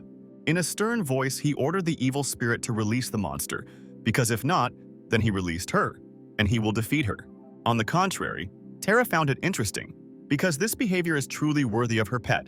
With one movement, the clothes on her body were restored and she continued to mock her opponent. He was simply thrown onto the ground with great force. It looked like an explosion. Here, even the black dragon showed sympathy and decided to inquire about his condition, because he was lying barely alive on the ground and covered in dust. Opening only one eye, he thanked her and replied that everything was fine, although visually you couldn't tell. But having received a satisfactory answer, Su Nian decided to play a joke on the barely surviving one and said that salvation was worth something, after which he handed the piece of paper into his paws. The amount of salvation was indicated there, and more specifically, 1 billion gold pieces, which led the monster into a state of shock. And he continued to mock him and tap his back with his paw, This is only a little more than 100 million, he added. Having finished with the bullying, he turned his attention to Terra and what she was doing now, but he needed to somehow lure her into the field according to the terms of the contract. She ordered him not to be distracted and tried to tame the dragon. Attempts to hit him were in vain, because he is quite fast, which was infuriating. His strong wings make it possible to quickly change his location and dodge any dangers. Selena also did not waste time and told her friend where danger awaited him. And now is finally the right moment when you can finally turn to the system with an order to call up the subordination agreement field. A purple circular field immediately appeared on the ground below the dragon. But to conclude a successful agreement, he needs to stay there with Terra for only 10 seconds. The dragon tried to catch her to drag her into the field, and he succeeded. He put her on his neck and quickly flew to the place where the agreement was created. Therefore, while they were flying, the girl almost fell, but continued to hold the fiery torch in her hand. Finally, he threw her to the ground where the field was located and pressed her tightly with his strong paws. The look immediately became innocent, and it seemed she began to understand what was happening here. Judging by her expression, Terra was only glad that he wanted to tie her to him and keep her close. The fire gradually diminished in her palms and everything should have ended. But not now. A sandy trunk rose on the ground and stones began to fly in all directions. And through all the dust, someone's long tail could be seen. Selena stood behind, not understanding everything that was happening. And it seemed that this terrible tale had come for her. It was a huge snake which, opening its mouth wide towards the girl, sharpened its teeth. The dragon only has to wait a little while to finish his business regarding the contract field. Poor Selena fell to the ground in fear and begged for help because she didn't want to die. The brave beast grabbed the neck of the snake's head with its teeth, but now it was not alive. It was an old skeleton that he had already seen in the cave. But he went out of bounds early and it lost its power. He didn't have enough time. All in tears, the young sorceress was very happy that Sunyan had come to the rescue and she would no longer be alone. Selena's sympathy level increased significantly, which allowed the dragon to gain new skills. Therefore, he tried to calm the girl down and ordered her to hide in a safe place. She obediently did everything he said and thought even more about how handsome he was. The tear-stained beauty ran as quickly as possible and stepped over the stone, but from what she saw, her surprise knew no bounds. And this was the ring of the same magician who, with his blood before his death, wrote a warning on a stone in an underground cave. Terra was very angry. She didn't think that the dragon could create a human field of conquest and noted that such things require a lot of strength and time. But unfortunately, he doesn't have them. She began to threaten and say that it would be better if he agreed to be her pet because now she will take off his skin and make a new one for her snake. He tried to stop her in a frightened voice, so he said that they had something to talk about now. And the evil spirit had already managed to inflict wounds on his body. Then something began to restrain her. It seems it was a necromantic spell of binding to the earth. This is a very old spell that she destroyed 1,000 years ago. The black dragon looked up and noticed Selena trying to help him with her powers. She put on her finger the same ancient ring that contained many spells, but it was too strong for the girl, so she had to hurry. While Chelsea could not move, the beast bought another field of the contract of conquest, spending another 1,000 points. But money was not important now. Again, he only had 10 seconds to complete the task, and this time, everything worked out. The field was created and she was imprisoned again. All that remained was to choose a container for the victim. For a place of imprisonment, the dragon needed to give up part of his body, and he was not very keen on sacrificing himself, so he offered a claw. But unfortunately, this will not be enough. Defeated, Chelsea tries to drive him crazy, but he is not persuaded and decides what he will give from his body. Shaking his head and thinking carefully, he decided that his left hand would become the place for imprisoning the evil spirit. The girl wrapped in chains was against this and kicked, but now they did not ask her opinion. A new notification came to the system that from now on, Chelsea Terra, also known as an evil spirit, has become the obedient servant of her master. A strong wind rose again and Selena, barely standing on her feet and holding her dress, turned to her friend, who was not indifferent to her. Happy, she said that together they had succeeded, and everything around calmed down and gradually flickered with white lights. But the girl still had one more unfinished business. Removing the ring from her finger, she pointed to a nearby skeleton. Then she began to tell that this corpse was most likely the previous necromancer, and there was still some magic left in his ring, and thanks to this, she was able to use the spell of binding to the earth. So she turned the ring and put it back on the skeleton's finger. Why not leave it as it was? But she is still confident in herself that she will become the best witch. Being a necromancer is certainly cool, But it's not her dream. Meanwhile, the dragon does not consider it necessary to refuse because of his fear of corpses. Suddenly, he wondered if he had forgotten anything or anyone. His thoughts were interrupted by Anna, who joyfully ran towards him and waved her hand so that he would notice her. She heard that her dragon lord had run into trouble, so she immediately notified the entire monster army and brought them here. And she heard all this from the exhausted brass beast, which was wandering and looking for shelter. Then he remembered something he had forgotten about. It was about $1 billion gold debt from Rolls-Royce for saving his life.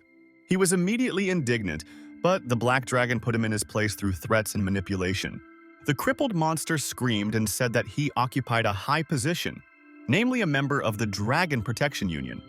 So if he was killed, all persons related to him would be put on the wanted list. This was the first time the Black Beast had heard of such an alliance, so it did not frighten him. But he wanted to know more about this organization. The fact is that the dragon population has greatly decreased during the lawlessness, and if this continues, then pretty soon they could all become extinct. Several thousand years ago, there were tens of thousands of dragons on the Dragon Island. They lived separately from everyone else, and that suited them. They grow very slowly, although they need sleep to rest and recuperate, but now people are increasingly striving for their bodies. "There are many merchants and hunters, but there is no one to buy," said the brass monster. "People are very evil and always thirst for money. So when they found this island, they immediately began to exterminate everyone and mercilessly make plans for individual particles of animal bodies.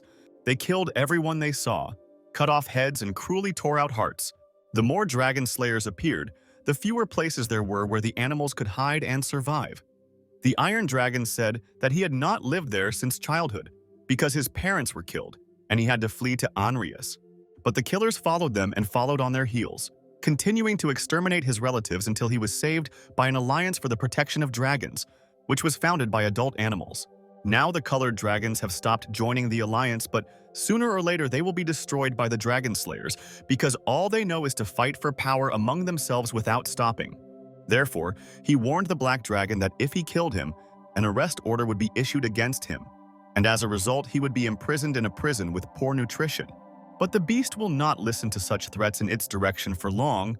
Therefore, placing its healthy paw on the head of another beast, it reminded it of its demands, cooperation, or to become relatives. If he refuses, he will seal his mouth so that he will no longer be able to speak and will only eat insects. The brass monster, covering its head with its hands, bowed to him, but asked for an oath from the colored dragons that its mouth would not be sealed in this case. Sunian Waters Partherniak swore by the Mother of Dragons that if he served him faithfully and truthfully, the brass relative would remain safe and sound. And the Rolls-Royce Phantom Tourmaline, in turn, swore under these conditions to become a relative of the Black Dragon. It was already dark outside, so Anna, tired from the hike, fell asleep and the beast took her to another place where she could rest well. Alone, he turned his attention to his paw, where he saw a mark from the signed contract. The system suddenly received a notification that, for unknown reasons, the level of his publicity had decreased again, and more specifically, everything needs to be investigated by yourself. While sleeping, the girl heard a roar and woke up to find out what happened and if everything was okay with her friend. He didn't want to go into details, especially since he was upset about the low level of publicity, so he simply told her to go to bed. Anna, with an upset face, sat on his neck and tried to calm him down. Suddenly, reaching for his head, the girl kissed the big beast on the cheek, so that he even screamed. She just smiled shyly and covered her smile with her hand, and said that she did it to relieve the pain from the bite. Sunian could barely restrain himself. He still had a little time left and he would finally become a human again, after which he would be happy. The large settlement of New Sakura people at number 2 looked very beautiful. The Black Dragon watched it through its system and was surprised whether this was really a village for newcomers. If you compare its scale with the 1st or 6th, it has increased very quickly and greatly. But the reason for this was the attention that the beast paid to its inhabitants. He himself was very surprised by this, but the system explained everything to him. It turns out that there are villages that are an order of magnitude larger and more developed than number 2. Here the players are colonizers who first gain the power to stay on this land and be its owners. So, says the dragon, this village is an invading species and it seems to have no natural enemies. Hippocles and his owner met in the forest thickets near the newcomers' village. Sakura number 1. His devoted servant reported that the ammunition was ready, holding in his hands a bullet with a rather specific smell. This is a new development of explosive bullet with sharp waste. They are several times more deadly than poison gas bombs. The dragon was pleased with the development of his army, but asked to do without the stink next time. The flying beast rose into the sky and shouted to his subject comrade that he needed to go on the attack. "Let the enemies be bombarded with our new sharp waste bombs," Su Nian ordered. On command, loud explosions were heard simultaneously from everywhere, from large cannons that fired stink bombs. The dog army rushed into battle with hatred and loud cries. Giant rabbits with an incredible thirst for killing and sharp spears also rushed headlong into battle. Bloodthirsty monsters ran towards human buildings in large groups, and at that time, stinking bullets fell on their heads. People tried their best to escape from them. At the tower, these bombs with a deadly smell flew to the guards, which brought tears to their eyes. Breathing a rainbow out of his mouth at the smell, one of the guards ordered that they be told to the supervisor that they were attacked with stinking weapons. Su Nian ordered the Rolls-Royce to use his dragon breath with him and directed him to the center of the city. But Royce was surprised and said that no good would come of it. He said that these people did not attack them, and there is no point in killing them unless they were the first to provoke a conflict. But this is not so. With great anger, Su Nian told his subject to shut up and asked him if he had noticed that there were fewer and fewer dragons. And then the merciless fire of the beast hit the man and destroyed his body in half. Because of such a temperature, smoke even came out of the wound. The brass monster was surprised and sadly asked his boss why the dragon population is decreasing. "It's all because of humans, because they have taken over their space for survival, destroying their kingdom for life," he responded aggressively. "They also killed a large number of their relatives, ripping out their hearts and mercilessly cutting off various parts of their bodies," the black beast continued. "If you let the killer escape at least once, he will bring other people into your lair for the same purpose, making a bag for gold from the skin of the poor creature, and then they will go around and celebrate it loudly." These words brought Royce to tears, which immediately turned to anger. The painful experience did not allow his relatives to feel sorry for these fighters. Smoke came out of his nose and his eyes filled with anger that even the earth around him began to tremble. He was determined that these people must die. His master really liked this determination, so together they headed to the village to carry out the assigned mission, being strictly determined to win. Having flown to the place that needed to be destroyed, right in the sky, they began to shoot fire from their mouths directly at everything they saw. The people got scared and passed on the information about the two dragons to their young boss. He did not expect such strong opponents, so he quickly gave the order that all magicians were fully prepared to defend themselves. First, it was necessary to distribute shields to all the warriors for protection, and then immediately everyone began to read the most powerful spell together. Also choose 2 magicians who can cast a slowdown spell on the monsters. But almost everything was in vain. The animals had great resistance to elemental magic, so the slowdown spell could not hold them for long. The young leader could not understand the reason why the dragons attacked the village so unexpectedly, and the soldiers explained to him that a few days ago the leader Fardor brought people to attack the Black Beast, but they did not know whether it was this dragon that was now taking revenge on them. Chief Fardor was the father of the young commander, so he was determined to avenge him since there had been no news from him recently. The commander ordered his army to kill the attackers by taking out spears and throwing them with all their might at a 45-degree angle. Everyone prepared their weapons at the same time and waited for the team score. When the boss shouted the command to throw, all the aimed spears flew into the sky to kill the opponents. At this moment, the Black Dragon used magic to disarm its offenders. The entire army did not understand what was happening. Spears as one began to fall to the ground and hit people who were thrown towards the sky. The young leader ordered the magicians to immediately raise their shields for self-defense, otherwise there was no way to avoid death. But nothing worked. The dragon's magic affected all weapons, so the sorcerers could not raise their shields and begged for help, and their spell was not restored. The brass dragon's eyes glowed with a bright light. He mocked the people, or rather, how much they overestimated their skills against such 2 powerful beasts. While there was time, he decided to ask his master a question. It seemed to him that these people could not die, because with his own eyes, he saw how the players, trampled by his large paws, were leaving a room right in front of him. Su Nian asked him to tell in more detail all the information about those people, if he paid attention to it. After all, the world in which they live is not the only one. Besides their world, there are others. And he tried to explain that this world was taken over by dragons, so people most likely came from others. And in the village for newcomers, Sakura No. 1, the young leader and one of the sorceresses were fleeing death. The magician suggested running as quickly as possible to other villages. The boss didn't quite understand this sentence because he didn't know about the existence of other settlements nearby. Although there was a camp nearby that was not displayed on the maps, this was probably due to the fact that they had invisibility. It sounded pretty safe, so they immediately ran there. It didn't matter to them what the residents of this village were up to. The main thing was that they lived in peace among the Green Mountains and did not worry about becoming firewood. It was decided to wait until the dragons fly away and rebuild a new settlement. But now we need to survive this somewhere and survive. They fled quickly, and their houses were razed to the ground. A large cloud of dust and fire rose above the city. It was painful for the leader to leave the place where he grew up, where his people and his power were. But they had only 10 minutes to escape, being under an invisibility potion. And in General Store number 2, the dragons sat and discussed people, looking at the bright yellow crystal lying on the ground. The Black Master talked about how these people were not from their world. They came to conquer, and if they succeeded, the world of dragons would remain as a used thing or be destroyed. That's why he attacked them. In addition, each of these people is a professional. It is much easier for them to become stronger. They just have to kill a few monsters and they immediately gain strength. His brass relative began to worry about their own safety. The owner didn't like this. How could there be any benefit from such a subordinate? He is not a dragon at all, but a complete bundle of nerves and fear. Su Nian was not interested in how other cities defended themselves. He was only confident that he could gather all the local dragons, destroy the villages of strangers, and build his own city of monsters. But he decided to take the crystal because it is an important thing. It can help gain abilities in building cities, but they can only get it by destroying a human village. Therefore, he turned to Rolls-Royce. They are teaming up with him.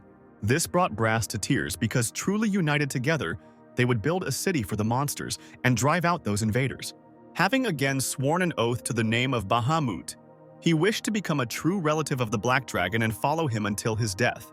So he bowed before him, and this greatly increased the level of sympathy. His master was pleased with what happened, but to fulfill their plans they must become stronger.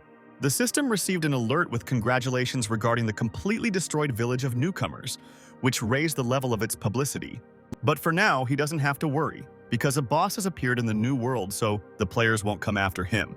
Suddenly, Anna came running with the news that Hippolytus sensed 2 surviving people, so they came to inform about it. Out of breath from running so fast, the girl said that they sent several people from their army in pursuit of the fugitives. The Black Dragon put his hand on her shoulder to stop her and calm her down a little. And then, in a calm voice, he said that there was no need to chase them. It was better to let them find them and quietly follow on their heels to see where they might run. The Indian players in their village of New Girls number 4 were still thinking about how to fast the dragon, who had escaped from nowhere, and who knows, maybe the beauty would fall into their hands. But this time not only a black but also a brass beast flew to their settlement. They began to release fire from their pashas and completely destroy everything. The Hindus only flew up into the sky and begged for help, but these cries were like honey to the ears of animals, so no one paid attention to these requests. A healthy layer of fire rose above all the palaces, glowing like a hot sun and destroying everything in its path. Several players walked towards the village and sat in the bushes in confusion. Was this really their house, which was burning before their eyes and was completely on fire? They saw 2 monsters flying over the palace and decided that they urgently needed to escape because the city was completely destroyed, but not everyone agreed with the captain's opinion. There were thoughts that they could be reborn. The commander did not agree with this idea and hit his subordinates in the face, calling him fools. As he watched everything happen, he began to explain why Rebirth was a bad idea after reading the last post about strategies. This concerned the players from Sakura Village. Due to the fact that the Rebirth took too long, they died of starvation and dehydration, somewhere in the corner of the world square. The guys realized that the captain called them fools for a reason, and on the contrary, prevented their death, so it was decided to escape. One of the soldiers realized that the dragon that was hovering over their city was the same beast that threw them into the river, but they did not understand how he found their village again. On the way, they met the very woman whom they mocked and ridiculed, the one who wanted to kill the monster who protected her from these Hindus. But the captain was glad to see this meeting. He finally saw this beauty again. She had no time for jokes or long conversations. She was looking for a black beast, so with a serious look she asked them about its whereabouts. The main Indian player didn't seem to understand how serious she was, so he tried to play with her, which was a big mistake. Her eyes, full of anger, meant she was ready to attack. Therefore, unexpectedly, she struck his body with strong blows and a column of dust mixed with blood rose. After this, the captain, kneeling before the warlike woman, begged to have mercy on him, and she, in turn, told him to take her to the dragon. A new message came to Su Neon's warning system, saying that he had burned another city and could now get a fragment of the core of the newcomer's village. His fame has increased again. If he continues to destroy the villages of newcomers in the same way, he will be marked in the system as the boss of the world.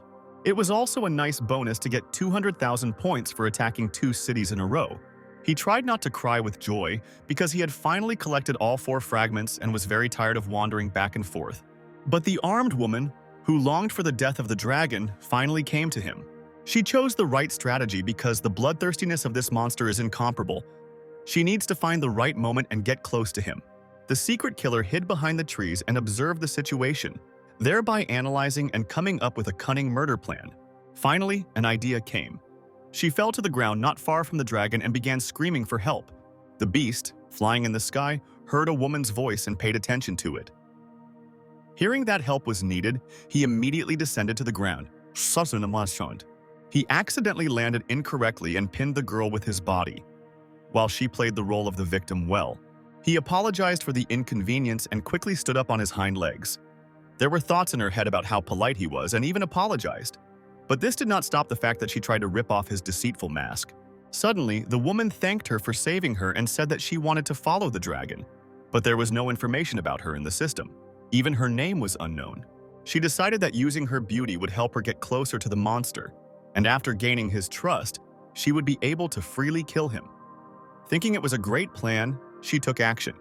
The dragon watched as she tried to show her naked parts of her body or spin around in front of him like a doll, and sincerely did not understand why this was happening. Therefore, I decided that it would be best to stay away from such a creature. He heard a roar in the bushes and saw Indian players there who were frightened and begging for mercy. They apologized and said that they had not offended him on purpose. They offered an unknown woman as the best food for them. This only angered the monster. It glowed with anger and screamed at the unfortunate people. How could they dare to bargain with him and even offer dirty meat? It was unforgivable. Fire came out of the dragon's mouth and he longed to burn them. But they offered, as gratitude if they remained alive, to give up all their treasures and pass on various information. It seems that this proposal interested him, and he wanted to hear in more detail what exactly he would receive. The Hindu offered a large number of their traditional delicacies, which have excellent taste and are aged for thousands of years. But this is not what the beast wanted to get, so with the power of fire, he burned all the food that was brought to him and gave 3 seconds for him to tell everything he knew. Or he would burn them to charcoal. Information immediately poured out of the player's mouth. He said that recently a storm king of worms had appeared on the western shore of Onryusa's kingdom. He was very cruel and had already destroyed 4 human settlements. But this information again did not suit the dragon because he wants to know where the gold coins and jewelry are. Therefore, if he does not hear anything about this, he will simply burn the Hindu alive. Out of fear, he remembered something else. The Storm King committed many crimes and attracted the attention of mercenaries. They came from different places, and each has incredible strength and has excellent weapons with them. Therefore, the player proposes the idea of simply waiting until the king and the mercenaries kill each other, and the Black Dragon remains the boss. He thought that this king was probably the boss of the world, because in the end, he killed many villages. That is, the difference between them is 1. This satisfied the monster a little, but he wanted to hear something else. The barely surviving player no longer possessed any information, but despite this, he agreed to later transmit even more news to him at any time. As it turns out, his name is Li Chenya, and he just reached level 30. Now he is the first player to reach this level. His reward was the equipment of a great master. But now he has a 10% increased sensitivity to pain. He thought about it, and the dragon suddenly approached and thought that he was hiding something. Now the beast also received a notification from the system, which informed the owner about the player's increased sensitivity, so he now knows the truth. Although it was strange for him, because it was the first time he heard that players could feel pain, even 10% weakens him greatly. Later in the conversation, Li Chen lied and said that he just suddenly wanted to go to the toilet, and in fact never hid anything. The dragon was satisfied with this answer, so he promised not to burn it. He wouldn't lie. Then suddenly, the monster stepped on the guy with its clawed paw and raked it hard on the ground. Laughing at this, he said that he promised not to burn with fire, but there was no talk of anything else. The unknown woman watched this all the time and drew her own conclusions. Soon, Anna and Selena came running. Joyful, they announced their return. The mysterious girl was surprised that 2 more girls were suffering from the dragon, and they probably needed her rescue. Anna was tired from this trip and also dirty. She was tormented by the feeling of dirt on her body, and she wanted to go home and wash herself. A picture appeared in Su Neon's thoughts of him taking a shower, and next to him the beautiful Anna in a swimsuit helping him wash his back. He even began to leak heavily from his mouth, so he told the girl that she could tell Hippolyte to urgently return home. A stranger allegedly came to Anna's defense, wanting to go home with everyone else and eager to give away her most expensive thing. The dragon's acquaintances did not like this acquaintance. They help end the argument, and he kidnaps other women behind their backs. This is unfair in their opinion. He already wanted to get rid of the unfamiliar creature, so he turned to the system for help. She suggested the option of releasing the sleeping gas, and while she was sleeping there would be enough time to reach the lair. The system first asked if the owner was sure that he wanted to release this sleeping gas, and he, of course, answered yes. He didn't know what was going to happen, so by releasing the gas he greatly disgraced himself in the eyes of all the girls. Being in an angry state from such a shame, he asked the system what kind of failure had occurred, but she explained that dragons do not have a special gland on their body that can release gas. This is the only way to do it. Sobbing in shame, the beast was simultaneously furious because he had lost his honor in the eyes of others. A new notification has arrived about the opportunity to unite the 4 fragments of the core of the Newcomer village. After this, the dragon will receive the rights to build new villages for the newcomers. Without hesitation for a long time, he agreed. The unification ended and it was necessary to choose the type of city that was planned to be built. The first option was an entry-level fortress, which had a large cannon, several individual towers, and a bright flag. The next type is the Dragon's Lair, also entry-level. It is located in a stone cave with 1 exit and sharp stone spikes everywhere on the walls. And the third option is an entry-level underground city. It contains a large number of separate multi-story buildings, surrounded by a stone fence. The beast liked the look of the underground city, but was it practical for him? Walking back and forth from city to city every day wastes a lot of time. And sitting all day without sunlight is dangerous and you can get sick. The system said that a portal could be built in the underground city, so the entrance would be anyways. After which Su Neon thought and chose to build an underground city. The first step was to choose where the entrance would be located. The monster decided that he would be in his lair. After all, if the time comes when his subordinates dare to go on a campaign against him, they will immediately fall into his endless nesting doll.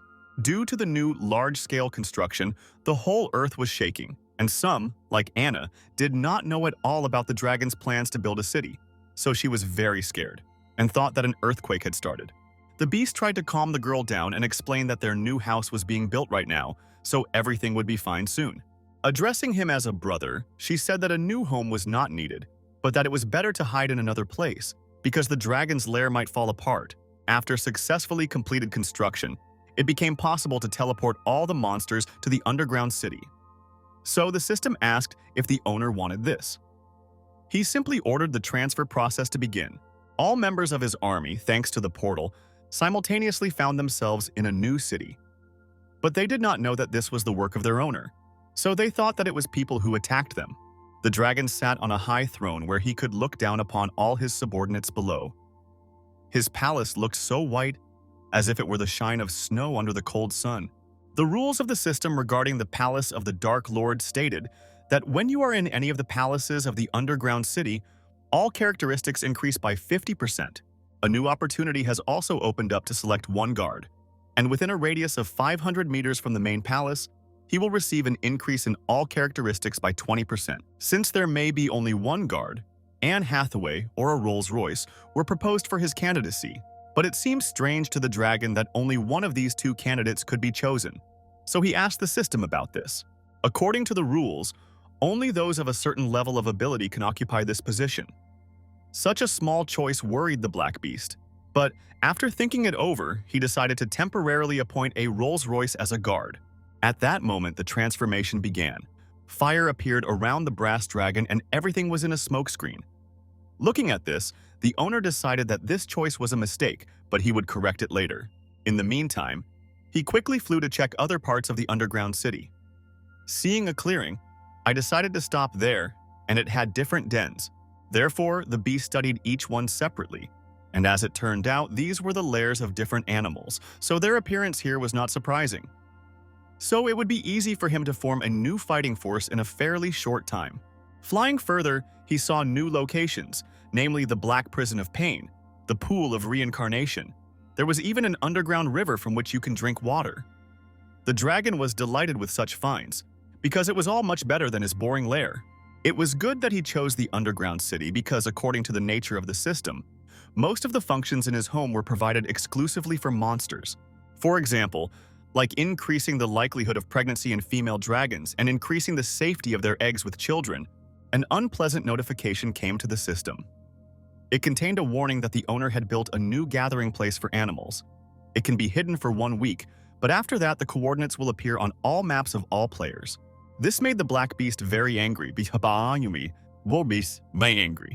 when he tried to destroy the newcomer's village, the system did not allow it, because then he would be marked as a world boss. And now, in any case, everyone will find out the location of his lair and begin the hunt. But after being revealed, he will be able to gain new characteristics, such as legendary and aspirational. The level of legend is associated with improving the structures of the underground city, and higher levels will allow you to unlock structures with more advanced functionality. Su Nian did not fully understand everything. Had he really been reborn and was creating a new project in another world? Is the reason for his existence as a black dragon to be so easily deceived by players and locals? He decided to hide the location of the underground city for now, at least for 1 day, because now his upset state is not suitable for someone to embarrass him. Now he wanted nothing more than to get home and be alone. Therefore, he asked the system where he could find the portal. While at a low level of the underground city, you can only build one-way portal for 20,000 system points. Therefore, the enraged monster ordered the rapid construction of a teleport, and in the underground labyrinth there was a frightened Selena. Seeing something in front of her, the girl concluded that this was a reason. But next to her was Anna, who explained that it was just a shadow that should not be afraid. The dragon studied the characteristics of his city's defense line, namely a labyrinth of darkness that was almost indestructible, so any trespasser would have to go through its trials. In addition, once the animals entered the labyrinth, they received the status of invisible. Therefore, the commander ordered one of his warriors to go into the corridor and not move until he heard the clear command. He went obediently to carry out the action. As soon as he stepped his paw into the territory of the labyrinth, his body began to gradually disappear into the light. Selena, who was watching this, was again very frightened by what she saw. It was strange that the dog had simply disappeared, although he had just been standing in front of her. The dragon explained to the girl that it was normal that she could not find the missing soldier. These are features of the dark labyrinth because any animal that stands still for 5 seconds goes into an invisible state. Hippocles, whom no one had seen, proposed an idea. They can place information everywhere in the labyrinth of darkness and send several animals to defend it. This way, they will be able to block the enemy's path inside. The monster liked this idea, as well as any from his subordinate servant, because he is a real expert when it comes to dirty tricks. The commander agreed on this idea and provided leadership of the process to Hippocles, and also asked the soldiers to order the people to take potatoes and grow them in a dark wheat field. After purchasing the golden apples, there are only 5,000 system points left in stock. Therefore, it was decided to allocate the last funds for something really important, namely, to the strengthening plan that can best increase his strength. In accordance with his requirements, the system selected the most optimal improvement program that would correspond to his current capabilities and physical needs. Therefore, it was recommended to strengthen the muscles for 10,000 points. So the beast began to improve and reported it to Anna. She pulled herself together and said that he could sleep peacefully, and she would be there and, if necessary, could protect him. But unfortunately, this time, the improvement process will be more painful, so he did not want to scare the girl and asked her to go somewhere to play. But she insistently said that she would not go anywhere and would stay nearby. Because evolution is a very dangerous thing, and an accident can happen at any moment. She confidently said that she would protect the dragon until the end of the improvement process. He approved of her words, but asked her to be careful, because scary things can happen and the girl needs to stay away because he doesn't want to hurt her. Anna took this mission responsibly, so looking into the eyes of the beast, she said that she understood everything and would carry out everything carefully. When the dragon was ready to transform, the system warned of possible pain, since the complex enhancement affects the internal organs of the entire body. So in order to prevent an accident to the owner, this transformation will seal his vocal cords and remove his limbs. After this, his paws became covered in blood and were amputated. He could not even scream in pain. The monster fell to the ground because it could not stand. This shocked Anna. She stood nearby and cried, because she did not know how to help the owner and reduce his torment. The beast turned to the system and asked if it was possible to somehow remove the pain or just fall asleep and not feel anything. There was such an option, but it cost 1,000 system points. He didn't care about the price now because the pain was unbearable. Having spent the points, the dragon closed his eyes and simply went into a deep sleep, ceasing to feel anything. Suddenly, he woke up soon and could not understand what was happening, since he had spent 1,000 points and simply closed his eyes. The system explained that there was a reason why it was worried about him, and it was Anna. She used healing magic to relieve his pain. Holding her hand over the owner, she directed all her strength to keep him in a stable state. But who knew that this could not be done? Covered in blood, the black beast tried to shout to the girl so that she would stop using magic, because the system prohibits it during transformation. But the sorceress did not hear him, since at the beginning the system blocked his vocal cords and he could not utter a sound. So I just lay there, bloodied, and felt all the pain and tears. The dragon heart split into two. One was red, like people's, and the second was yellow, like gold, and shone like the sun. At this moment, the monster felt severe pain. His pupils shrank and he was unconscious. Suddenly, all the torment ended and he found himself in the red world. He was surrounded by a large number of white, incomprehensible threads. Out of curiosity, he decided to check what kind of web it was around him and hooked one of the ropes with his sharp claw. He saw one of the soldiers with a spear doing his job, and all his thoughts were focused on food. Soon Ian realized that this thread was connected with the consciousness of that dog-headed guard, and the system prompted that the owner had just established a connection with one creature. You can make 1,000 of these in total. To do this, you need to improve the consciousness of the pack. The dragon decided that if it is possible to establish a connection with 1,000 creatures, then it is necessary to use them to the maximum. And the first one who came to mind was Hippocles, because he occupies an important role in the life of the pack. Therefore, the beast touched one of the threads to check. From the first touch, he guessed the thread of connection with his faithful subject, but he got there precisely at the moment when he was alone with his woman. The dog could finally rest from such a long hike and fulfill his marital duty, enjoying time with his beloved. She was an attractive female dog with big lips and beautifully dressed in a pink dress. And then Hippocles waved his hands over her and, receiving claws, almost crippled her. And at this time, the black dragon made the same movements. Shaking his head, he stopped watching the spouses and thought that this was not a very pleasant feeling. It seems that thanks to his pack consciousness, he can not only listen to the opinions of others, but also control them with his body. So you have to be careful with this, and the dog-headed Hippocles. Crooked Tooth inherited less than a percentage of the dragon attribute in terms of blood relationship concentration and received a new skill. As expected, he became stronger because the concentration of dragon blood in his body increased. The dragon decided to experiment further and touch the ropes, depending on whose consciousness it would fall into now. At first, it was an angry gnoll who always showed his sharp clicks. Next is a frightened fiery rabbit with pink fur and red bloodshot eyes. The last was the demon bird Hannah. She had ears like an elf and bluebird wings behind her back. And in the underground city, the black monster, which was lying defenselessly on the ground, began to come to its senses and, barely moving its paws, gradually woke up. All this time, Anna was nearby and monitored his condition. So when he came to, she was very happy because everything went well.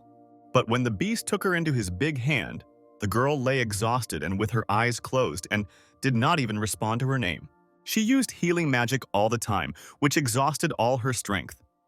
Therefore, the sorceress needed to rest and gain energy. Suddenly, the system notified that Chelsea's sympathy level had risen to the first stage, and the beast received 2,000 system points. The dragon did not understand why the level of sympathy suddenly increased, but as it turned out, as the master improved, his contract servant would follow his physical development. The beast did not like this. It seemed as if a parasite had entered his body and his health was in danger. But the system explained that as long as the contract exists, there is no danger, and it can only be terminated upon the death of the owner. Sunian was very nervous about this. He did not want to die quickly or even hear about his death. Now it's time for the last step. Besides Anna, Rolls-Royce is the only one who did not receive an inheritance. And since he is a dragon, he may be allowed to choose which ability he wants. Meanwhile, the brass beast found a man whom he called a friend and began to tell long stories from his life. The face did not want to listen to him and asked that at least someone close his mouth, and he finally fell silent. But the dragon always needed attention in his direction, so he demanded that they look him in the eye during a conversation, as this was a sign of disrespect for him. For some unknown reason, his Black Great Master Su Neon flew into the room. Rolls-Royce felt that the aura and size of its owner became larger. This is true because after improving and destroying 2 new villages, it received the 38th level. There were only 3 levels left, and he would be like a young dragon. Having become 1 step closer to becoming one, he will finally be able to be with his beloved Anna. The black monster cleared his throat and officially said that he wanted his servant and also his relative to be given the opportunity to choose. He touched the golden thread of conscious connection to show options for new abilities as a legacy. 3 fireballs appeared in front of the brass, which contained information about possible abilities, namely, the Breath of the Dragon, Life Armor, or Strengthening Mass Power. The system warned that since Rolls-Royce is a purebred dragon, the ability can be inherited by him, but the effect will be greatly reduced, so the improvement is limited. The brass beast said that he does not need iron armor since he already has it. But as for the dragon's breath, it already has a breath of drowsiness and a breath of anger. The first is for control, and the second is attacking. So he does not intend to change them for anything. Ultimately chooses to strengthen muscle strength. Having analyzed everything and made a choice, he clicked on the fireball with the selected gift. After this, he experienced an improvement, which was accompanied by pain, as it affected the muscles of the whole body. The dragon felt twice as strong and ready to defeat even the Thunder Giant, because he was confident that he could handle him. The Black owner concluded that this would be the best fighter in his underground city and flew away. Having finished with this matter, he decided that while he had free time, he needed to check how Anna was feeling. And in the kingdom of Anrius, the king is very concerned about the lack of news about the Black Dragon. And Iran's special envoy is here again. The queen listened to this while holding a mug of hot tea and holding back her emotions regarding her worries regarding the monster. And then she couldn't stand it and hit her husband in the face so that he would finally calm down. Now he began to feel nervous from such humiliation. But then the Empress spoke about her order to select the best fighters who would dare to fight the dragon. And on the announcement regarding this, a black beast was depicted, which, while flying in the sky, holds in its paws the poor princess who will become a reward for killing the monster. The king was surprised at the wording of what was written, because they do not have a princess. Then what kind of girl is shown in the photo? But the queen explained that when they bought the half-elf, the slave gave him her slave contract, and it depicted her appearance. She truly is an unsurpassed beauty. And he exclaimed with happiness that the Empress's idea was wonderful, so he praised her. But the problem is that this girl is half-elf and has animal ears with a long fluffy tail. To which the woman suggested to him that he could redraw the portrait and remove animal features. But he was worried about what would happen when the traveler kills the dragon and realizes that everything is wrong. She replied that there was no need to do anything. He is the head of this country. The palace is their territory, and when the hero returns, regardless of whether he got a dead or living elf girl, when he enters the palace, they will have 100 options for how to kill him. The king trembled at such words, so he did not know what to answer. And in the underground city, Anna slept peacefully on the sofa and gained strength after using magic for a long time. She had a sweet and pleasant dream about her dragon master licking her hair with his long tongue. The girl woke up from the loud sound of a ram, which came from nowhere in her room and was standing right next to her. The elf was afraid that the owner had evolved and turned into a large curly ram. She jumped up in fear and found herself in the other corner of the room. And nearby stood a dragon, waving a large green leaf over the girl and waiting for her to wake up. As it turned out, there was no ram, she just dreamed it, and the owner did not turn into another animal. But on the other hand, Anna thought, if he evolved into a little lamb, he would be very cute. He heard this and didn't know how to react, so much so that he even started gnawing his claws. The girl in love with him did not understand how he was able to read her thoughts and hear her inner voice, because she did not know about all his capabilities after the transformation. He didn't know how to explain this to the girl correctly and scratched his head and said that this was a natural skill after development. The elf wondered if now she really couldn't hide her thoughts from her master, and she even became upset. And he decided to joke with her and continue to listen to what she was thinking in her head. This made her angry, and she said that it was rude to do so because she would be very angry. The system received a notification that a large number of players had been detected who were approaching the underground city zone. So there were two options for the development of events: or let everything go on its own and not change anything, and hope that the players will not be able to find the entrance. Or if the main player is able to enter the city, then the dungeon will be in danger. The dragon is surprised that they will come so quickly. His city was so beautifully built, and he will be sad to admire the result of his construction alone. Therefore, he should give the players a chance to have fun with him. Without thinking for a long time, he chose the second option for the development of events. Taking Anna on their necks, they went to meet their unexpected guests. Meanwhile, the commander of the army that came to destroy the lair and protect the princess ordered all soldiers to be on alert. One confident man said that he would destroy the monster with one shot, but someone else interrupted him and noted that the black dragon was not so easy to deal with because he had already tried to do it. Last time he failed to kill the beast because the brave Valdor acted recklessly, and now all the players are selected and high-quality fighters who know how to use firearms. Someone from the team thought about the fact that the soldiers had not met a single animal the whole way, so were they going the right way? And having taken off her cloak and showing her skin, she turned out to be a rather attractive girl. Her system showed the captain that she was not a player. Then who is this woman and how did she get on the team? She began to talk about herself, and her name is Freya. She is a sorceress who will become the best magician. Her goal coincided with the goal of the male part of the team, but they did not want to work with a woman because they only took on strong players, and she was rather weak. But such words outraged the young sorceress. Unless the fact that she had not been noticed earlier did not prove the opposite for men. She put a special whistle in her mouth, and the sound that came out of it was special. This was the signal that caused the strange creature to attack. One of the army men shot straight at this beast with his big cannon, and there was a huge explosion. As it turned out, it was Freya's pet, and the fire cannon had extreme power. People were surprised by such an animal and thought that it had already died, because the force of the blow from the fiery weapon was so strong that the creature was pierced in the stomach. But it was an unusual animal, but a medicinal one. No matter how badly he is damaged, he will be able to help himself and recover. He can also heal others. In a matter of minutes, the creature rose to its feet on its own and changed its skin color from green to human, and the hole in my stomach disappeared, as if it never existed.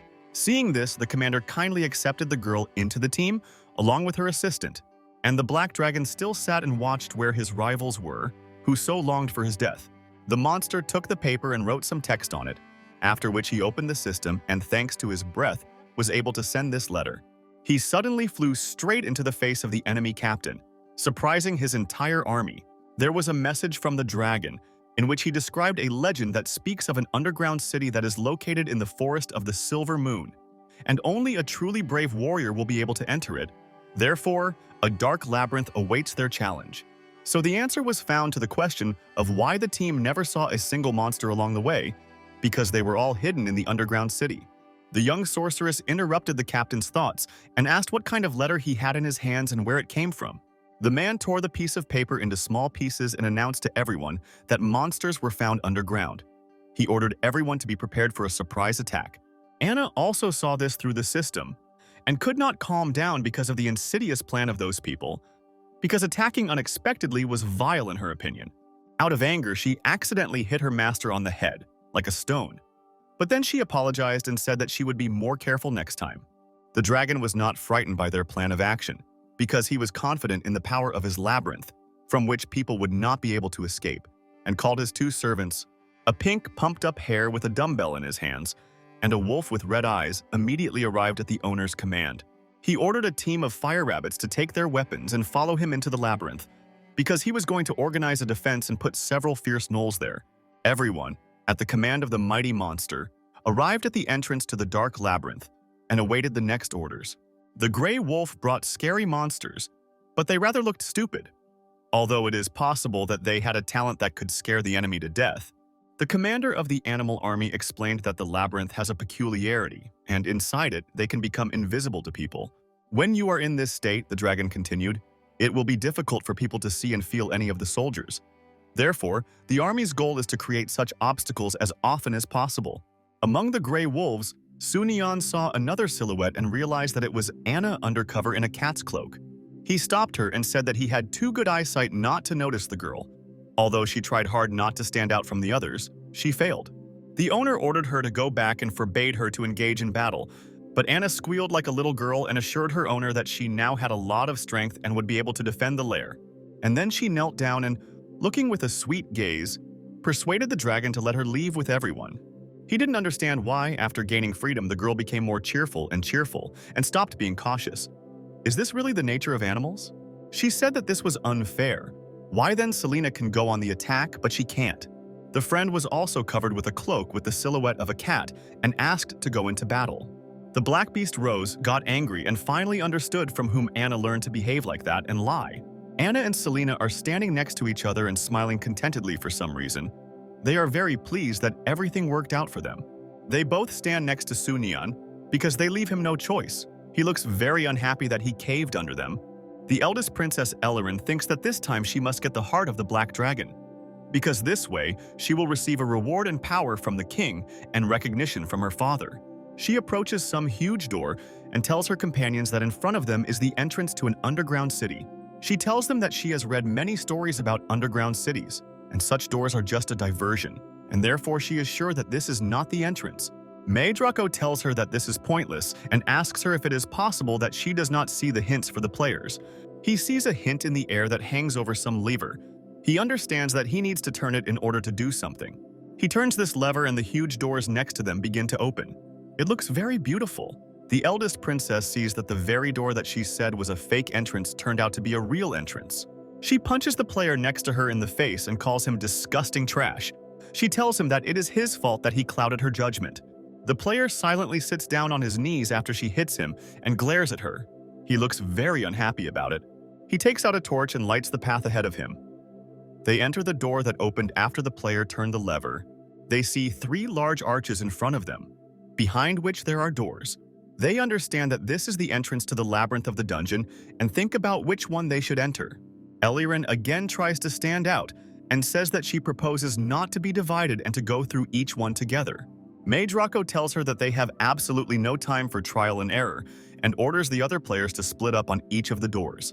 The eldest princess thinks that he has no right to ignore her, and she would not have gone with him if she did not need a powerful fire staff to fight the dragon.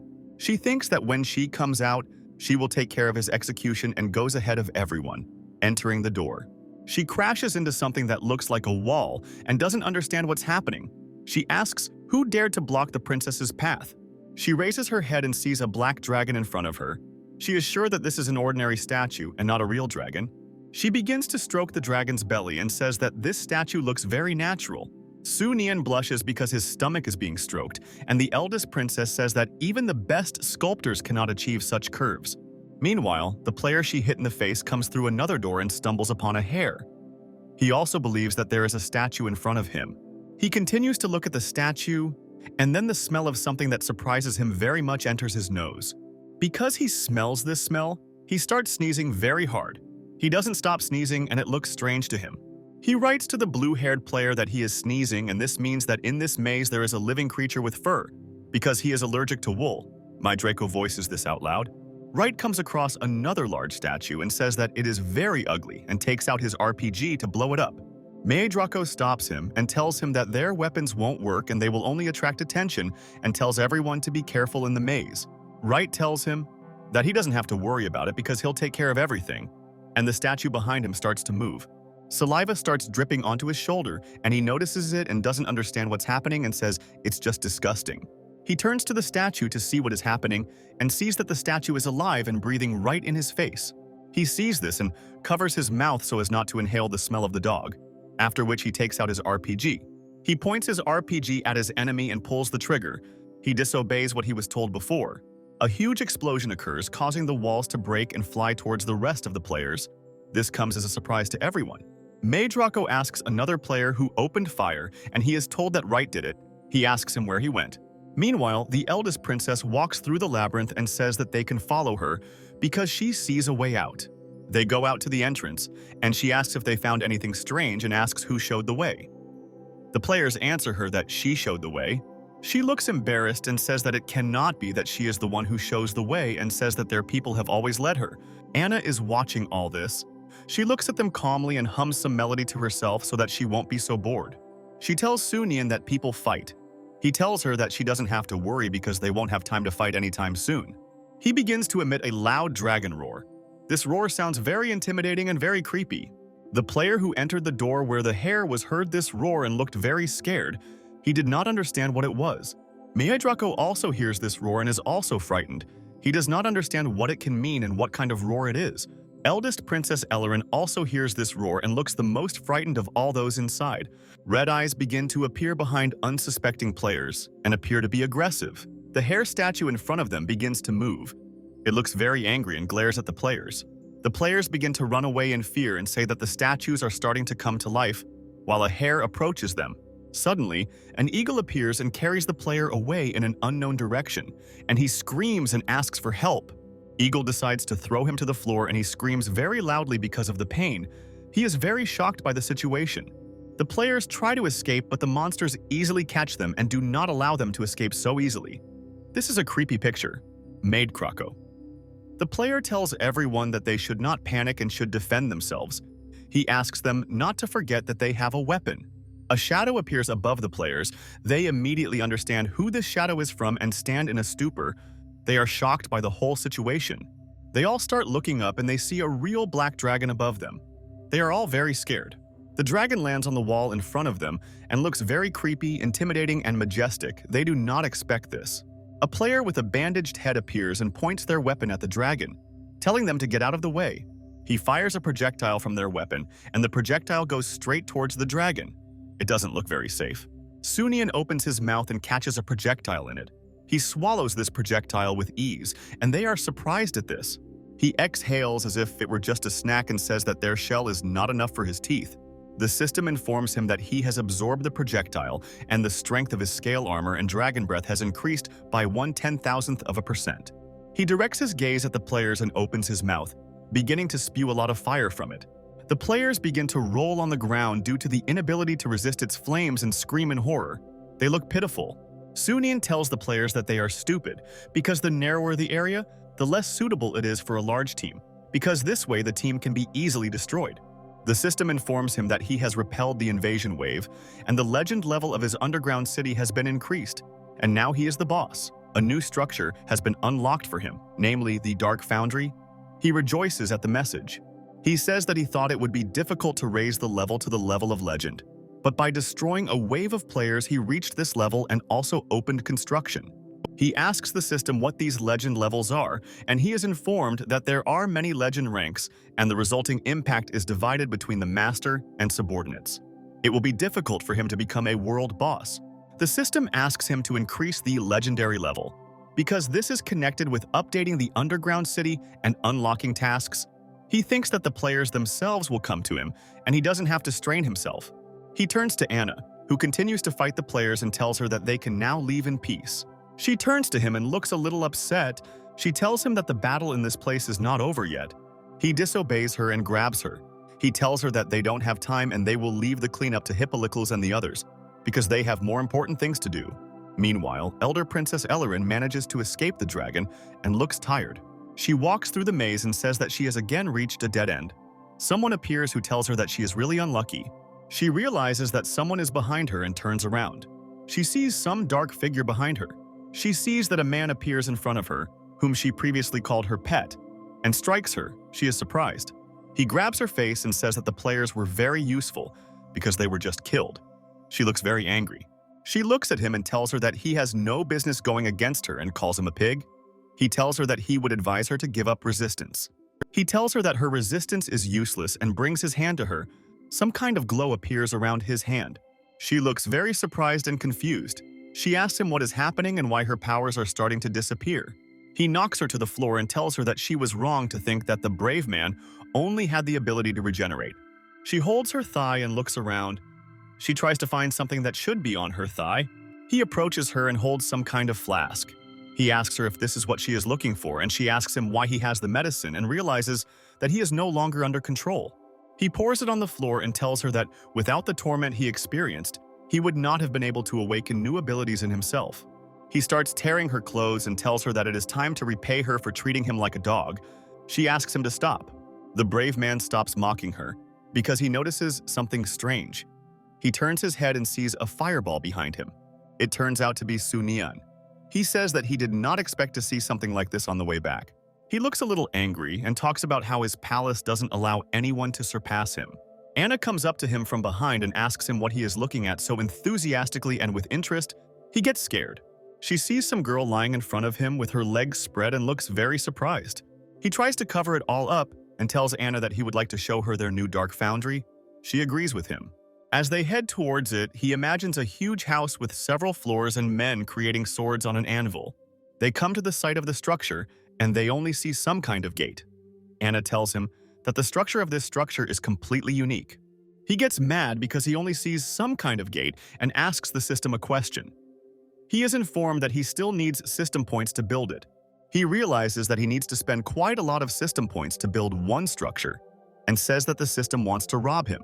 He says that other systems give everything for free, but his system wants something from him every time and he does not want to communicate with such a system. The system tells him that most of the points go towards building the foundry and hiring workers, and the rest goes towards the system itself. He tells it that he wants to do things differently. The system asks him what he wants to do, and he tells it that he wants to build a foundry for free.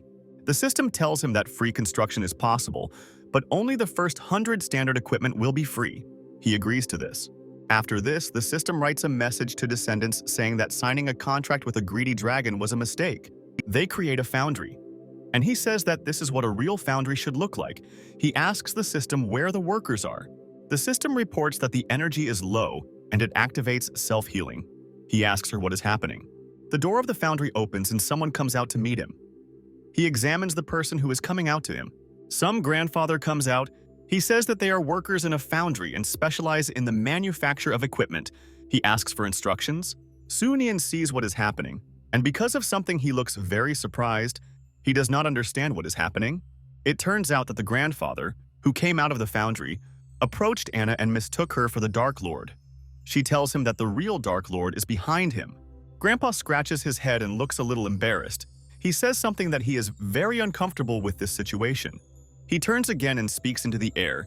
He looks like he doesn't know where he is. Su Nian sees all this and looks worried. He says that he has a feeling that all this is not worth the money. He directly approaches his grandfather and tells him that he would like to forge a long sword and asks him what resources he needs. Grandfather explains to him that he needs ore and materials, and the level of the long sword will depend on the material and equipment of the foundry. He comes closer to him and tells him that with his current equipment, it is possible to cast weapons of the highest level. Some kind of aura appears around him, and he says that under better conditions he can calmly forge a divine weapon for him. The system tells him that he received the decision of the will, but he is immune to the decision of the will. He is surprised that the system was able to make the Dark Boss work for him. He thinks that his last name Sanderson seems very familiar to him for some reason. He is surprised because of all this.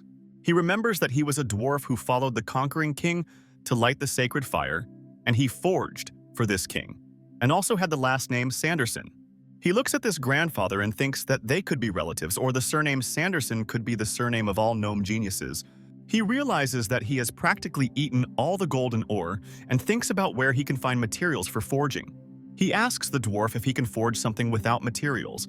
The dwarf tells him that he cannot joke with basic principles like that.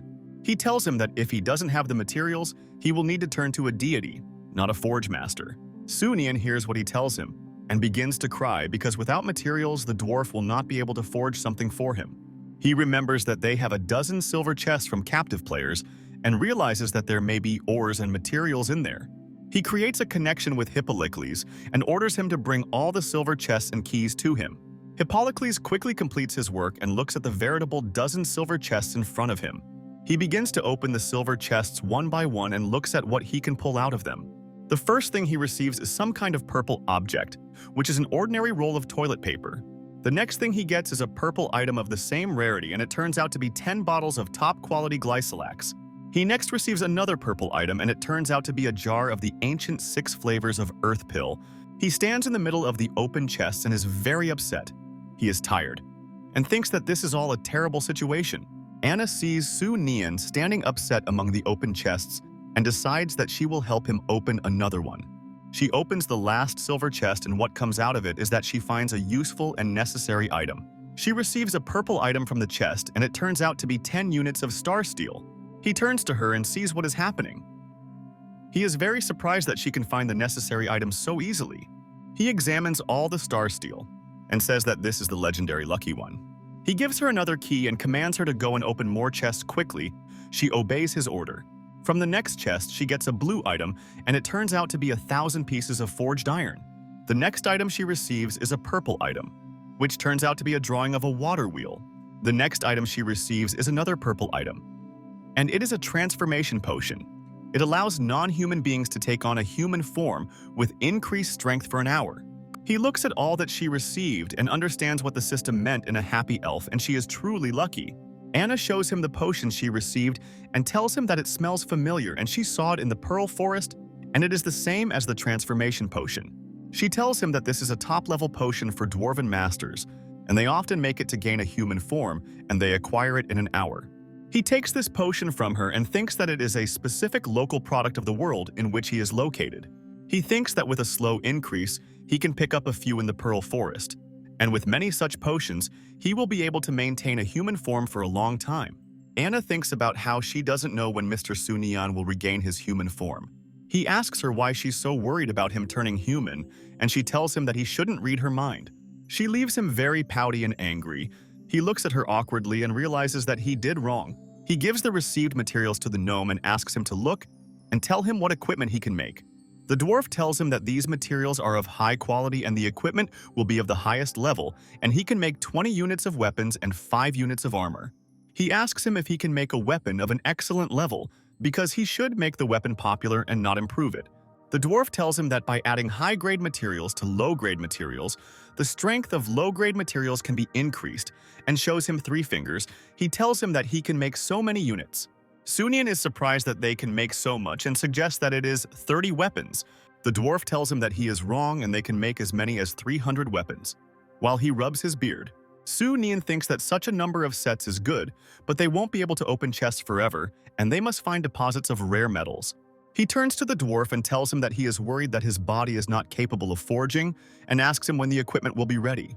The aura again appears around the dwarf and tells him that he may doubt his eyes, but he should not worry about his professionalism. He creates a rapid expansion, and his muscles tighten, and he himself becomes much larger and looks very strong. He shows his strength to Su Nian and Anna. He looks very confident in his strength, and they are surprised by his changes. He turns around and commands someone to bring him a hammer so that he can start forging for the master. The main entrance to the foundry opens and more gnomes appear from there. They carry a hammer in their hands. They all present this hammer to the dwarf, and he looks at them. He expects what they will do next. They throw his hammer onto the stone floor and it splits the floor where it lands, surprising Su Nian.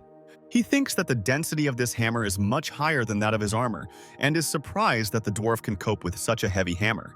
At this moment, Hippocles contacts him via mental connection. He tells him that the prisoners they named are already in place. After Hippocles' message, he takes Anna with him and flies towards the dark prison in order to examine the prisoners. He lands on the ground and gets Anna off of him. They open the doors and go inside the prison. Draco immediately gets up from the ground and calls them demons, and he tells them that they will never know how strong they are. The rest of the prisoners sit quietly, and he continues his speech. He says that none of them will feel pain and they will not be able to kill him. Su Nian approaches him and tells him that he was going to offer him a cooperation opportunity, but because of his words, he cancels the opportunity. He looks angry and tells him that the main reason for his refusal is that he doesn't respect monsters. He tells Hippocles that this prisoner is very brave and they should treat him with special respect. He orders him to be castrated and after that to heal his wounds, tie him up, and place him in a room with people of non-standard sexual orientation. Draco hears this and tells them that he would be better off dead then, and asks them to just kill him. Su Nian thinks that he left him to create heat weapons and extract materials for casting, but he does not want to cooperate with them. He approaches another prisoner. He approaches the eldest princess Elleren's pet and tells him that he has heard that he is also brave. He looks very scared and tells the dragon that this is true and he is a brave healer and his name is Kayal. Su Nian tells him that his abilities are not bad and he can serve him and obey him. and if he doesn't agree, he will crush him. Kayal thinks that for more than 1,000 years, humanity has dominated the continent, and he does not understand when monsters began to control everything. He understands that if he refuses, he will die. He realizes that he can try his technique on a dragon, and if one deterioration softens and deforms the hard metal, it will be solved. His face becomes very sly, and he understands that this means that he must definitely try it. He sits down on his knee and tells the dragon that he would like to be his subordinate and follow him and fight for him until the end of death. Su-Nian tells him that this is great news and asks him to come closer. This news makes Kyle happy. The dragon sticks its paw inside and tells him that he will use the dragon's blood to make a contract with him, free his mind and spirit, and transform him with it. Kyle looks at him very contentedly and thinks that the chance has come and he will not have another opportunity for action. He quickly jumps up in order to grab the dragon's paw and begin using his techniques on it. He uses his two techniques, capture and degrade, and looks contentedly at the dragon. He thinks that he has won. The system informs Su-Nian that he is undergoing a kidnapping technique and a decision of the will occurs and his technique becomes useless. She informs him that the subordinate rebelled against the master and therefore he absorbs his capture technique. Kyle uses his local deterioration technique and the resistance begins. The system reports that the process is completed and the technique is ineffective, and due to the subordinate's rebellion, he absorbs the deterioration technique. Su-Nian understands that this was the art of backlash and is surprised that the absorption technique can be used in this way. He says that although there are some prerequisites to be met, the absorption technique is amazing. Kyle understands that something is changing in him and his techniques are disappearing. He asks the dragon what he did to him. He begins to cry and holds onto the bars. He kneels and asks the dragon to give him back his powers. Su-Nian reads that the deterioration technique, when successfully solving resistance, puts the enemy in a negative state, and it can be used on living and non-living objects. The capture technique is a test of will, and, if successful, deprives the opponent of a skill. The system gives him a note that he can only activate up to 3 of the stolen skills.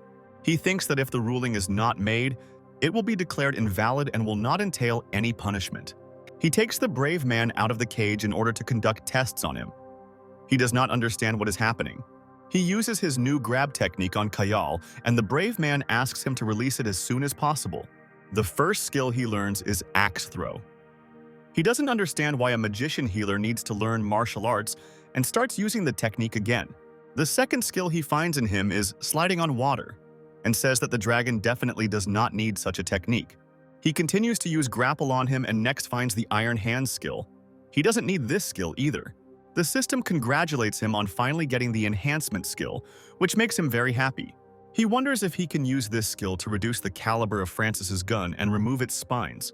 He imagines how Anna asks Mr. Dragon to come to her quickly. These thoughts do not look very decent.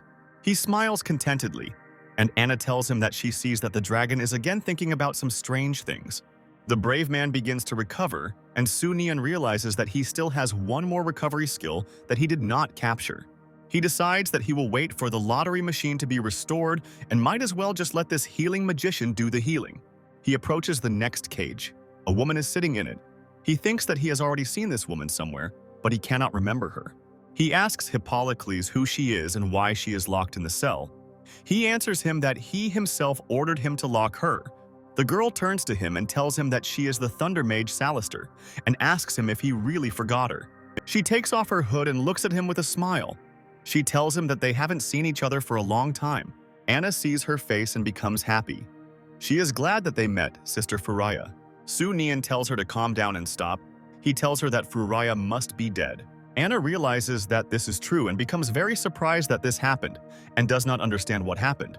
They hug together and look quite scared.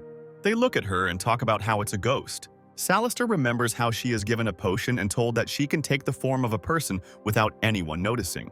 But there are only 3 chances of this, and she must use them wisely. She remembers how she says that this is the last chance and she must kill the black dragon. The cage doors open and they go inside the cage to inspect it and do not suspect a trick. She gets up from the floor and takes off her cloak. She looks very serious and walks towards the exit of the cage. Su-Nian looks scared because this person doesn't have an information board and he thinks she is a ghost. He tells the system that it also didn't tell him that the dungeon might be invaded by ghosts. Unexpectedly for them, she quickly disappears into thin air, and they do not understand where she could have disappeared to. She appears behind the dragon and tells him that she is right behind him.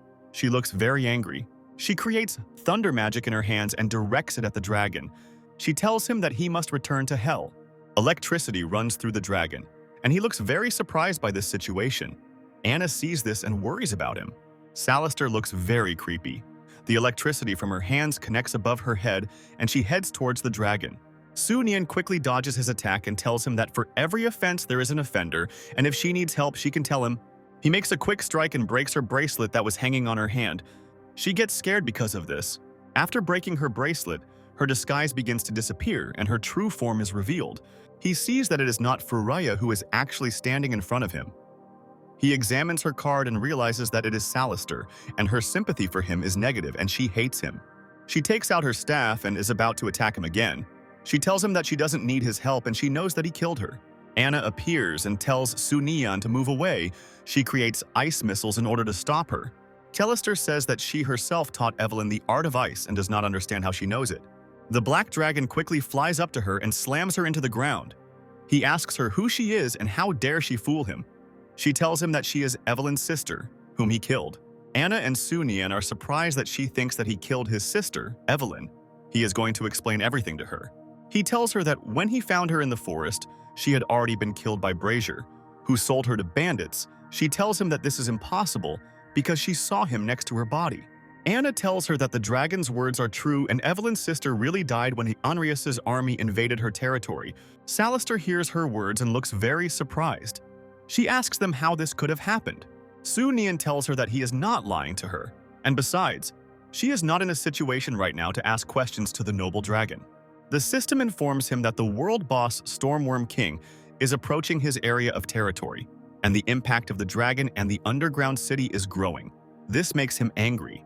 He says that the world boss will attract many players and asks the system where the Stormworm King is. The system creates a map and shows him the point. It tells him that this is the exact location and he can check it himself. He quickly takes off and tells Anna that he has urgent matters and he leaves everything to her. He flies to the place marked by the system and finds the world boss. He is level 4, wounded and weak.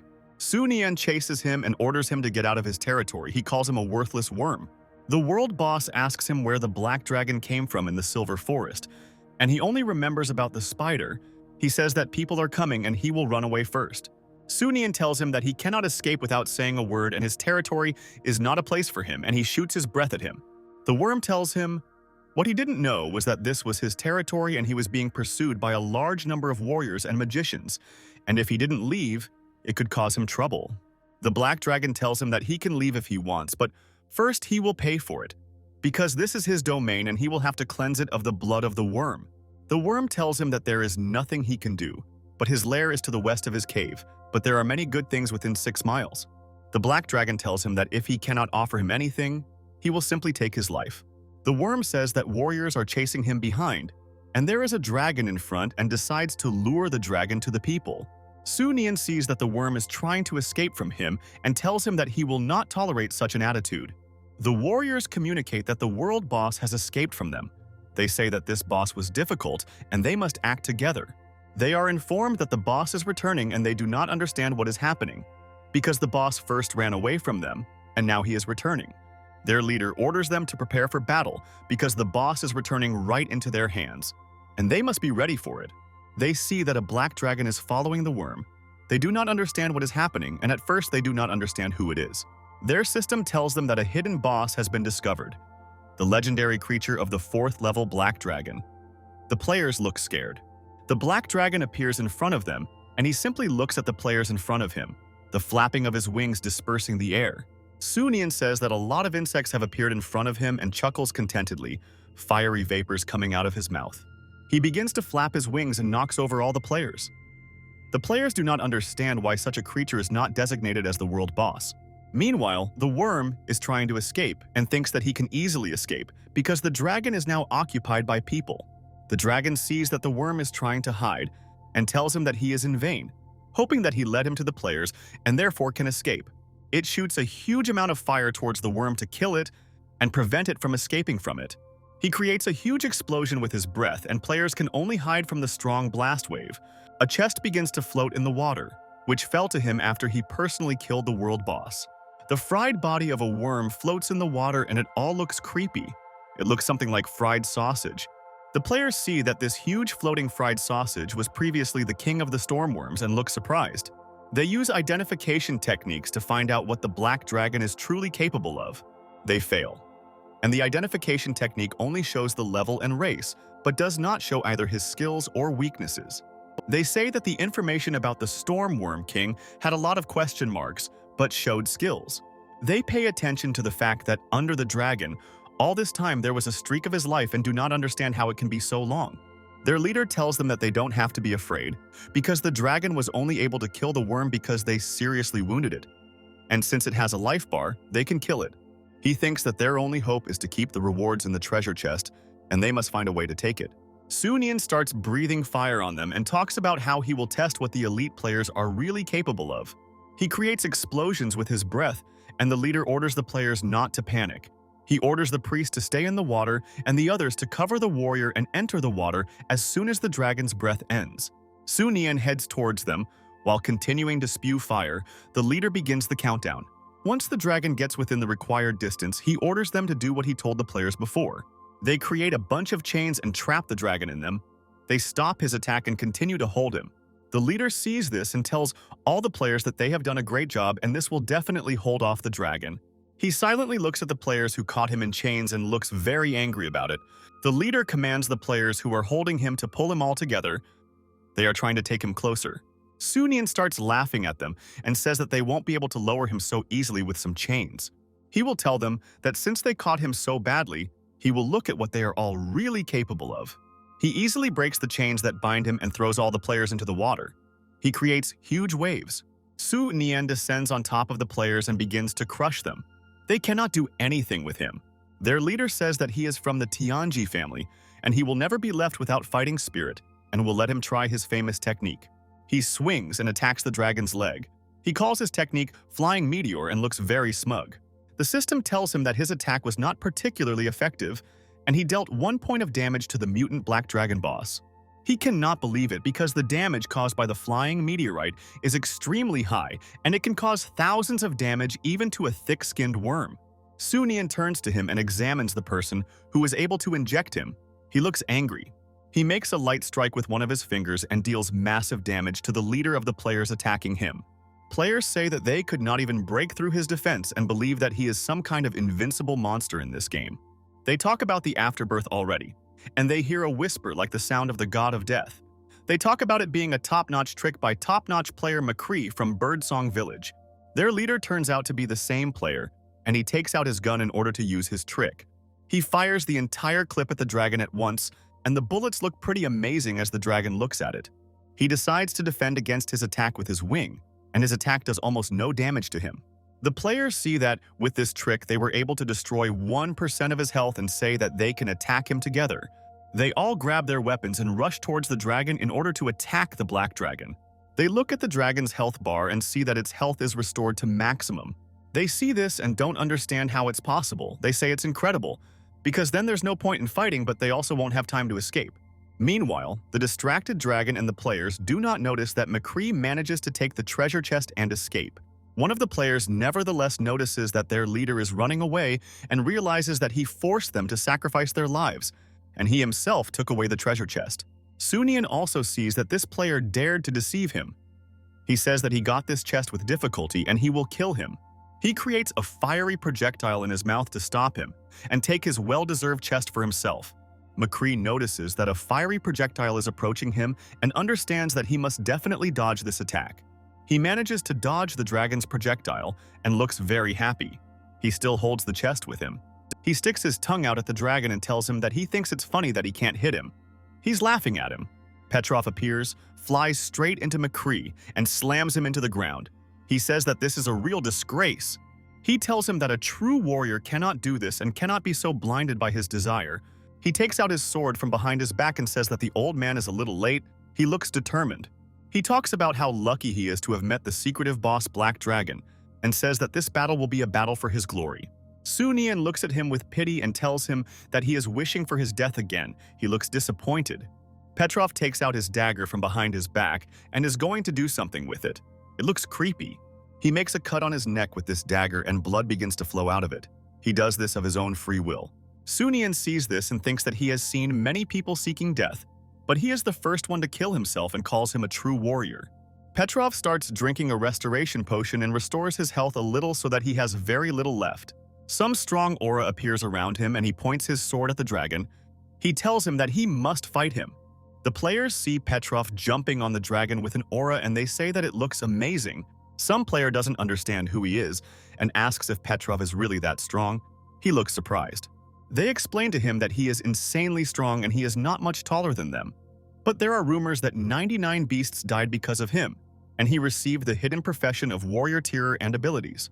And because of this profession, the lower his blood level, the greater his damage, and at 5% it causes a 10-second blood block and increases attack speed and power by 50%. Players are surprised that he can be so strong and have a special ability. They are offended that they are not so strong. Petrov raises his sword and it's as if some huge statue appears behind him, repeating his movements. He says that this is his strongest blow. Su Nian looks at his attack and decides to answer him and meet his attack by attacking him with one of her paws. Their attacks meet each other and cannot defeat each other. They just bump into each other like sheep. The players do not understand what happened and look to see whether Petrov was able to defeat the black dragon. Su Nian puts her paw forward and purple energy particles appear around her. His paw transforms and Petrov cannot understand why the black dragon's paw suddenly turned into a woman. The woman quickly decides to attack the old man and he falls to the ground due to such a quick and unexpected blow. He falls to the ground and the players look at him. They say that this is a loss again and everything was a pitiful hope. Su Nian says that he did not know that he was sealed, but received an unexpected bonus in the form of the ability to resist damage. Petrov's blood volume is reduced to 5%, and he tells the black dragon that he is wrong to think that he has won. Players cannot believe that he is still alive and talk about how he will someday become a powerful, brave man. He again envelops himself in an aura and says that it is all thanks to him, and he has 5% of his blood left and is invulnerable for 10 seconds, and his attacks are useless against him. He charges at the dragon and tells it that he has 10 seconds and should just accept his death. The players say that there are not many such strong and hard-working men left and orders that Petrov be given a buff and a shield because he is not fighting alone. They make the old man much stronger, and he looks like he has become some kind of god. He looks very strong. He swings his sword and splits the ground in front of him. It looks very scary and powerful. Petrov looks around and does not notice the black dragon. He does not understand where the boss could disappear so quickly. The voice of the dragon is heard, which says that 10 seconds is very little. He finds himself in the sky and says that 10 seconds are up and it is his turn. He creates a teleportation spell and a large circle appears. Water begins to come out of the circle that appears and begins to flood the place where the players fought the boss. The players begin to run away from the spilling water, and they shout that they must run away quickly so as not to drown. They are in the water and Su Nian begins to breathe fire on the water to heat it up. He tells the players that he will add some heat for them. The players understand that he is trying by all means to heat the lake and try to swim away as quickly as possible. Su Nian calmly takes his well-deserved treasure chest and says that all these players are quite good. He thinks that everything is ready, and after such a battle and humiliation of the players, he can calmly return to Anna. He imagines Anna in his head and how happy she is that he has finally returned to her. Unexpectedly, a player appears and hits him on the neck and takes him by surprise with this attack. Su Nian looks very surprised that he was caught like that and is waiting for a report of the damage. Some blood comes out of him, and the system tells him that he has lost a lot of health. He doesn't understand who it could be, because this player instantly ran away somewhere. He looks around. He decides to use secret vision to attack, and looks around him. He is looking for the player. With his vision, he manages to find a player who is hiding behind a stone and thinks that it will scare him. The hiding player says that he never thought his flying sword skills would be so powerful. But he is confident that with his invisibility he will not be found. He suddenly feels that it has somehow become very hot around him, and he does not understand what is happening. He raises his head and sees that the dragon has found him and is breathing his hot breath on him. He does not understand how he could find him. He quickly runs away from him and says that with his speed no one will be able to catch him. And with his small weight and agility the dragon will not be able to catch up with him. Su Nian quickly catches up with him. And he again does not understand what is happening, because his speed is very high and does not understand why he is so strong. He says that if he had known that this would happen, he would not have tried the power of his flying sword so thoughtlessly. He kneels before the dragon and tells him that he accidentally hit him with his sword and asks him to have mercy and let him go. The dragon thinks that he will definitely make sure that he dies, but he needs to find a way to get more benefit out of him. He tells him that he can leave alive, but first he will have to open the platinum chest. The player thinks that the monster is interested in what is in the treasure chest and realizes that the contents of the chest can only be used by monsters, but they do not have the ability to open it. He thinks that it is better for him to stay alive for now because dragons are very insidious, and especially the black dragon. He tells Sunyan that he agrees to his proposal and he will definitely open this chest for him. He tells him that he must swear by his blood and the gods he believes in that he will not cause him any harm after the discovery. Sunyan looks at him contentedly and tells him that he will easily do it and even sign a contract with him and hands him the paper. The player bites his finger and makes a wound on his finger to put his stamp and blood on the paper. He puts his stamp on this contract, which says that the dragon will not harm him.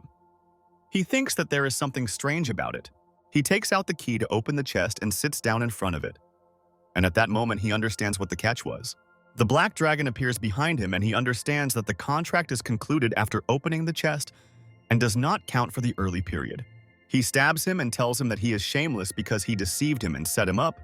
Sunyan tells him that he is acting strictly according to the contract. The system tells him that he has contacted a Chinese player, he has an ancient physique, efficient infrastructure, and culinary skills. He thinks that he could use them. He says that the player's world is more like a parallel to the previous one, and knowing the talents of each camp is very important, and thinks that he needs to get to know more players from different regions. He takes the key to the platinum chest and is about to open it. He inserts the key and looks at what he got. From the chest, he receives blueprints for fortifications, a black dragon guardhouse, a transition to the hidden profession of a dragon knight, and a warrant for the construction of a city, as well as a pair of high-grade spatial rings. He talks about how there are so many things in this chest and looks at what he got from this chest. The first item is the Black Dragon Outpost. It is located outside the dungeon and its radius is 3 kilometers, and also has the ability Unique Passage installed. The second item is the ability to obtain the hidden profession of Dragon Knight, and the third item is a building improvement scroll. It can improve any ordinary building except the main city. The fourth item is 2 spatial rings of the highest level, and it is small but very stable. It is forbidden to place living beings there because punishment will follow. He is surprised that he cannot place living beings, because for this he will be responsible for the consequences and he wonders what will happen. He regrets because the players are already dead, and if he had not been so impulsive at that moment he could have done something. The system tells him that the Black Dragon Outpost is the first line of defense for the Dark Dungeon, and he says that they should definitely make it then. The system explains to him that in order to build the outpost, he will need to collect a lot of materials from this scroll for construction, and this angers him. He gets angry and says that the system is very greedy. She explains to him that this system is only responsible for analysis and tips for him, and all the functions and consumption of chests have nothing to do with it. Sunyan hears this and is surprised that she has absolutely nothing to do with it. He asks her if he can buy gold jewelry in the store and an amethyst necklace, and also if obsidian is the main material. She answers him positively. He tells her that then she can't claim that it has nothing to do with her, because she doesn't have all the materials. The system tells him that she can only give him a 10% discount. Sunyan hears this and gets furious. He says that 10% is an insignificant discount. He asks her how much gold and amethysts are worth in the alien world and whether he correctly understands that she is going to force him to exchange system points and not just give them away. The system tells him that he cannot buy and slowly collect materials because this system is humane and will not carry out forced operations, and all his actions are carried out at his discretion. He tells her that he wants a 95% discount. She tries to explain to him that she cannot do this because then the system will decay. After her words, he tells her that then he wants a 90% discount. The system refuses. After that, he says that he wants a 70% discount. The system again refuses his request. He tells her that 50% is the last option because then he will not use it for reconstruction and will just live. She informs him that he can only buy part of the materials at a discount. Later that evening, Hippocles brings the stones and wood to him, and the system tells him that all the conditions have been met and he needs to choose a place to build. He says that the most extensive placement is the one that coincides with the dungeon, and he confirms the place above the dungeon. The system starts construction and starts creating towers. It looks very creepy and very scary. A large golden statue of a dragon appears on the building that appears, and his subordinates see it. They say that it is amazing. He sees that the gate has a place for his paw, and this means that it has a fingerprint unlock. He puts his paw to activate this outpost, and something starts to happen. He watches. A blue beam appears from under his statue, which is directed upward and begins to create a curtain of light. He finishes forming the curtain, and Su Nian says that under the curtain of light, it is completely hidden. And until someone comes too close, no one will notice this outpost. He says that when attacking a dungeon, anyone must go through the outpost. Otherwise, they will be stopped at the border and will not be able to go further. Based on the information from the system, he understands that for the most part, it is just a copy of the dungeon and asks the system if it would like to explain everything to him. She explains everything to him, and he understands that the main goal is to reduce the numerical advantage, and he tells her that he also thought about it. He thinks that the time has come to test the main function of the outpost, namely the formation of troops. He creates the first line of defense in the outpost. He thinks that he still lacks a healer and will need to capture several magical creatures with healing skills in the forest. The system asks him if he really wants to place all the creatures he has chosen as an army. He confirms. All the creatures he chose are quickly sucked inside the outpost, and he says that this system is truly unusual. He talks about how he can just walk through the front door and feel the full power of the creatures. The system tells him that he has entered an outpost and he must prepare for tests. He says that his second voice in the system is good, but this is not necessary. He says that everything is well done, and the player will be alarmed by a huge black shadow as soon as he enters, but this is not what he wants. He asks the system if he can make his own changes and change the troops, otherwise they will be easy targets. The system tells him that he can. He creates a tactic from breakthrough to battle to attrition in several parties, each of which will fight the player for 3 minutes. And even an elite boss will participate in the battle, and this is the only normal way. The system tells him that he must develop the equipment items dropped from the outpost for the players. He is surprised by this. The system explains to him that this will attract players, and if no benefit is shown, they will not come here, and thus his development will be limited. He tells her that this is logical. She tells him that regular fire rabbits can drop one type of equipment or material. He asks her if he can make as many equipment or materials as he wants. The system tells him that he can. He says that he wants to create a sharp radish that will create a fireball from the back, and the second, a shock radish, that will cause shock and vibration. He asks if it would be possible to develop these two materials, and the system tells him that for acute he will need 1 system point and 3 shocks. He says that this is great news and spicy radishes will drop from a regular flame rabbit and shocks from an elite one with a drop rate of 20% begin. Development is complete, and the system informs all players that a new objective, Black Dragon Outpost, has been opened, the difficulty level of which is normal. The players hear this and think about whether they should go to this new object that has appeared. They look surprised. The system informs that players who want to pass it must go to the coast of the Silver Moon near the country of Anrius, and the rewards are quite generous and will help all players in their development. The player who was tricked by the dragon tells the Black Dragon that he not only lost his 1 resurrection, but also lost the key to the chest. He says that all this was not in vain, and it turned out that the abilities of the indigenous population are much greater than the definition shows, and they can also use the contents of the chests. Anna has a scroll in front of her and spiritual particles are flying around her. She says that she feels power surging into her whole body. She falls to the ground and talks about how she can't take it anymore and tells him that she feels very hot. He is surprised that she had such a big reaction, but doesn't see it as a problem since she is still affected by the Dragon Knight's scroll. As if on command, she gets up from the ground and looks quite creepy. Her face is hidden by some kind of shadow. Something appears on her head. She finally comes to her senses and her eyes change color. They turn orange, and she is waiting for something. Small dragon wings very quickly appear from her back. They are illuminated with the same spiritual energy. After that, she all appears and horns are visible on her head. Wings are visible behind her back and her eyes are orange. She shows him that she has grown wings. He tells her that most of the skills of the profession are aimed at strengthening the dragon. He did not expect that a change of form would occur. The system tells him that she has gained several new skills. The dragon's spiritual shield. It splits damage, devastating blow. It strengthens the dragon and dragon breeding, which increases the chance of conception. He is surprised by the latest skill that increases the chances of conceiving, and he doesn't know if it's true or not. Rolls-Royce appears and tells him that he needs to tell him something urgently. Sunyeon tells him that he gives him 10 words. He is surprised that he has to describe everything in just 10 words, and Sunyeon tells him that he now has 7 words left. He tells him very curtly that Mydraco won't confess. Black Dragon tells him that it is true that low-pain players are quite stubborn. He gives Rolls-Royce a building upgrade scroll and tells him that he has to upgrade the dungeon, put it in a dark dungeon, and he knows the rest. After that, he takes out the ring and gives it to the reincarnated Anna. She tells him that it is a very beautiful ring. Sunyeon tells her that the ring is just one of the gifts, and the real gift is inside the ring. He allows her to open it.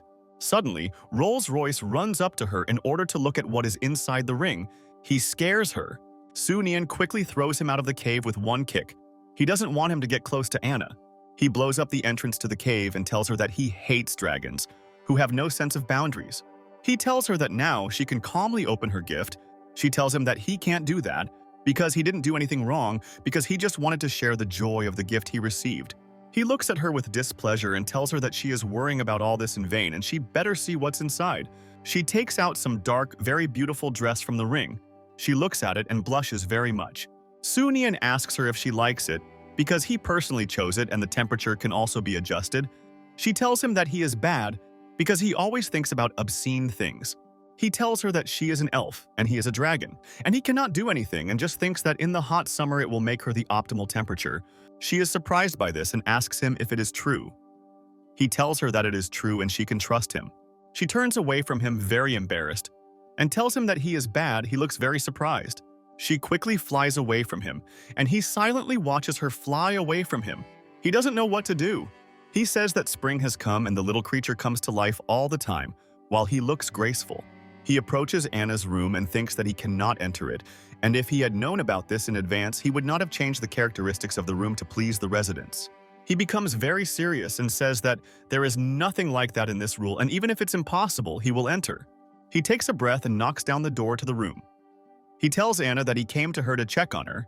He sees that she is lying on her bed and some purple particles are flying around her. He sees this.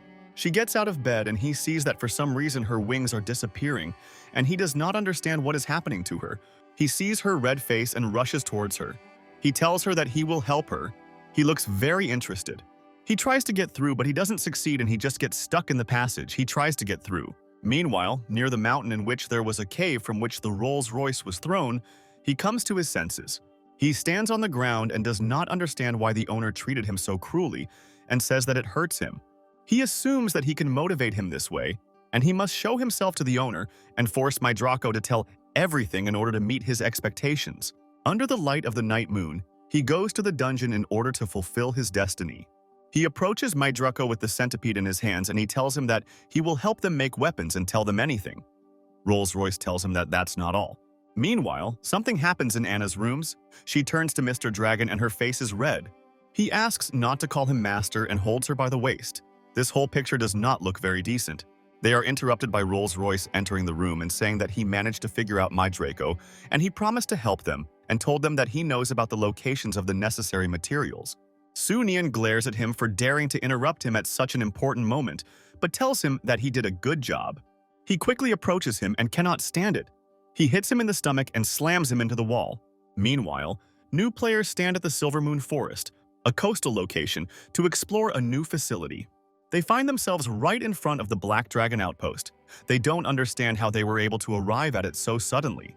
One girl tells them that the map says that the outpost is the first line of defense against the underground dragon city, and they must pass it to go to the dungeon. She talks about how the world is becoming more and more like a game, and sometimes she cannot understand whether it is the real world or a game. Their captain tells her that they are invaders, and therefore they should have the attitude of invaders, and most importantly, capture a copy of the dungeon, and the more the world resembles the game, the better.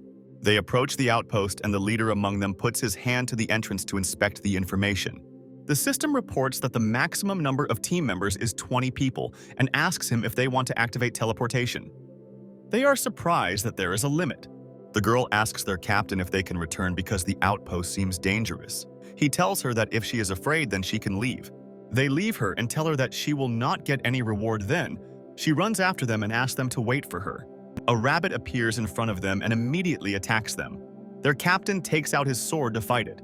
The girl, who was afraid earlier, begins to run away, and the captain tells everyone to stay put and not run away. Wolves appear and begin to gnaw on all those who are trying to escape. They instantly kill them. Other players begin to try to escape further. Many of them simply fall into traps and die there. The remaining players are calmly finished off by the rabbits. The outpost army calmly kills all the players and does not give them the opportunity to escape. The system tells Su Nian, who is sitting on the throne, that she can congratulate him for receiving 17,000 system points. All this is inside the main hall. Salister approaches him. She tells him that she has prepared today's lesson. He recognizes her and realizes that she is the woman who tried to kill him. She tells him that it was due to some misunderstanding, which was cleared up when he showed her her sister's grave. She tells him that since she is a magician, she can feel that her sister died peacefully, and as an apology she wants to help him by teaching creatures the magical arts. He tells Anna that they agreed that she would study magic with Salister for half a day so that they could get the most out of their talent. She tells him that she has absolutely no talent, and when she ended up in the Emerald Forest, she tried to do it 10 times, and 10 times it didn't work.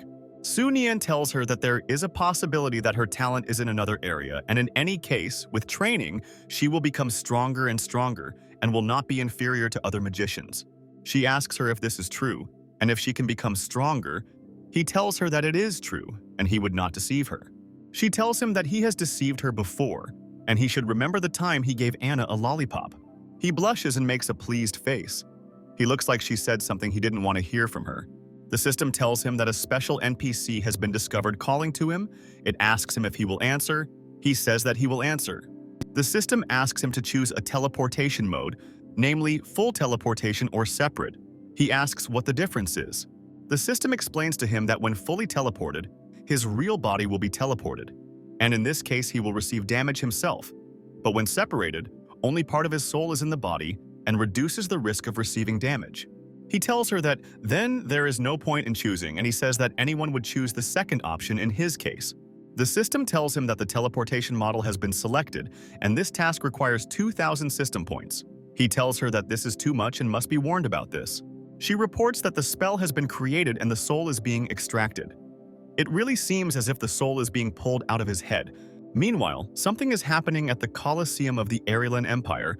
Someone orders someone to kill and tear apart a girl in the arena. A girl in a huge red hat and a fan tells someone in the arena that she will feed him if he fulfills her request. It turns out that she orders all this to a huge lion, which attacks some girl. It looks strange. The lion quickly rushes at her and she starts screaming because of the extreme pain. It looks very cruel. The girl with the fan orders her that he is doing everything right and orders him to tear her into pieces. The lion tears her hand off. This girl turns out to be Durna, the third princess of the Lan Empire. She orders the lion to make her suffer or bite off her head. The people behind her ask her if she is really going to kill her and ask if anyone will blame them. She orders him to shut up and says that she is a commoner, born thanks to her father's playfulness, and her father will not care about a worthless elf who has no name. She tells him that she has a natural ability to heal herself, and no matter how much she tortures her, she survives and all her wounds disappear. She calls her butler, whom she calls Abri. To her, he instantly runs up to her. She tells him that she heard about his dragon being in heat and asks him to let his dragon in there to see the spectacle.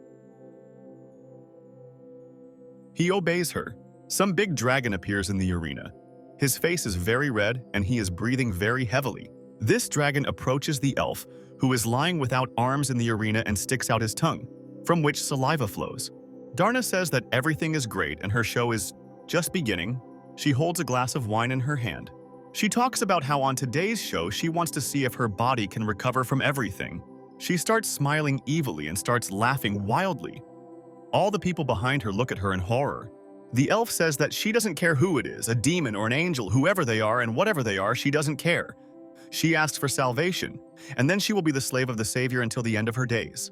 A system message appears stating that the contract has been successfully concluded, which means that she will finally be saved. Some kind of cut appears in the air, which stops the dragon, which attacks the elf. The cut in the air expands and a black dragon appears from it. He asks about who summoned him and sees a dragon in front of him. He leaves the portal and understands that he has been called to some kind of arena, and he sees it for the first time in his life. He sees that people run away when they see him and thinks about why they might be afraid of him. Because he is a beautiful dragon. He raises his paw because he feels something sticky on his hand that looks like some kind of blood. He also raises his paw and sees that an elf is lying in front of him. He says that this body looks as if it was torn into pieces by a wild beast. And he also stepped on her.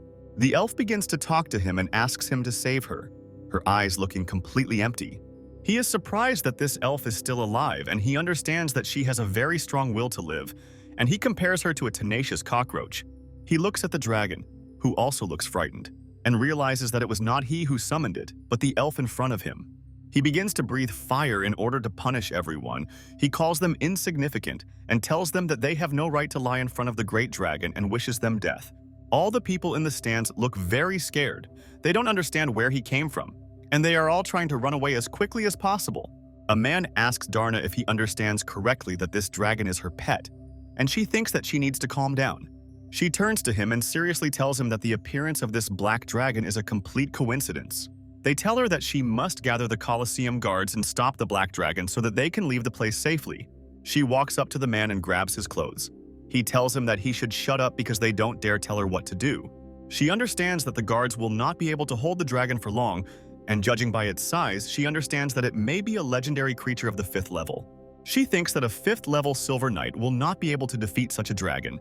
And to do this for sure, she needs the 6th level of the Golden Horde. She uses her spatial ring and takes out some kind of scroll from there in order to do something. She opens the scroll and a white dove flies out of it, holding a letter in its beak. She looks at the flying pigeon and thinks that she was able to send a distress signal, and it will fly to the nearest city defense commander and show the coordinates.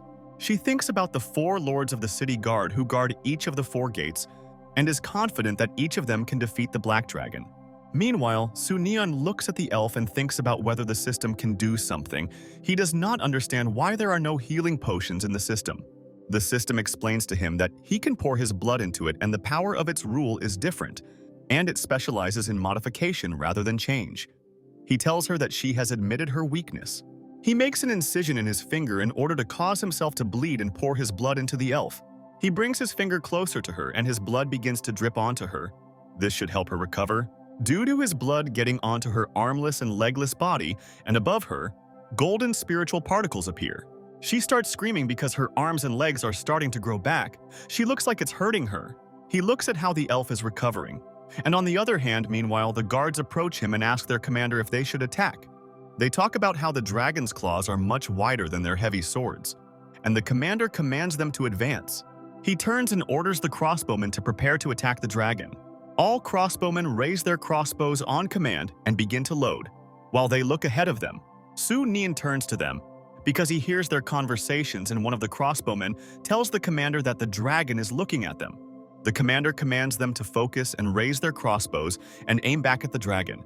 He commands him to shoot, and all the crossbowmen, on command, begin to shoot all their arrows from their crossbows. The commander jumps on the black dragon and wishes him death. Su-Neon tells him that this is ridiculous and a crime against the great dragon will cost them heavily.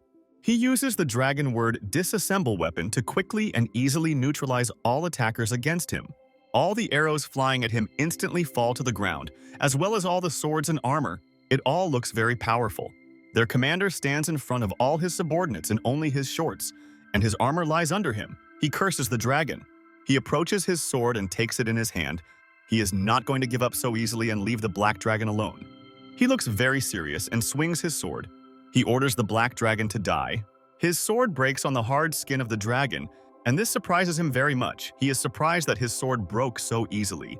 The dragon creates a fire projectile and tells him that there will be a dead bug soon, and asks him what he would prefer, lava breath or hot steam breath. Suddenly, a man appears in the arena on a strange white horse, with a red cape developing behind his back. He holds a spear in his hands and begins to run faster. His horse looks stern like his master. He jumps off his horse and heads towards the black dragon in order to attack it. The man is surprised that his swift strike did not penetrate only a few points with full force, and Su-Neon thinks that the man does not use all his strength but pierces his armor. The man thinks that this dragon is quite strange and understands from its aura that it has not yet reached adulthood, but its armor is superior to that of many adult dragons. The system informs Su-Neon that his opponent's name is Periton, and he is a 6-stage Golden Horde Knight, and he is a serious opponent. He thinks that then it is clear why he pierced his armor. Paracord focuses energy into his spear and says that if he can't do it once, he will do it again. He rushes at the dragon again, putting his spear forward. Su Nian understands that it will not be easy with him. He puts his paw forward to stop his spear strike. He is confident that it will stop him. Unexpectedly for him, he fails to stop him, and Paracord's spear pierces his paw right through. He decides to fly up into the sky very quickly in order to avoid his further attacks. He throws Paracord down. He thinks that it will be very difficult to deal with a Knight of the Golden Order, and if it were his real body, then he could cope. He realizes that he feels a very powerful pressure and it comes from the palace at the peak of the mountain. The system tells him that this is August Crone, the 8th level Knight of the Shattered Sky. It advises him to run away. He understands that he cannot cope with the 8th level and flies away. He thanks the clairvoyance technique because with this technique one can avoid problems. He notices that someone appears in the forest next to him and tries to attack him. Some kind of fiery projectile flies at him, but he manages to dodge it. He does not understand what is happening. He begins to try to fly away from this fiery projectile, but it continues to constantly follow directly behind him. He continues to fly away from this projectile, but he does not succeed at all and constantly follows directly behind it. He thinks that this is a problem because his wings are burned and he cannot fly, and if they have such a projectile, then this is some kind of scam. He uses his dragon word and thinks that he couldn't have done it without it. The system tells him that all steel weapons will be deactivated. After this, the system informs him that this projectile could not be neutralized with the word of the dragon, and he does not understand how this happened. This shell still hits him, knocking him out of the air. It looks very painful and unpleasant. Due to the fact that a shell hits him, he quickly falls to the floor from the sky and thinks about what to do next. He turns and sees another exactly the same projectile being aimed at him. This scares him. This shell flies into the ground right next to him, and he looks with surprised eyes at what remains in the ground. He comes closer to what flew into the ground and examines it to understand why his dragon word did not work. He understands that this is a spear and it is made of wood, and understands that this is the main reason that the dragon's word did not work. He says that this is a disaster and is glad that this is not his real body, because the power of the 8th level is so terrifying that he suffered from an ordinary tree spear. He slowly heads towards the nearest mountains and discovers that in one of them there is a fairly large cave. He goes inside it and lies down on the floor. He thinks that in such a place no one will notice him. He begins to scratch his head, holding the elf in his paw, and thinks that he might have forgotten something. He finally senses that there is something incomprehensible in his paws and puts his hands forward. He sees that the elf is in his hands and realizes that he completely forgot about her because of this powerful battle. He puts her on the ground and hears that she is still making some sounds. He understands that this elf has not died yet. He says that if he kills her or if he takes her powers, then there is a chance that he will be able to gain the ability to self-heal and become invincible. He decides to use the grip on her, and the system tells him that the grip is activated and he has become more resistant to period pain. He doesn't understand what's going on and doesn't understand why he can't take this ability away from her. He uses the grab a few more times, and the system tells him that the target is a special NPC, and his robbery power is lower, and he cannot take away her main ability. He gets angry and says that then it is better to just kill her. He calms down and thinks that it is better to leave her so that she can recover, and he will return to his body, and he should also check on Kayar and check whether recovery can speed up the growth of the heart. He returns to the dark prison to talk with the brave man in the cage and see if he wants to cooperate. He approaches the cage in which Kayar is sitting and asks him how he is doing and how he is feeling. The brave man rushes to the bars and demands that he return his powers. Sunian tells him that he can continue to praise him because he likes it. After these words, he becomes silent and decides that in this case there is no point in him yelling at him and acting like an animal. He goes deep into the cell and asks him why he came and assumes that he wants to take away his last remaining ability. Sunian tells him that this is not so, and the self-healing technique is only as good as he is, and his spirit has been strengthened and he will not take this ability away from him. Kayal asks him if he understands correctly that he first took his powers from him and now wants him to cure him. He tells the dragon that he better kill it because he is not going to heal him and refuses to do so. Sunian tells him that he does not realize the seriousness of the situation, and as he sees it, this is not an ordinary prison and his pain here will be increased by 200%. He calls Hippolykles to him and he immediately appears next to him. He asks him how he can serve his master. The dragon tells him that the arriving guest is dissatisfied with their service and therefore needs him to personally provide him with the highest possible service. Hippocles tells him that everything will be done and he will make sure that his guests experience high-quality service from them. He very quickly brings some kind of wooden box to them. They look at him in surprise. He opens the box and it reveals a bunch of devices that are usually used in torture. He also brings some kind of chair with spikes. He says that this is the first part of their service in the Dark Dungeon, and this is the first set of chair of pain and screams.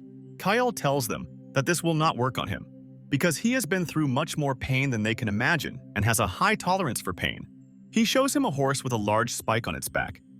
He tells him that he will be pleased with the second set of torture devices they have developed, which they call the Special Unicorn. He sees that this spike will go into him if he is put on this Special Unicorn and looks scared. Hippocles continues and says that the third set consists of a simple pouch made from demon skin and a piece of copper and tells him to choose the buy one get one free promotion. Kyle looks at them in horror and asks them if he can choose nothing at all. He looks very scared. Hippocles looks at him angrily and tells him that then they will do as they want and asks him if he wants to choose on his own. He points to the bag and tells him that this is what he will choose. The dog readily agrees with him. His assistant brings a cat and a rat. They explain to him that these are additional items that come with the torture device. Kyle is stuffed into a bag and he tells them that they didn't warn him that there were more extra items. They apologize to him for that.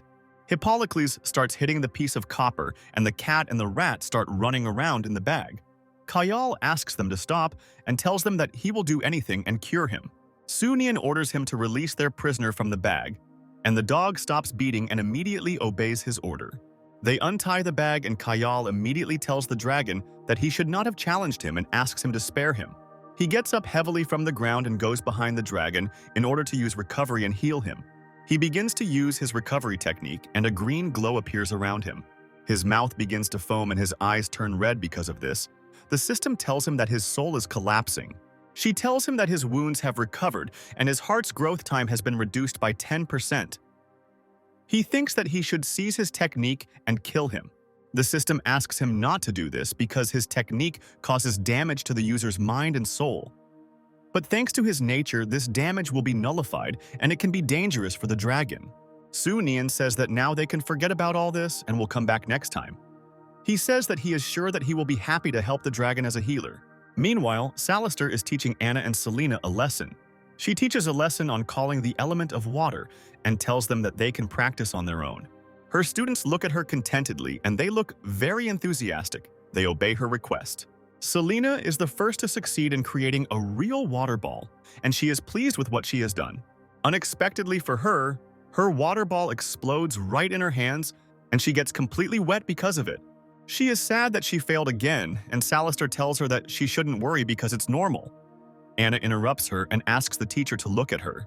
She creates many water figures around her. She creates a heart, a star, a ball, and a cube from water. She asks the teacher if she did everything right. Salister looks at her in surprise and says that only 2 hours have passed, and she has already summoned water elementals of various shapes because it took her at least a week to do this. She tells her that she had mastered this skill well and she has never seen such gifted people. Anna is surprised by this and asks the teacher how long it took her to master the element. Salister tells her that in her time it took her about an hour. Her student looks at her and tells her she's amazing. Anna says that it took her almost 2 hours and that is twice as long as the teacher, and therefore she understands that she still has a lot to learn. Her teacher tells her that she is actually very good and the speed of mastery is not the power of the gift, and suggests that she try to summon the elementals and try to communicate with them. She begins to create a water elemental and casts a spell. While doing so, she tries very hard. She creates a huge elemental gate behind her, and this shocks Salister. She is very surprised. She tells her that she cannot believe that she opened such a large gate, because it is 5 times larger than the one that appeared when she called for it. Some kind of entity appears from the elemental gates. It gradually begins to separate from the gates. The elemental that appears looks at the fact that someone is standing behind the doors with wings and is watching all of them.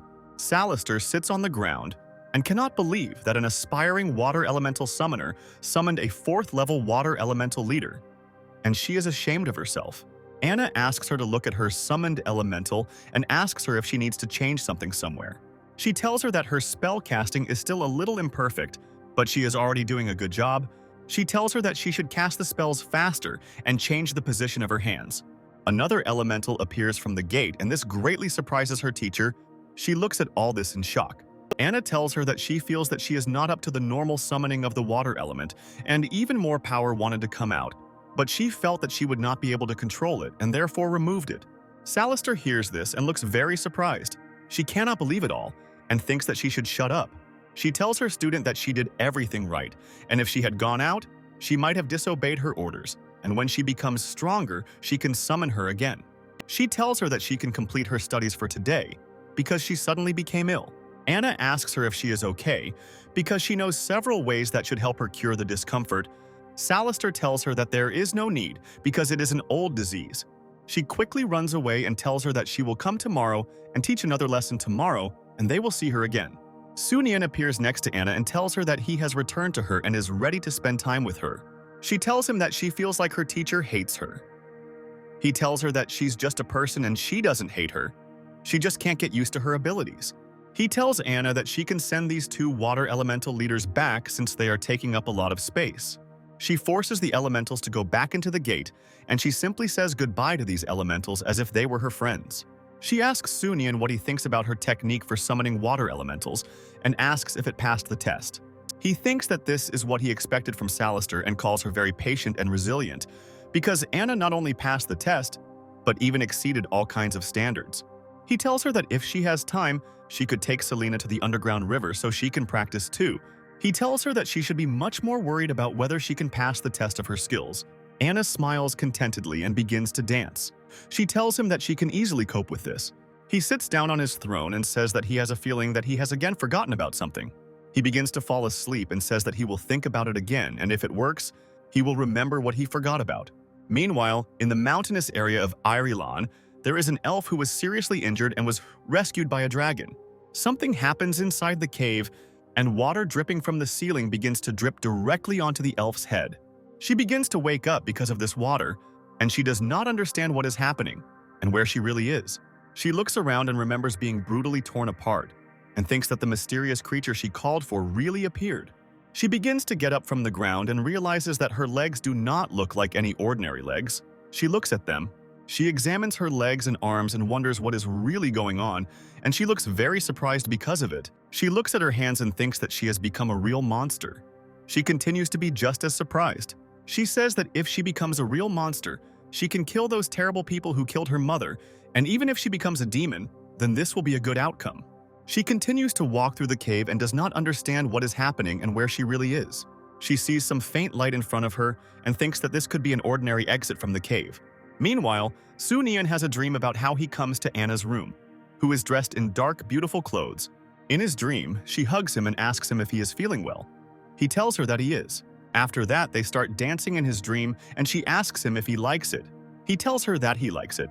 After that, in his dream, she starts poking his fingers in his eyes, and he doesn't understand what's happening. He asks her to stop. It turns out to be an elf. She pokes him in the eye with her emerging claw and says that this does not look like a way out. Sunian begins to shed tears and calls her an insect.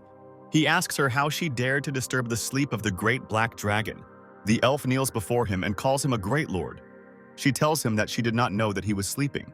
He understands that she is a summoner who did not have arms or legs and sees that his blood connected with hers and changed her body. He looks at her characteristics. Without seeing her name, he thinks that she is more of an elf. And if he had to define her, he would call her a dragoness and understands that nirvana is her power of self-healing. The system tells her that a special top-level NPC has been discovered and puts question marks instead of a name. She tells him that he must fulfill her wish in order to receive a special ability. She explains to him that since special NPCs don't have names, their names are replaced by question marks.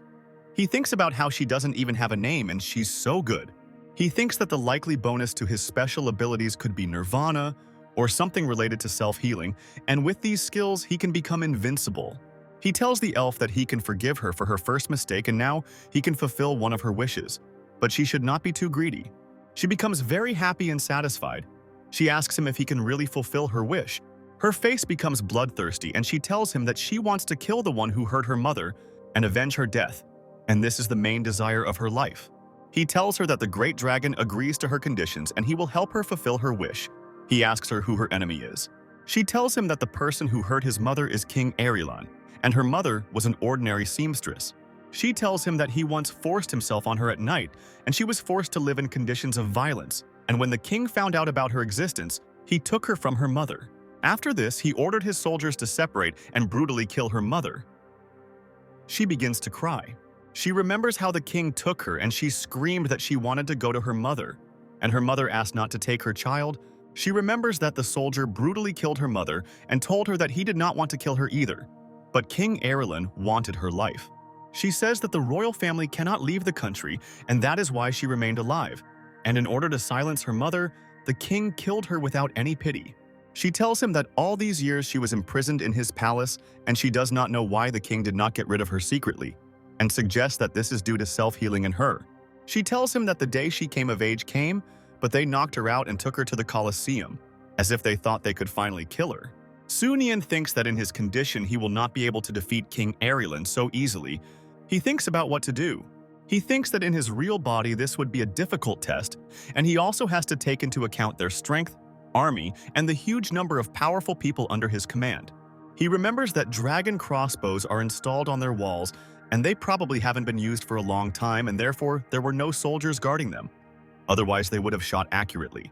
Meanwhile, something is happening in the palace of the kingdom of Periton that is not a very pleasant picture. King Periton slaps his daughter Darna in the face and calls her trash. He looks very angry about the whole situation.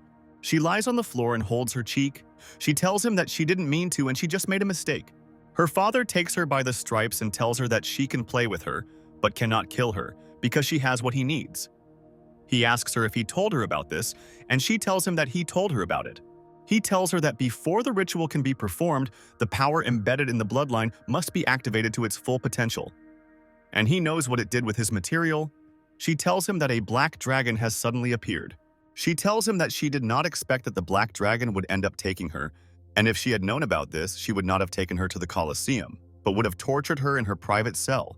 King Periton lets go of her hair and tells her that she knows absolutely nothing and understands nothing at all. He looks at her bloodthirstily and asks her what he can say about his boots. He asks her if they are beautiful.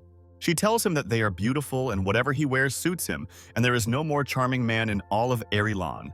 After these words, a loud female scream is heard in the throne room, caused by very severe pain. After this, after some time, King Periton comes out of the hall and looks at the guards. There is blood on the bottom of his shoe, and he tells them that they should make his daughter an eye patch and give her a warning when she wakes up. The guards obey his orders, and he says that the next time she makes a mistake, he will gouge out her other eye. After that, he moves to a completely different hall. He comes to the Periton negotiation hall and addresses his subjects. He tells them that it took him a lot of time and effort to find the conversion ritual in an old church book, and they can transfer its power to him, and after many experiments, they are close to the final step. He tells them that he can't help but be angry with them for letting his ceremony material go, and now he wants to know how the young black dragon came to his kingdom. His subjects tell him that the dragon appeared out of nowhere, and if it were otherwise, then they would have easily discovered a dragon of this size, even if it had arrived at night. He says that he couldn't just appear out of nowhere and suggests that it could be teleportation. He says that the southern continent is at his disposal, and he knows more about magicians than they do. And it is very difficult to train a magician, and even more difficult to open a teleportation array. He asks them if they want to tell him that in his kingdom there is some unknown portal to the Colosseum. They tell him that there is no trace of teleportation in the Colosseum, much less a portal, but there are many other ways to perform a similar function of a teleportation array. He shows him the scroll and says that it is a description of the use of spiritual magic by an ancient man, and according to the description, there were those who had the special ability to quickly summon their king to them. The king takes this scroll and asks this man what he is trying to tell him about all this. His subordinate tells him that when summoned, there is a strong vibration in the surrounding area. And then the creature arrives at the soldiers, like a god from nowhere. They tell him that the Colosseum has traces of strong vibrations in space, and therefore he suspects that the black dragon has arrived in the manner described in the retinue, and the place of appearance is the elf. The king says that the elf will most likely be with the black dragon and orders to go to the magicians and prepare a tracking spell, because there should be its remains in the Colosseum. He tells his subjects that 2 more knights of the Golden Order will help him, and asks them not to let him down. They thank him for his mercy. Meanwhile, the black dragon in the cave tells the elf that he knows that she wants to take revenge and kill the king, but he cannot cope with him on his own and asks her if she wants to change her wish. She tells him that in this case she herself will kill King Erelin because he is the source of absolutely all tragedies and all evil. He asks the system if he can crush him to get her powers. The system tells him that he must fulfill the contract, and after completing the contract and the death of a special NPC, he will inherit the abilities. He breaks up and says that he should not have promised this girl to fulfill her wish, and calls it a big mistake. He realizes that there is no time limit in the contract and it doesn't say that he has to do it himself, and so he thinks that he can just let her go. He turns to the elf and tells her that he is not strong enough to avenge her, and he cannot defeat him. He tells her that she herself must carry out revenge. She becomes very pleased, and her expression is very pleased. She asks him to show her the way. He tells her that she now has unusual abilities and can release dragon power or release fire breath, and she has only evolved but is not a true dragon. He suggests that she just go and create her own army and then turn the country upside down and destroy everything in the presence of the king. She begins to wonder if she will even be able to create her own army. She looks very thoughtful. She represents how demons hold people in bondage and force them to work by beating them. After that, she imagines how people sell the same people but lower in class and keep them as slaves. She tells him that if people were given a chance to fight for their destiny, they would strike back powerfully, and thanks him for his instructions. Su-Nien looks surprised. He doesn't understand that she could understand, but he reassures himself that it worked. And as long as she doesn't chase him, he can do whatever he wants. He tells her to go and work hard while he has her back, and he tells her that great things start small. She tells him that his words are abstruse and philosophical and asks him to give her a name, because it will be an honor for her and she will follow him forever. He tells her that since this is her wish, he will fulfill it, and decides to come up with the name Sivana for her. He touches her forehead with his claw and tells her that he wants her to be calm, cool, and collected in the face of the enemy, and he is looking forward to that. She thanks him for giving her a name and tells him that this is the first name in her life and she will cherish it. He feels respect, admiration, and gratitude from her. He thinks about whether she wants too much before dying, because her opponent is the Knight of the Broken Sky. He tells the system that he is the Black Dragon, not the Virgin Mary, and righteousness is not his style, and if he were strong enough, he would be happy to help. He asks the system to immediately teleport him back to his lair, and it explains to him that the contract was not completed and he can fly back to the dungeon on his own. He gets very angry about this and thinks that the system is trying to force him to help Sivana fulfill her wish. He tells the system that since it cannot teleport him, he will really fly on his own, because Erelin is not so far from Anrius. The system asks him to look at the map. She shows him a map on which the dots indicate the enemy in the house. His house has 2 dots, and there are several times more enemies. He sees what the system shows him and understands that he absolutely cannot fly away just like that. He asks the system when they managed to surround his house like that and looks very angry. He asks why he wasn't warned. The system tells him that he can move to his real body and spend a few system points to teleport Anna, and the maximum enemy strength on the map is only a Knight of the Golden Horde. Meanwhile, in another mountain, the Archmage, a teacher in dark magic, stands on it and observes something with the help of his power. It turns out that with the help of her power, she watches the dragon and sees that Anna is sitting next to him. She stops casting spells and using her power, and cannot understand what the black dragon was so happy about. A guard sits down in front of her. He tells her that the dragon crossbow is already ready. She happily accepts this information. They approach a huge crossbow that was standing idle that time when the black dragon flew away from the wooden spears. The Archmage asks the guard to move the crossbow a little to the left and aim at the center of the mountain. They obey her order. Someone appears on a white horse. He heads towards the Archmage in order to talk to her. It turns out that this is the subordinate who told the king about the scroll. He asks the Archmage if she is sure that the dragon crossbow will drive the dragon out of the lair, and she tells him that she is sure because there are 5 threads there. She talks about how these threads form 5 spells, and these arrows are fast and powerful enough to pierce a mountain. But they won't be able to kill him right away. So after the first arrow, a second one will be needed. She says that they don't have any dragon thing, and therefore when launching the second arrow, they need to aim accurately and launch it themselves. She says that the pursuit spell in it is still useless. The warrior turns to her again and asks her if she has already installed an air barrier. She tells the warrior on horseback that everything has been ready a long time ago, but she is going to tell him something else. She talks about how she has one thing to say in advance, and that is when it comes to her air barrier. She says that due to the large area, they will only be able to hold the Black Dragon for 10 minutes, and in 10 minutes, they must make sure that they can contain the Black Dragon. The warrior tells her that she need not worry because his knights are fully prepared, and as soon as the dragon arrows destroy the mountain, they will move there to contain the Black Dragon. After these words, he immediately heads to the mountain in order to meet his warriors and prepare for the attack. After this, the Archmage commands the crossbowman to prepare to fire dragon arrows. After her words, he releases an arrow from a crossbow, and all the threads in this dragon arrow begin to operate. This arrow quickly heads towards the mountain in which the dragon, Savannah and Anna, are currently hiding. It crashes into the mountain and creates a very strong explosion. It creates a very loud rumble and sends the rock flying. Soon, Savannah, and Anna feel the vibration due to this explosion and hear a loud roar.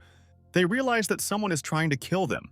After this, the Black Dragon decides to grab the girls in order to pull them out of the cave and protect them, and quickly manages to fly out of the collapsing cave and heads high into the sky. He tries to escape. He holds the girl and rests on something. He cannot understand why he feels as if he cannot fly. A message appears that a space limitation is in effect. He is very surprised that this happened.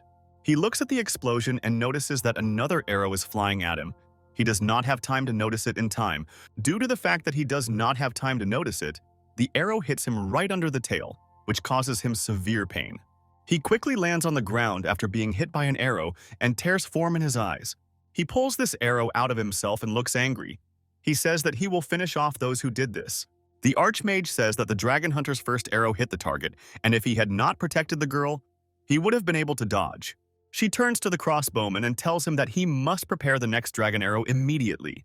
She becomes bloodthirsty and tells him that they must aim the next arrow at the Black Dragon's heart.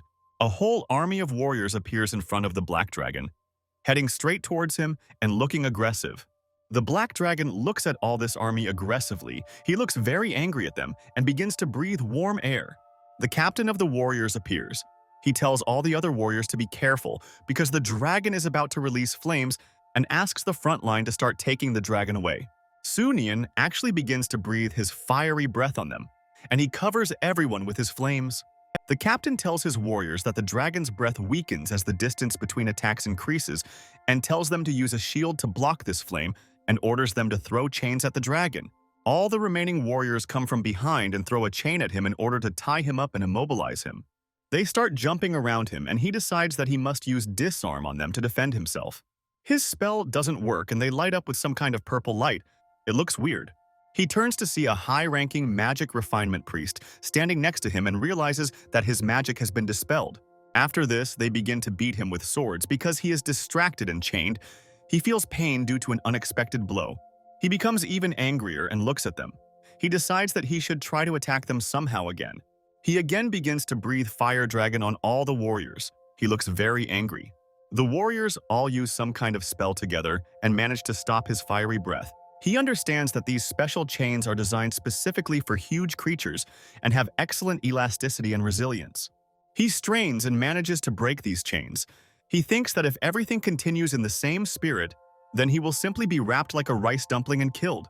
The captain tells his warriors that the Black Dragon is trying to break the chains and asks them to stop him, because they are already halfway there. The warriors begin to jump around him and tell him that he is just a stupid creature and cannot even scratch any of them. He thinks that these knights are so eager to attract his attention and once again confirms to him that something is happening with these chains. The warrior captain thinks that this Black Dragon has crossed all boundaries, and if this continues, he will have to find its weak points first. He examines the dragon and thinks that the red crystal on his chest is his weak point, and thinks that he will protect him first. He is going to attack him. The captain of the warriors tries to hit him, but nothing works and he does not understand what kind of amazing creature this is. Soon continues to break the chains on himself and says that all their mean behavior has made him furious. He opens his mouth and again releases a very powerful fire breath at the warriors. He looks very angry indeed. The warriors tell him that he really surprises them, and they did not know that he is quite smart and call it an oversight. The warrior captain jumps into the air and says that the Black Dragon's resistance is still pointless. He begins to fill with energy. He lands back in place and swings his sword hard, sending some kind of powerful attack at the dragon.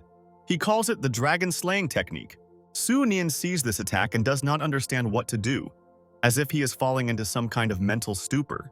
He doesn't dodge this attack of his due to the fact that he was just standing still. This attack looked very powerful. He feels that this attack is completely unusual. It frightens him very much and he wonders what it all looks like. Images pop up in his head. He understands that the light of this attack and the light of the sword are filled with grief and rage of his kind. He feels some kind of severe pain. Something happens to his crystal on his body and he looks very surprised. It looks like some kind of power is being collected. Images of someone killing dragons again pop up in his head. It looks very creepy and unpleasant. He sees all these images and understands that all of these are living memories of souls who died from the light of the sword. The system tells him that he has mastered the new word dragon. It tells him that it is the royal power. Meanwhile, this attack hits him and knocks him back. It looks like it is a very powerful attack.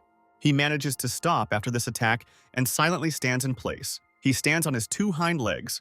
The warrior captain sees that the dragon survives his attack and says that this is simply impossible. Sunian opens her mouth wide and starts screaming very loudly. It looks very powerful and creepy. Because of his roar, some kind of huge energy field appears around him. This again looks very powerful. The warriors see what is happening and look very surprised. The horses they are sitting on are very scared.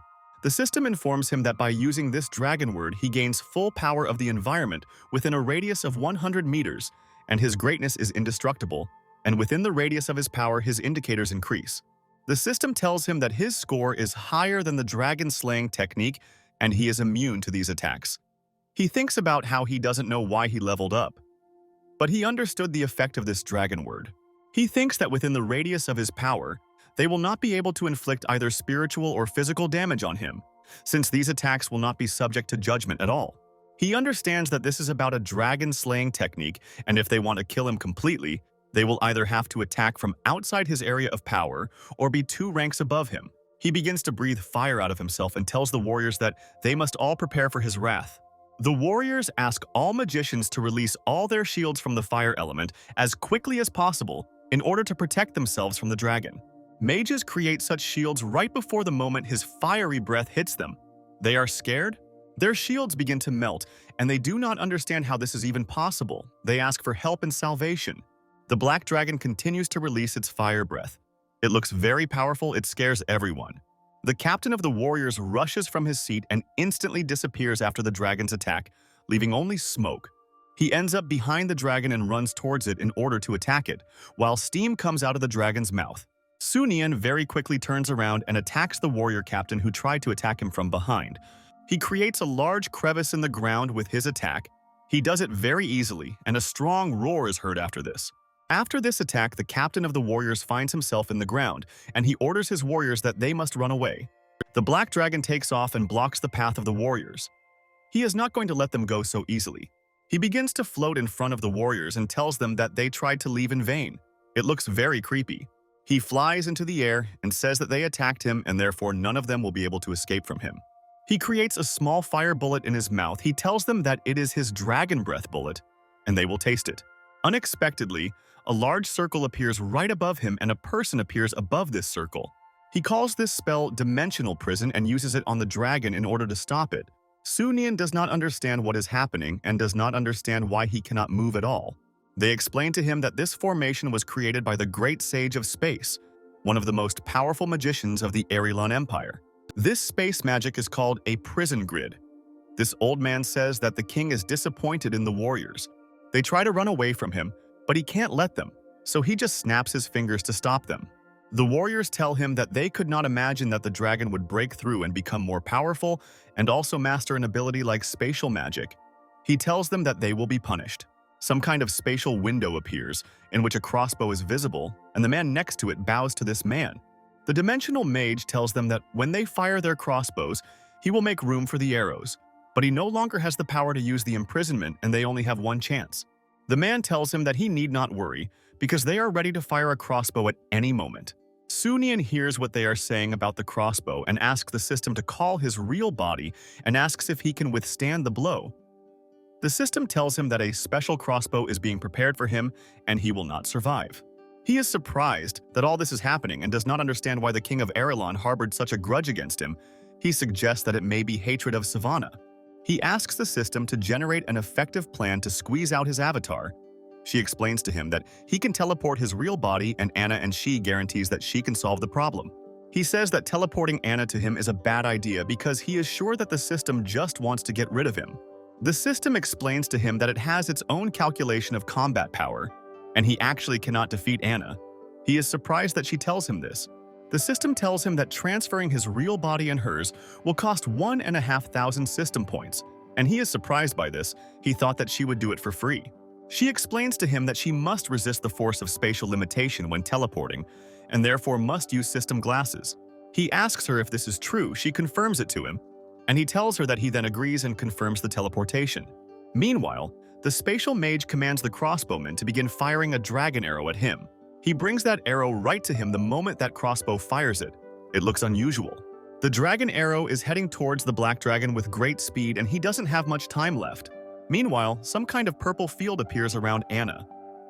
At first, she does not understand what is happening to her. After this, she understands that Su Nian is calling her, and her teleportation begins. She is illuminated with light. She appears next to the black dragon, and he is also freed from the dimensional prison. He is surprised that she moved so quickly. Anna immediately starts using water magic to protect Su Nian from this attack. She understands that he is in danger and decides to throw all her strength into protecting him. She looks very serious. She creates a water elemental gate. It looks very huge and larger than the ones from the magic lesson. Some huge paws appear from the gate, and this aquatic creature crawls out of this gate. The title Elemental Lord of the 7th level appears. Su Nian is surprised that she was able to summon an elemental of such a level. The Elemental Lord talks about feeling the aura of the main dimension, and also that there are delicious offerings here. After these words, he turns his head because he feels something unusual that is approaching them. He sees a dragon's arrow in front of him, which is heading straight towards them. He does not understand what it is. He doesn't have time to do anything with this arrow, and it passes through him, dissolving him and turning him into steam. Anna creates some kind of shield in front of her, and Su Nian sees that she put her safety on the line just to protect him. She repels this arrow, and the spatial magician, seeing this, drops his staff. He is very surprised because of this. The spatial mage sees that the 1st level mage has summoned a 7th level elemental lord and looks very surprised. He raises his head up to examine what is coming right towards him. He is surprised again. Some kind of huge fireball is being directed at him. He sees it and stands very surprised for some time. He says that they will not be able to do anything in front of the space magician without the limitations of space, and drinks a potion of life, which accelerates the restoration of all body functions. He raises his hands up and some shadows appear around him, protecting him from this attack. There are several fire elementals around Anna. She says that whoever hurts Su Nian should not exist. The spatial mage thinks that she is some kind of genius, and she will become a danger to them if she becomes a member of the Black Dragon family. He decides that he must either subdue her or destroy her completely. He uses his dimensional prison spell. Some stone columns begin to appear around her. This surprises her, and she does not understand at all what is happening. She tries to blow up the spatial box that appears around her, but she fails at all. She looks around dissatisfied and thinks about what she should do now. She doesn't look very confident in herself.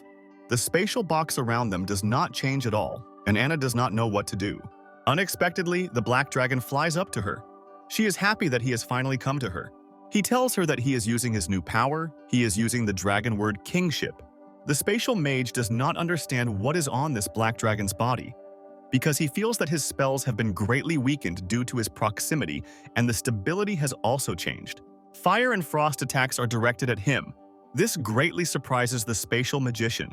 He thinks that he is in the same environment as the black dragon and their powers are equal, and does not understand how he could end up in his spatial trap. He is protected by a magical shield, and he understands that the black dragon's field is following him. But the spatial area of the dragon is smaller than his field, and therefore he is weakened. He sees a dragon heading towards him and says that he doesn't have much magic left, but he has many years of experience. He takes something out of his pocket and says that in a short period of time he is still confident that he can defeat him. He again defends himself with his shield from the black dragon's attack. The dragon tries to attack him with its paw. He realizes that the suffocating pressure has disappeared and assumes that the black dragon's territorial power is also short-lived. A crack appears on his shield. He understands that he will no longer have any better chance to kill the dragon. He calls the archmage and tells her that they can use the crossbow as they wish, and he will make sure they can kill the dragon. His dimensional shield breaks and he fires some kind of projectile from his hand to avoid the attack. He disappears somewhere in an unknown direction, and it turns out that the black dragon hits the ground. He thinks that this spatial magician is probably running out of spells, and therefore it is time to kill him while he is weakened. He sees the magician appearing in the sky. He heads towards him and thinks that such an opportunity cannot be missed. The spatial magician talks about how the wild race is like the red dragons. With their primitive claws and teeth, he begins to create some kind of spell. He creates some kind of small gap in space with his finger, and this is some kind of purple space. Sunian opens his mouth to attack this magician. He is going to attack him while he is creating something.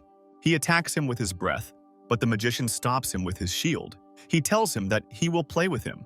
He says that in long-range combat, the black dragon can move as he pleases and dodge all his attacks. He launches his hand into some space.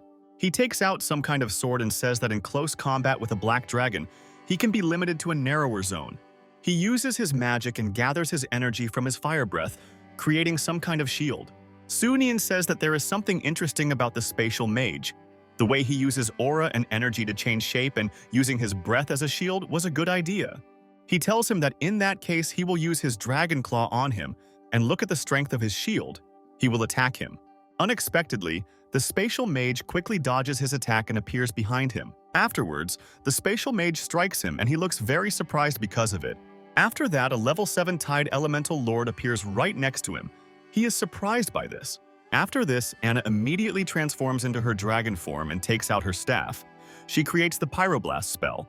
After this, a level 7 Tide Elemental Lord is behind the mage, and fire attacks are aimed at him in front of him.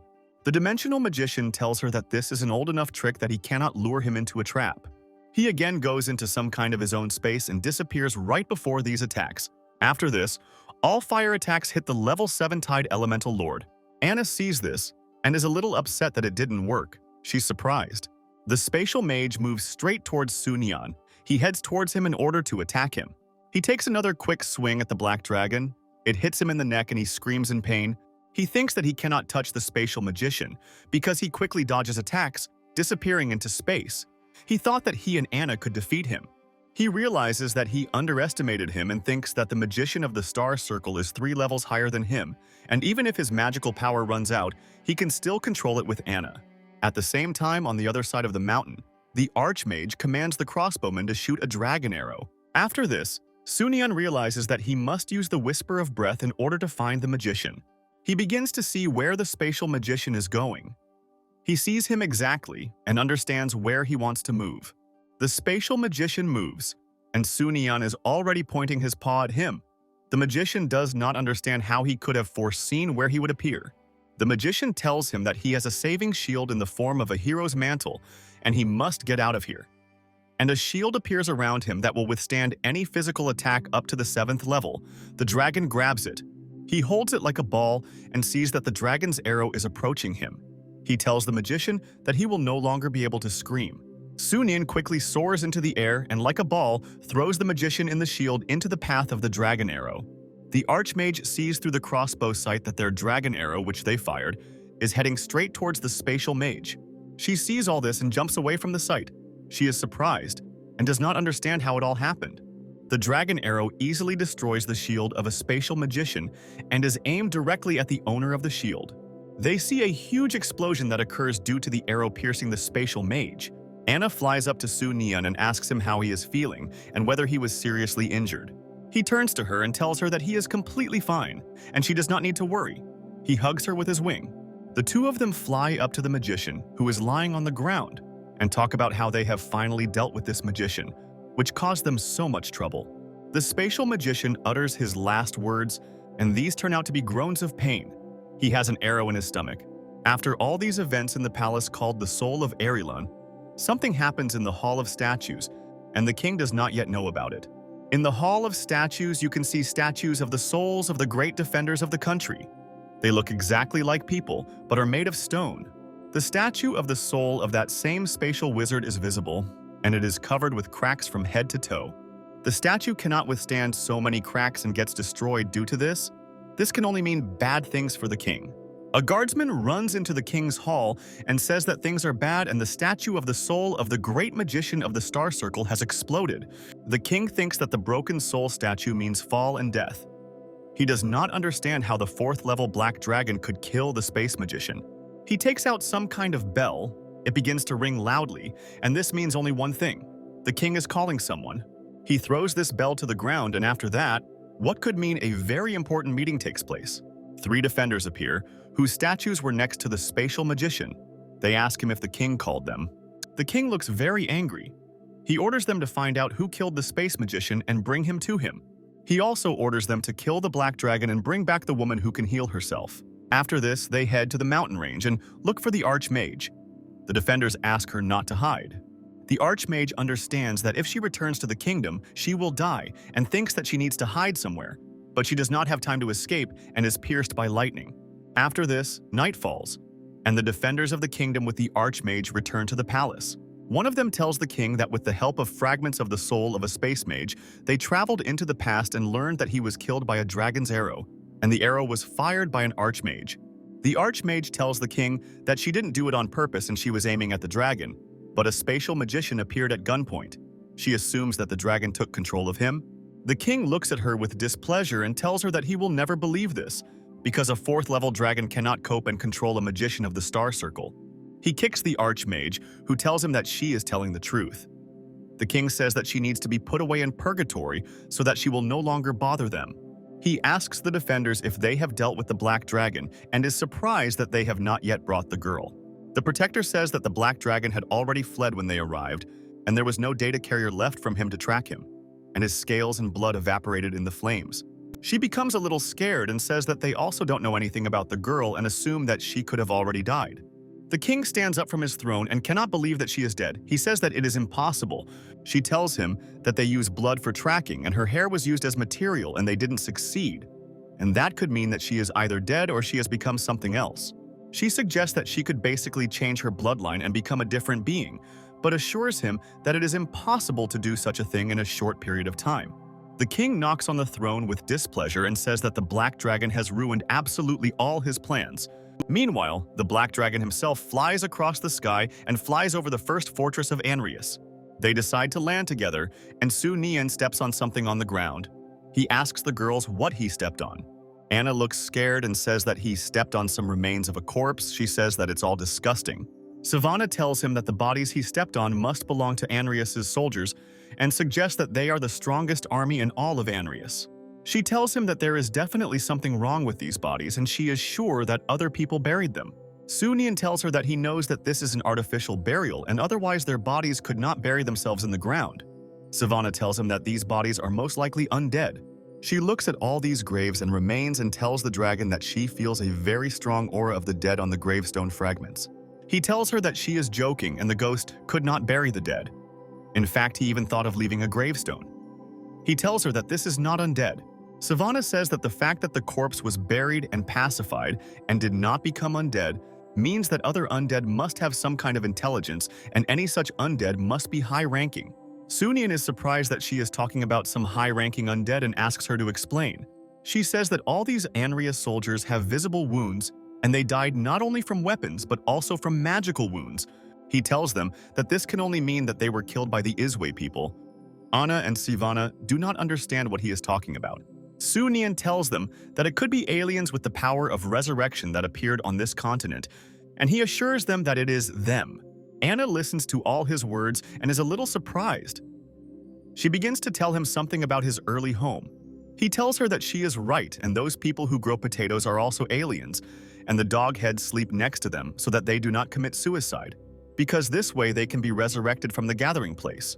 He says he asks her if she remembers the human villages that they destroyed and the people who attack them with strange weapons. They are strange creatures that can be resurrected. Savannah listens to what he says to both of them, and with a look of horror on her face tells him that resurrection is impossible, and she cannot believe it. He asks her not to worry, because they do not come back to life indefinitely due to the fact that they have a time limit, and with each death the time for them to return increases exponentially.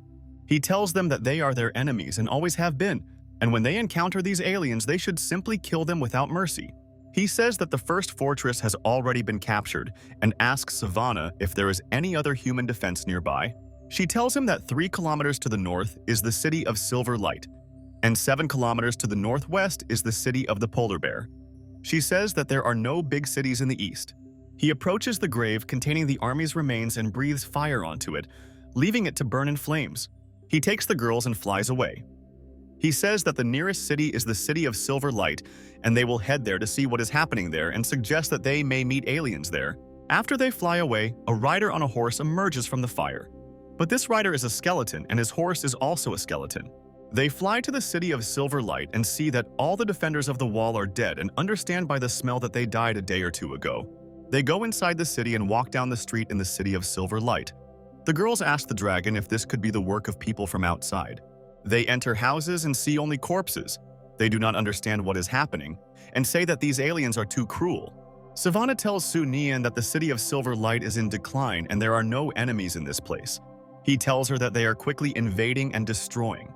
He tells them that they must go to the city of the Polar Bear because there may be a war going on there. The girls obey him. After this, the same horseman who was on the head appears in the city of Silver Light, but his eyes and the eyes of the horse glow with a green glow.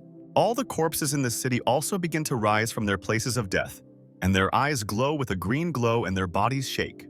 Meanwhile, King Anrius on problems. Some kind of ice projectile is flying at the defender of his defense wall. He quickly and with a calm, serious face puts out his axe and breaks this ice projectile. The king calls him Oleander. He asks him if he is sure that they will be able to hold the city with the people they have, because the barbarians from Arilan are good fighters, and he is worried whether they will capture the city. Oleander tells him that they cannot, and he has no choice but to let go of all his fears and hopes, because the city will remain, and he will live, and if the city falls, he will die. A small army approaches their walls. They tell it that they must surrender to them. A warrior runs up to the king and tells him that the enemy is approaching and they are advancing so fast that they will reach the walls in 10 seconds or so.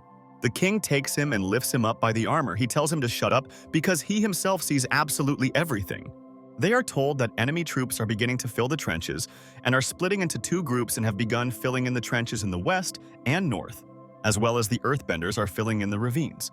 Suddenly, a huge amount of water appears, which washes away absolutely all the warriors. The king looks at this and cannot understand where absolutely all this water came from. Oleander looks at him with displeasure.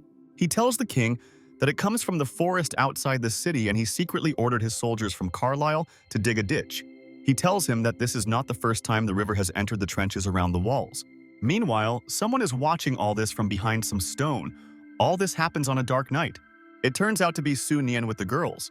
He tells them that he did not expect that the Polar Bear City soldiers were still holding the line. Savannah asks him if they will attack, because they can save the defenders of the city and destroy the invaders together with them, and he thinks that they are able to turn the tide. Su Nian asks her not to rush and tells her that their presence in this place is like icing on the cake, but what is truly appreciated is the gift of coal in the snow. He tells her that that's why they have to wait, and meanwhile, a man is watching the city and calls Anrius vile. He says that they won't be able to stop the Cherry Blossom Warriors.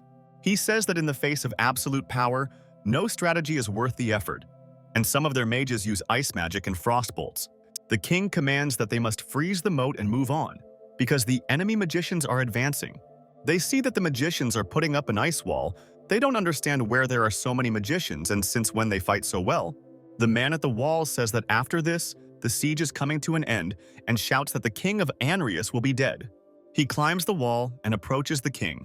He takes him and takes him somewhere away from the walls of the city. All the attackers look at the king, and he cannot withstand the pressure. The invaders laugh at him and say that they will kill him. One of the invaders puts his sword behind his back in order to kill the king and take over his kingdom. Unexpectedly, Savannah appears in front of him. She stops the invader's sword with her hand.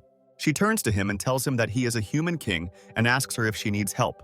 She makes a quick strike and strikes the invader. She knocks the sword out of his hands and draws blood from him. She quickly moves from her place and heads towards the invader in order to deal with him. She makes a quick kick and chops off his head with her claws. She does it very quickly and accurately. The king thanks her for her help and tells her that her kindness saved the king of an entire country, and whatever she wishes, he will do everything in his power. Oleander turns to her and looks at her angrily. He does not understand who she is and asks her about it. Sivana tells him that she has come to save them, and also points out that they share a common enemy with them. Oleander asks her why on earth she decided to save them, but tells her that he is more interested in who she means by the common enemy. She continues to kill the invaders and tells her that their common enemy is very well known to them all. She finishes off the invader behind her and tells him that their enemies are people from outside, and asks him if she is interested in why they just appear out of thin air. She tells him that the truth is that these people are not from their world, and besides them, they have another common enemy, and this is the king of Erilun. He asks him for his opinion. Oleander thinks that she not only knows the history of these enemies, but also knows who he is, Ulsha is, and who his enemy is, and he does not understand what she is up to, but decides that he can trust her because the enemy of his enemy is his friend. He tells her that he will still listen to her and will trust her for now, and also confide in her. He launches his sword like a boomerang at the advancing invaders and tells her that it will be difficult for them to fight off these enemies, but he with his strength will be able to get away on his own. He grabs the sword that flew back and says that it is pointless, and he will not run away, and therefore he would rather die here. She smiles contentedly and tells him that if she says that she can save them, then she means it quite seriously. She opens her mouth and dragon fangs are clearly visible in it. She opens it in order to bite someone. She grabs her hand and makes a wound in her hand. Blood begins to flow from it, and the warriors around her do not understand what she is doing. After that, she very quickly jumps very high and jumps onto the roof of some tower. She stretches her hand forward, and blood begins to drip from her hand. She says that with her blood, she calls on the king sleeping in the darkness to bring death and plague to their enemies. The enemy warriors see her and call her beautiful. They say that it would be nice to capture her and have fun with her. Meanwhile, her blood continues to fall to the ground and creates a small puddle of blood. Immediately after this, the earth begins to shake, and all their enemies do not understand why this is happening and assume that it is an earthquake. After the earthquake, a small hill behind them also begins to shake, and it is very creepy. Something appears that destroys this hill, and all these enemies begin to fly away due to the strong blast wave. The black dragon appears. He says that he heard the request of his servant and he answers her call. He says that the interfering ants must be dead. The dragon leans on the city wall and thinks that he is a little ashamed and thinks that he could come up with such a speech. The system informs him that he appears as Sivana's summoner, and in the next actions, the level of influence and level of legend will be divided between him and her. He hears some strange sound. Afterwards, under his pressure, part of the wall collapses and he looks very surprised that he brought down the wall. The warriors see this and look very surprised. They understand that this is some kind of amazing sign from above. Sivana also looks very surprised that this happened, and the people from the city start screaming that their enemy has broken into the city. Their enemies begin to run towards the hole and say that, although at first glance the black dragon helped them, his line is red and they realize that he looks somehow familiar. Sunian looks embarrassed and says that he just stood by the wall and read his prepared remarks, and he did not expect that the wall would be so fragile. After this, the dragon stands on its paws and tells them that they must all die, and at the same time opens its mouth, releasing its fiery breath. He begins to burn his enemies, and they say that they are very hot, they are all engulfed in flames. Their leader tells them that they must run under the belly of the dragon, because this way he will not spew out flames on himself, and asks the magicians to set a distance and go a little further from the dragon's area. He tells his soldiers that no one can stop the great Sakura Empire, and they don't even care about legendary creatures. Sunian looks at the people below him and says that this is a pathetic attempt. He simply collapses on these invaders with his belly, and the system tells him that he receives system points for this. The rest of the invaders tell their leader that their plan has failed. He tells them that he is not blind and sees it. Their leader thinks that the black dragon is much smarter than they thought, and therefore they will not be able to capture this city. He takes the bridle in his hand and orders everyone to retreat, and tells them that they don't need any more pointless sacrifices. He mounts his running bird and tells them that the lives of their great Sakura warriors are priceless. One of the invaders runs up to the others and tells them that they should all retreat because the general has already escaped first. The black dragon begins to breathe its fiery breath on the invaders and tells them that they are worthless and they must die. After these events, the general runs towards the wasteland until dawn. He realizes that he could not survive the battle with the black dragon. Unexpectedly for him, his horse stops, and he does not understand what is happening and why his horse decided to stop. His horse, unexpectedly for him, hides its head under the ground and begins to shake. He still does not understand what happened. He thinks about how his horse doesn't even use any fuel, and thinks about why his horse could resist him. He sees some kind of tornado in front of him and thinks about what it could be. He assumes that some kind of rain will fall soon. He gets scared of this tornado and starts to shake a little. He says that it looks very scary. He understands that this tornado was the reason why his horse stopped and hit his head in the ground. He starts whipping his steed and calls him a stupid bird and asks him to keep moving, because it's just a thunderstorm and he has nothing to be afraid of. He orders him to get up. Unexpectedly for him, his horse takes its head out of the ground and looks irritably at the general. After this, his irritated steed resists him and throws the general off his back. His fast horse begins to run away from him very quickly and says that where he is running there is a black dragon and he will die there. The general thinks that the things from the system store are also so-so and gets up from the ground, shaking himself off. He feels that the earth begins to tremble and does not understand what is happening. All the stones on the ground do not stop jumping in place. He again assumes that it may be some kind of earthquake and at first does not notice that something is approaching him. He turns around and sees some huge crowd of undead running towards him. He looks surprised. After this, he begins to quickly run away and tells the players he encounters that an undead horde is approaching them. The player says that he is most likely joking, because there cannot be undead on the remote peninsula, and the second player says that he is simply trying to force them to retreat directly to the Black Dragon. He tells them that they should look for themselves at the place where he came running from, and tells them that there is indeed a horde of undead coming there. The undead are quickly approaching them, and the rest of the players do not have time to escape. The undead jump on them and begin to tear them apart. The players who manage to escape see that these are indeed undead, and they see that there are a lot of them and are trying to escape. One of the players tells the others that they are definitely finished, and they will be reborn anyway, and invites them to just fight the Black Dragon, because this way they can lure the undead to him. The general, meanwhile, runs away and says that he has reached this level and he has become the mayor. And he also has all kinds of privileges and every life is precious, and he cannot just die. His speed is decreasing. The general notices that he is slowing down very much and is frightened by this. He does not understand what is happening. He tries to escape, but he cannot even catch up with the snail, and the system explains to him that his limbs are immobilized because he swallowed a large amount of undead breath. He understands that he will not be able to escape so easily, and the system reports that due to the large number of grievances of the undead, he has lost the ability to fight them. He realizes that his body is not moving at all, and the undead are starting to approach him. He looks very scared. He sees all these undead and understands that these are corpses from the battle in the city of Silver Light. All these undead look creepy. He sees an undead woman and realizes that she is the daughter of a tailor, and understands that she turned into an undead to take revenge. He smiles contentedly and says that she cannot kill him, because she is an insignificant undead, and looks at her confidently. He understands that he doesn't need to say so much because the dead have no mind and she won't understand anything anyway. Unexpectedly for him, she pierces her stomach and pulls out some rotten organ directly from herself. She quickly approaches this general and pierces his stomach and leaves this organ there. The system informs him that he is receiving a curse and it cannot be removed by resurrection. She asks her to buy goods in the system. He looks at her with fear and asks her what she slipped him, because the curse, which cannot be removed by resurrection, is very serious and is surprised that he needs to buy something. He presses himself against some stone and says that his resurrection should correct all the anomalies, and asks the tailor's daughter to take away her rotten organ. The system informs him that the curse is trapping his soul, and therefore he must buy a potion of divine purification and take it 3 times. After this, she informs him that every 10 hours, a creature will appear from behind his new organ, absorbing half of his blood and removing a random part of his body. The tailor's daughter takes out her scissors. She quickly runs up to him and inserts a pair of scissors into his neck and makes him bleed a lot. She takes out her scissors and laughs creepily at him.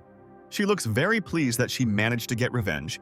In the middle of the crowd of undead, the same rider on a horse appears, who was already seen next to the rest of the dead. He says something and looks very intimidating. There is some kind of aura around him and some kind of glow is visible in his bony eyes. At this moment, Anna continues to destroy players by attacking them from the wall. She notices a huge undead tornado. She approaches Su Nian and tells him that the undead are running towards them ahead. He is surprised by this. The dragon looks at all these undead and understands that they are from the city of Silver Light, and these are the corpses that they saw. He is surprised that they turned into undead so quickly. Su Nian says that these undead were awakened by higher-level undead, and says that at that time the city was full of sorrows, and this was the best material for high-level undead. Savannah says that this explains everything. and Anna asks the dragon if they also need to attack the undead. He tells them that the undead have already completely captured the atmosphere and shows them some kind of cloud. He calls it the Cloud of Death. And he says that in such a cloud they will be weakened and will not be able to do anything. Sivana asks him what they should do, because these undead are a mixture of undead breath and necrotic rage, and it will thicken as the undead are destroyed. Su Nian tells them that when the players die, they do not turn into undead, and their lives cannot be replenished by fighting, and if they do everything right, the cloud will become thinner and thinner until it dissipates. He tells them that they will retreat to the city of the White Bear and ask for their help because the walls were a good barrier for the undead, and with their help they can save the lives of as many people as possible. After this, they all move to the king's castle in order to talk with them and generally discuss everything that happened. Sivana stands in front of the king and asks her if he believes that she can solve all his problems. The king thanks her and says that he is grateful to her for helping them fight off the invaders. He tells her that his promise to grant one of her wishes still stands. He extends his hand to her so that the two of them can shake hands in honor of their mutual support. He tells her that he would like her to become his advisor in the kingdom of Onrius, equal to him in rank, and he is ready to share the power and wealth of the kingdom with her. She refuses this. She shows him a huge cloud and explains that it is an undead plague and an army of undead gathered from all the dead civilians of Silver Moon City, and it is coming towards them. The king sees this and is very frightened. He says that he does not understand where the undead could come from, because this place is separated from the undead desert by the ocean. She tells him that these are the work of high-level undead, and their purpose is still unclear, and she wants them to build new defenses for the walls and assures him that Anna will also help them with earth magic. The king is surprised by this and looks at Anna, who is in the form of a dragon, but hides her horns. He thinks that this girl looks like a slave from the Green Spirit Forest who seduced the black dragon. He thinks that she was too sick and would not have been able to survive and become a high-level magician, and says that even a dragon cannot reach rank 5 in a month. He assumes that that slave might be dead, and does not believe that someone can survive next to the black dragon. He thinks that it is not the same dragon and half-elf from the forest and calls it all a coincidence. After that, where all the undead are located, you can hear that someone is fighting with the undead. Clouds are visible in the sky. This player cuts off the head of an undead. He does it very quickly and very easily. He looks serious. He says that he could kill these people when they were alive, and after they became undead, he could also kill everyone. Unexpectedly, something separates from the undead body and heads towards this player. He does nothing with it. This thing attaches itself to his chest and does not understand what it is or why it is in his body. The system tells him that he is cursed, and he will receive a volitional decision every 5 minutes, and if he succeeds, he will be immune, and if he fails, he will feel the pain of being swept away by the undead. He is not afraid of this. Immediately after this, he is subjected to a volitional decision and fails it. He is informed that his pain system is turned off. He is horrified by this. After that, his veins tighten up and he feels just terrible pain because of it. His face looks terrible. He loses his balance due to very severe pain and screams. He says that at this rate he will lose his neck. After this, some very large undead appear and head towards the player lying on the ground. This undead possesses a human skull and arms, but the rest of its body is an elongated skeleton with the same arms. Su Nian flies up to this place. He looks in surprise at what is happening and at the fact that the undead are doing something to the player. He thinks that something is wrong, because almost all the players are disappearing, but the accumulation of resentment only increases, and he assumes that the final target of the undead is the inhabitants of the city of the Polar Bear. He gets an idea and opens his inventory to take out a ring. He decides to use it. He remembers that he took this ring from the dead man and tells him that there is no point in keeping it anyway, and he will keep it. He remembers that after this, he and Selena simply walk away from the dead man, and the dead man's hand remains in the wasteland without a ring. He says that only a fool would throw away such a high-class ring, because now it is useful to him, and he assumes that this ring will be able to absorb this aura of the undead. At the same time, Selena sneezes and does not understand who remembers her or scolds her. She is surprised by all this. After this, as night falls, Su Nian begins to fly in the night sky and flies over the crowd of undead. After this, he begins to use the ring to absorb all the aura, and it all goes towards the ring. After this, you can see how the aura from Manhwa, all the dead, is directed to the sky and collected in its ring. Su Nian examines the ring and is happy that everything worked out for him. He says that this is great news. The Bone Rider on the Bone Horse appears again. He raises his sword and seems to start screaming. After his phantom scream, all the money begins to come together and turn into some kind of something. He opens his mouth and looks at the sky, as if he is sucking in all the energy that the dragon stole from the undead. After the actions that the rider performs, the ring in the dragon's hands becomes covered with cracks and begins to crumble. Sunian is surprised by what happened to the ring and says that now he understands that this one ring is not enough. The system informs him that he is being affected by the undead shriek, reducing his flight speed by 8%. And he is surprised that this undead is having the opposite effect and realizes that his body is falling down. He is surprised at what these undead can do and tries to stay in the air. He thinks about what will happen to him if he falls to these zombies. Meanwhile, from the walls of the city they are watching all these undead, they see something that greatly surprises them. Some man says that the undead on the horse in front looks familiar, and the second man realizes that the clothes of that undead are similar to someone. He suggests that Bob has become a zombie. Anna sees that Sunian is having a hard time floating in the air and understands that something is wrong with him. She is surprised by this. She says that she will try her improved Inferno and attacks those undead. A man appears in front of her, recognizing the undead on a horse and asking Anna to stop and not incinerate them. She tells the man that these undead are going to harm their town and tells him to get out of the way. The man tells her that this undead was his buddy Bob, and if he doesn't remember him anymore, then she can incinerate them. She tells him that the memories of the undead are erased by the breath of the undead. The man kneels in front of her. He asks her to let him try one last time. She calms her flames and tells him that she only gives him 10 minutes, and when the time is up, he will use his Inferno. The man climbs the wall and starts yelling at the undead. He tells the horse that he should remember him, because he is Luther and they grew up together. Savannah tells Anna that she thinks it is better for them to attack directly, because this method of awakening the consciousness of the undead will not work, and she tells her that they will wait 10 minutes. The behavior of the horse begins to growl and say something vaguely similar to something like some words. Luther begins to cry with happiness and tells him that they went to the bathhouse together, washed there, and also spied on the neighbor. For some reason, the horse becomes silent after these words and seems as if he is surprised by his words and is afraid of something. He starts growling again, and the system explains that this means that he is answering him, that he made a mistake and he is not Bob. After this growl, he turns and commands the rest of the undead to follow him. He refuses to attack the city. Savannah sees all this and looks very surprised. She says that she is surprised that this was possible. Sunian looks at where the horde of undead are heading after this and realizes that the village of Sakura players is there. He says that they deserve it. Meanwhile, on the walls of the White Bear City, they see that the undead are running away from their city and everyone is rejoicing at this. They talk about how when they return home, they will offer 10 pieces of brown bread to the goddess of time, in whom they believe. Meanwhile, they all see that their king thanks Savannah and Anna for their help, because otherwise the city could not have survived without them.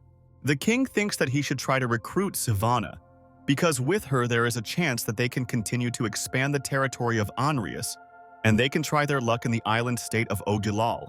After these thoughts, the black dragon appears in front of him. He asks the king if he remembers him. The king looks at him and looks scared. He tells him that he doesn't understand what he means. Sunian asks him if he remembers how a few months ago he set a trap and tried to kill the black dragon, using the fake Princess Arya as bait. The king tells him that he really remembers this and he shakes. In a shaking voice, he tells him that a month ago he attacked a young dragon of the 3rd level. He says that in the end, that dragon escaped and in horror asks him if it could be his son. Sunian understands that he cannot believe that he has risen so much during this time and tells him that this is really his son. He tells him that he complained to him about the atrocities of the king and his army wounded him, and he also sent a 3rd-rank magician for him and asks him if he would like to offer compensation. The king is surprised by his words and begins to shake even more. He begins to stutter and thinks about what he can offer him. He tells him that he will grant him the status of protector of the kingdom of Anrius, equal in status to him, to be worshipped by all the people of the kingdom. The dragon tells him that he can mock him, because he wants to gain the power of the king, and he will be worthy of becoming his puppet, and if he refuses, he will kill him. The king bows to him and asks him not to kill him. He tells him that he wants to make him a puppet and give away the kingdom. The dragon tells him that he is happy with his decision and shows him the scroll. He tells him that his choice saved his life and calls the scroll a contract and asks him to sign it. The king, with tears in his eyes, takes the contract from him and tells him that he will definitely sign this contract. He begins to sign this contract and puts his signature on it, after which a silhouette of a dragon appears on the contract. Something begins to stand out from the king, and the system congratulates him on gaining control of the human country. It gives him 200,000 system points and his influence and legend improves. Su Nian reads all these system messages and thinks that all this is quite good, and he did not expect any big rewards. He thinks that it is possible that King Anrius does not actually fully control the country and his power may only be a facade, and the real power lies in someone else's hands. He thinks about whether it would be stupid or reckless to go on a military campaign when he cannot even defend his own kingdom. Savannah tells him that the undead army has changed its direction, and because of this asks him what to do now. Su Nian tells her that they now think that Savannah called him and Anna and King Anrius decided to recruit her. He asks her to return with them, and it would be better if along the way she persuades the Carlisle warriors to join. He tells her that first he will need to fly somewhere and after that they can meet in Anrius. She agrees with him. Meanwhile, in the city of Sakura, two players are completely unaware that the undead are heading towards them. Their leader sits in the meeting room, and the system says that the player bought 5 bottles of the Potion of Divine Grace and spent 50,000 system points on it. The chapter talks about how his negative effect from the curse creates undead babies every 10 hours, but he couldn't imagine giving birth to twins in one moment. He says that he spent 50,000 aggression points to buy these bottles of Divine Grace potion. The player runs in and tells her that things are bad. He tells him that the undead are going to attack their city, and according to the patrolman, they are less than 500 meters from their city. The head grabs him and asks him if he is sure that this is true. The player tells him that he would not dare to deceive him and asks him to quickly establish a defense. The head thinks that he did not think that when he returns to the city and only recovers, the undead will follow him, and thinks that the undead will not be able to intimidate them so easily. They all gather on the walls of their city, and he is informed that all the warrior players have taken their positions on the walls. They tell him that all the magic players are in their places and the priests too. The head tells them that now the Black Dragon will not interfere with their victory. He tells the players that they now have a player's city to protect and assures them that they are just little monsters with experience and they should not be afraid to follow him. The system informs him that a demon attack has been detected. He can simply activate the protection of the player's resurrection point, and he has been given permission to restore energy by 20% and the strength of the walls.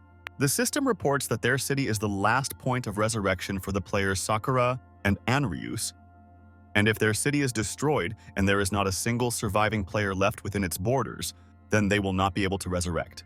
The chapter tells the players that they have a resurrection point that needs to be protected, and assures that these undead are just a trifling experience gain and they are not afraid of the undead. After this, the undead Bob appears. He growls something in the language of the undead and orders something to his subordinates. All the undead rush towards the city after his words, and it looks very creepy and terrible, and also very intimidating. Some huge skeleton appears and uses spread fear on all these players.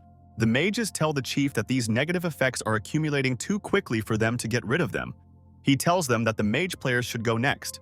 He orders them to make this disgusting huge skeleton keep his mouth shut, because this undead is only level 30. The chapter says that they will not be able to resist their fire magic, and a black dragon appears above him in the sky.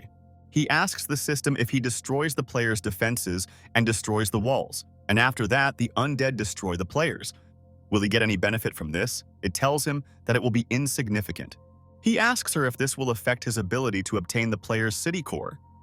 The system informs that the city core fragments can be picked up freely and are not his only property.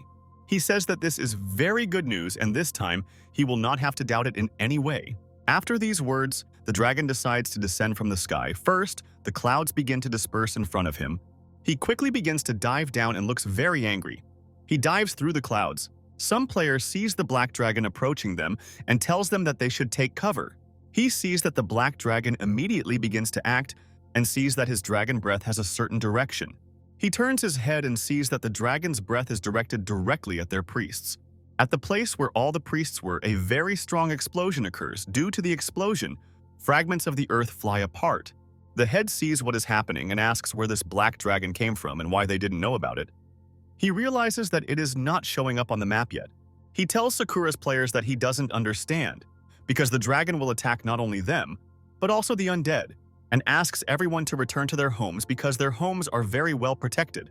After this, Su Nian sees that the players are running away to their homes. He does not understand why they did this, because this is certain death for them. He begins to breathe his dragon flame on them in order to burn all their houses, and an explosion occurs again. The smoke from the explosion clears and all the houses he tried to burn remain completely undamaged. He sees this and does not understand what is wrong with these houses and assumes that their houses can be made of special materials. He thinks about what else he can try to do with their houses. He examines them more carefully and thinks about what might affect them. He begins to hit their house with his tail because he decides that this should be effective against their defenses. He manages to destroy their roof, and he looks inside.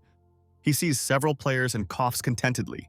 After this, screams are heard in their houses because the undead are breaking into their houses right away. They start yelling about it throughout the whole house. He looks around and notices that something is happening next to him, and his attention stops on something. He uses Breath of Sweet Speech and looks at what caught his attention and takes a closer look. At first, he just looks at some tower. He realizes that he needs to strain and try to get a better look at everything. After he tenses up, he sees this tower much closer. He understands that something is happening there. He sees that some two players are digging in the ground and digging some kind of hole. He thinks about what this could mean. He understands that these Sakura players are planning to dig a tunnel and break through to the other side. He also assumes that they are going to escape like this. He approaches some mountain and hears what the players are saying from there. That there is an exit in front of them. Su Nian understands that this is the exit from the tunnel and understands that they can escape this way.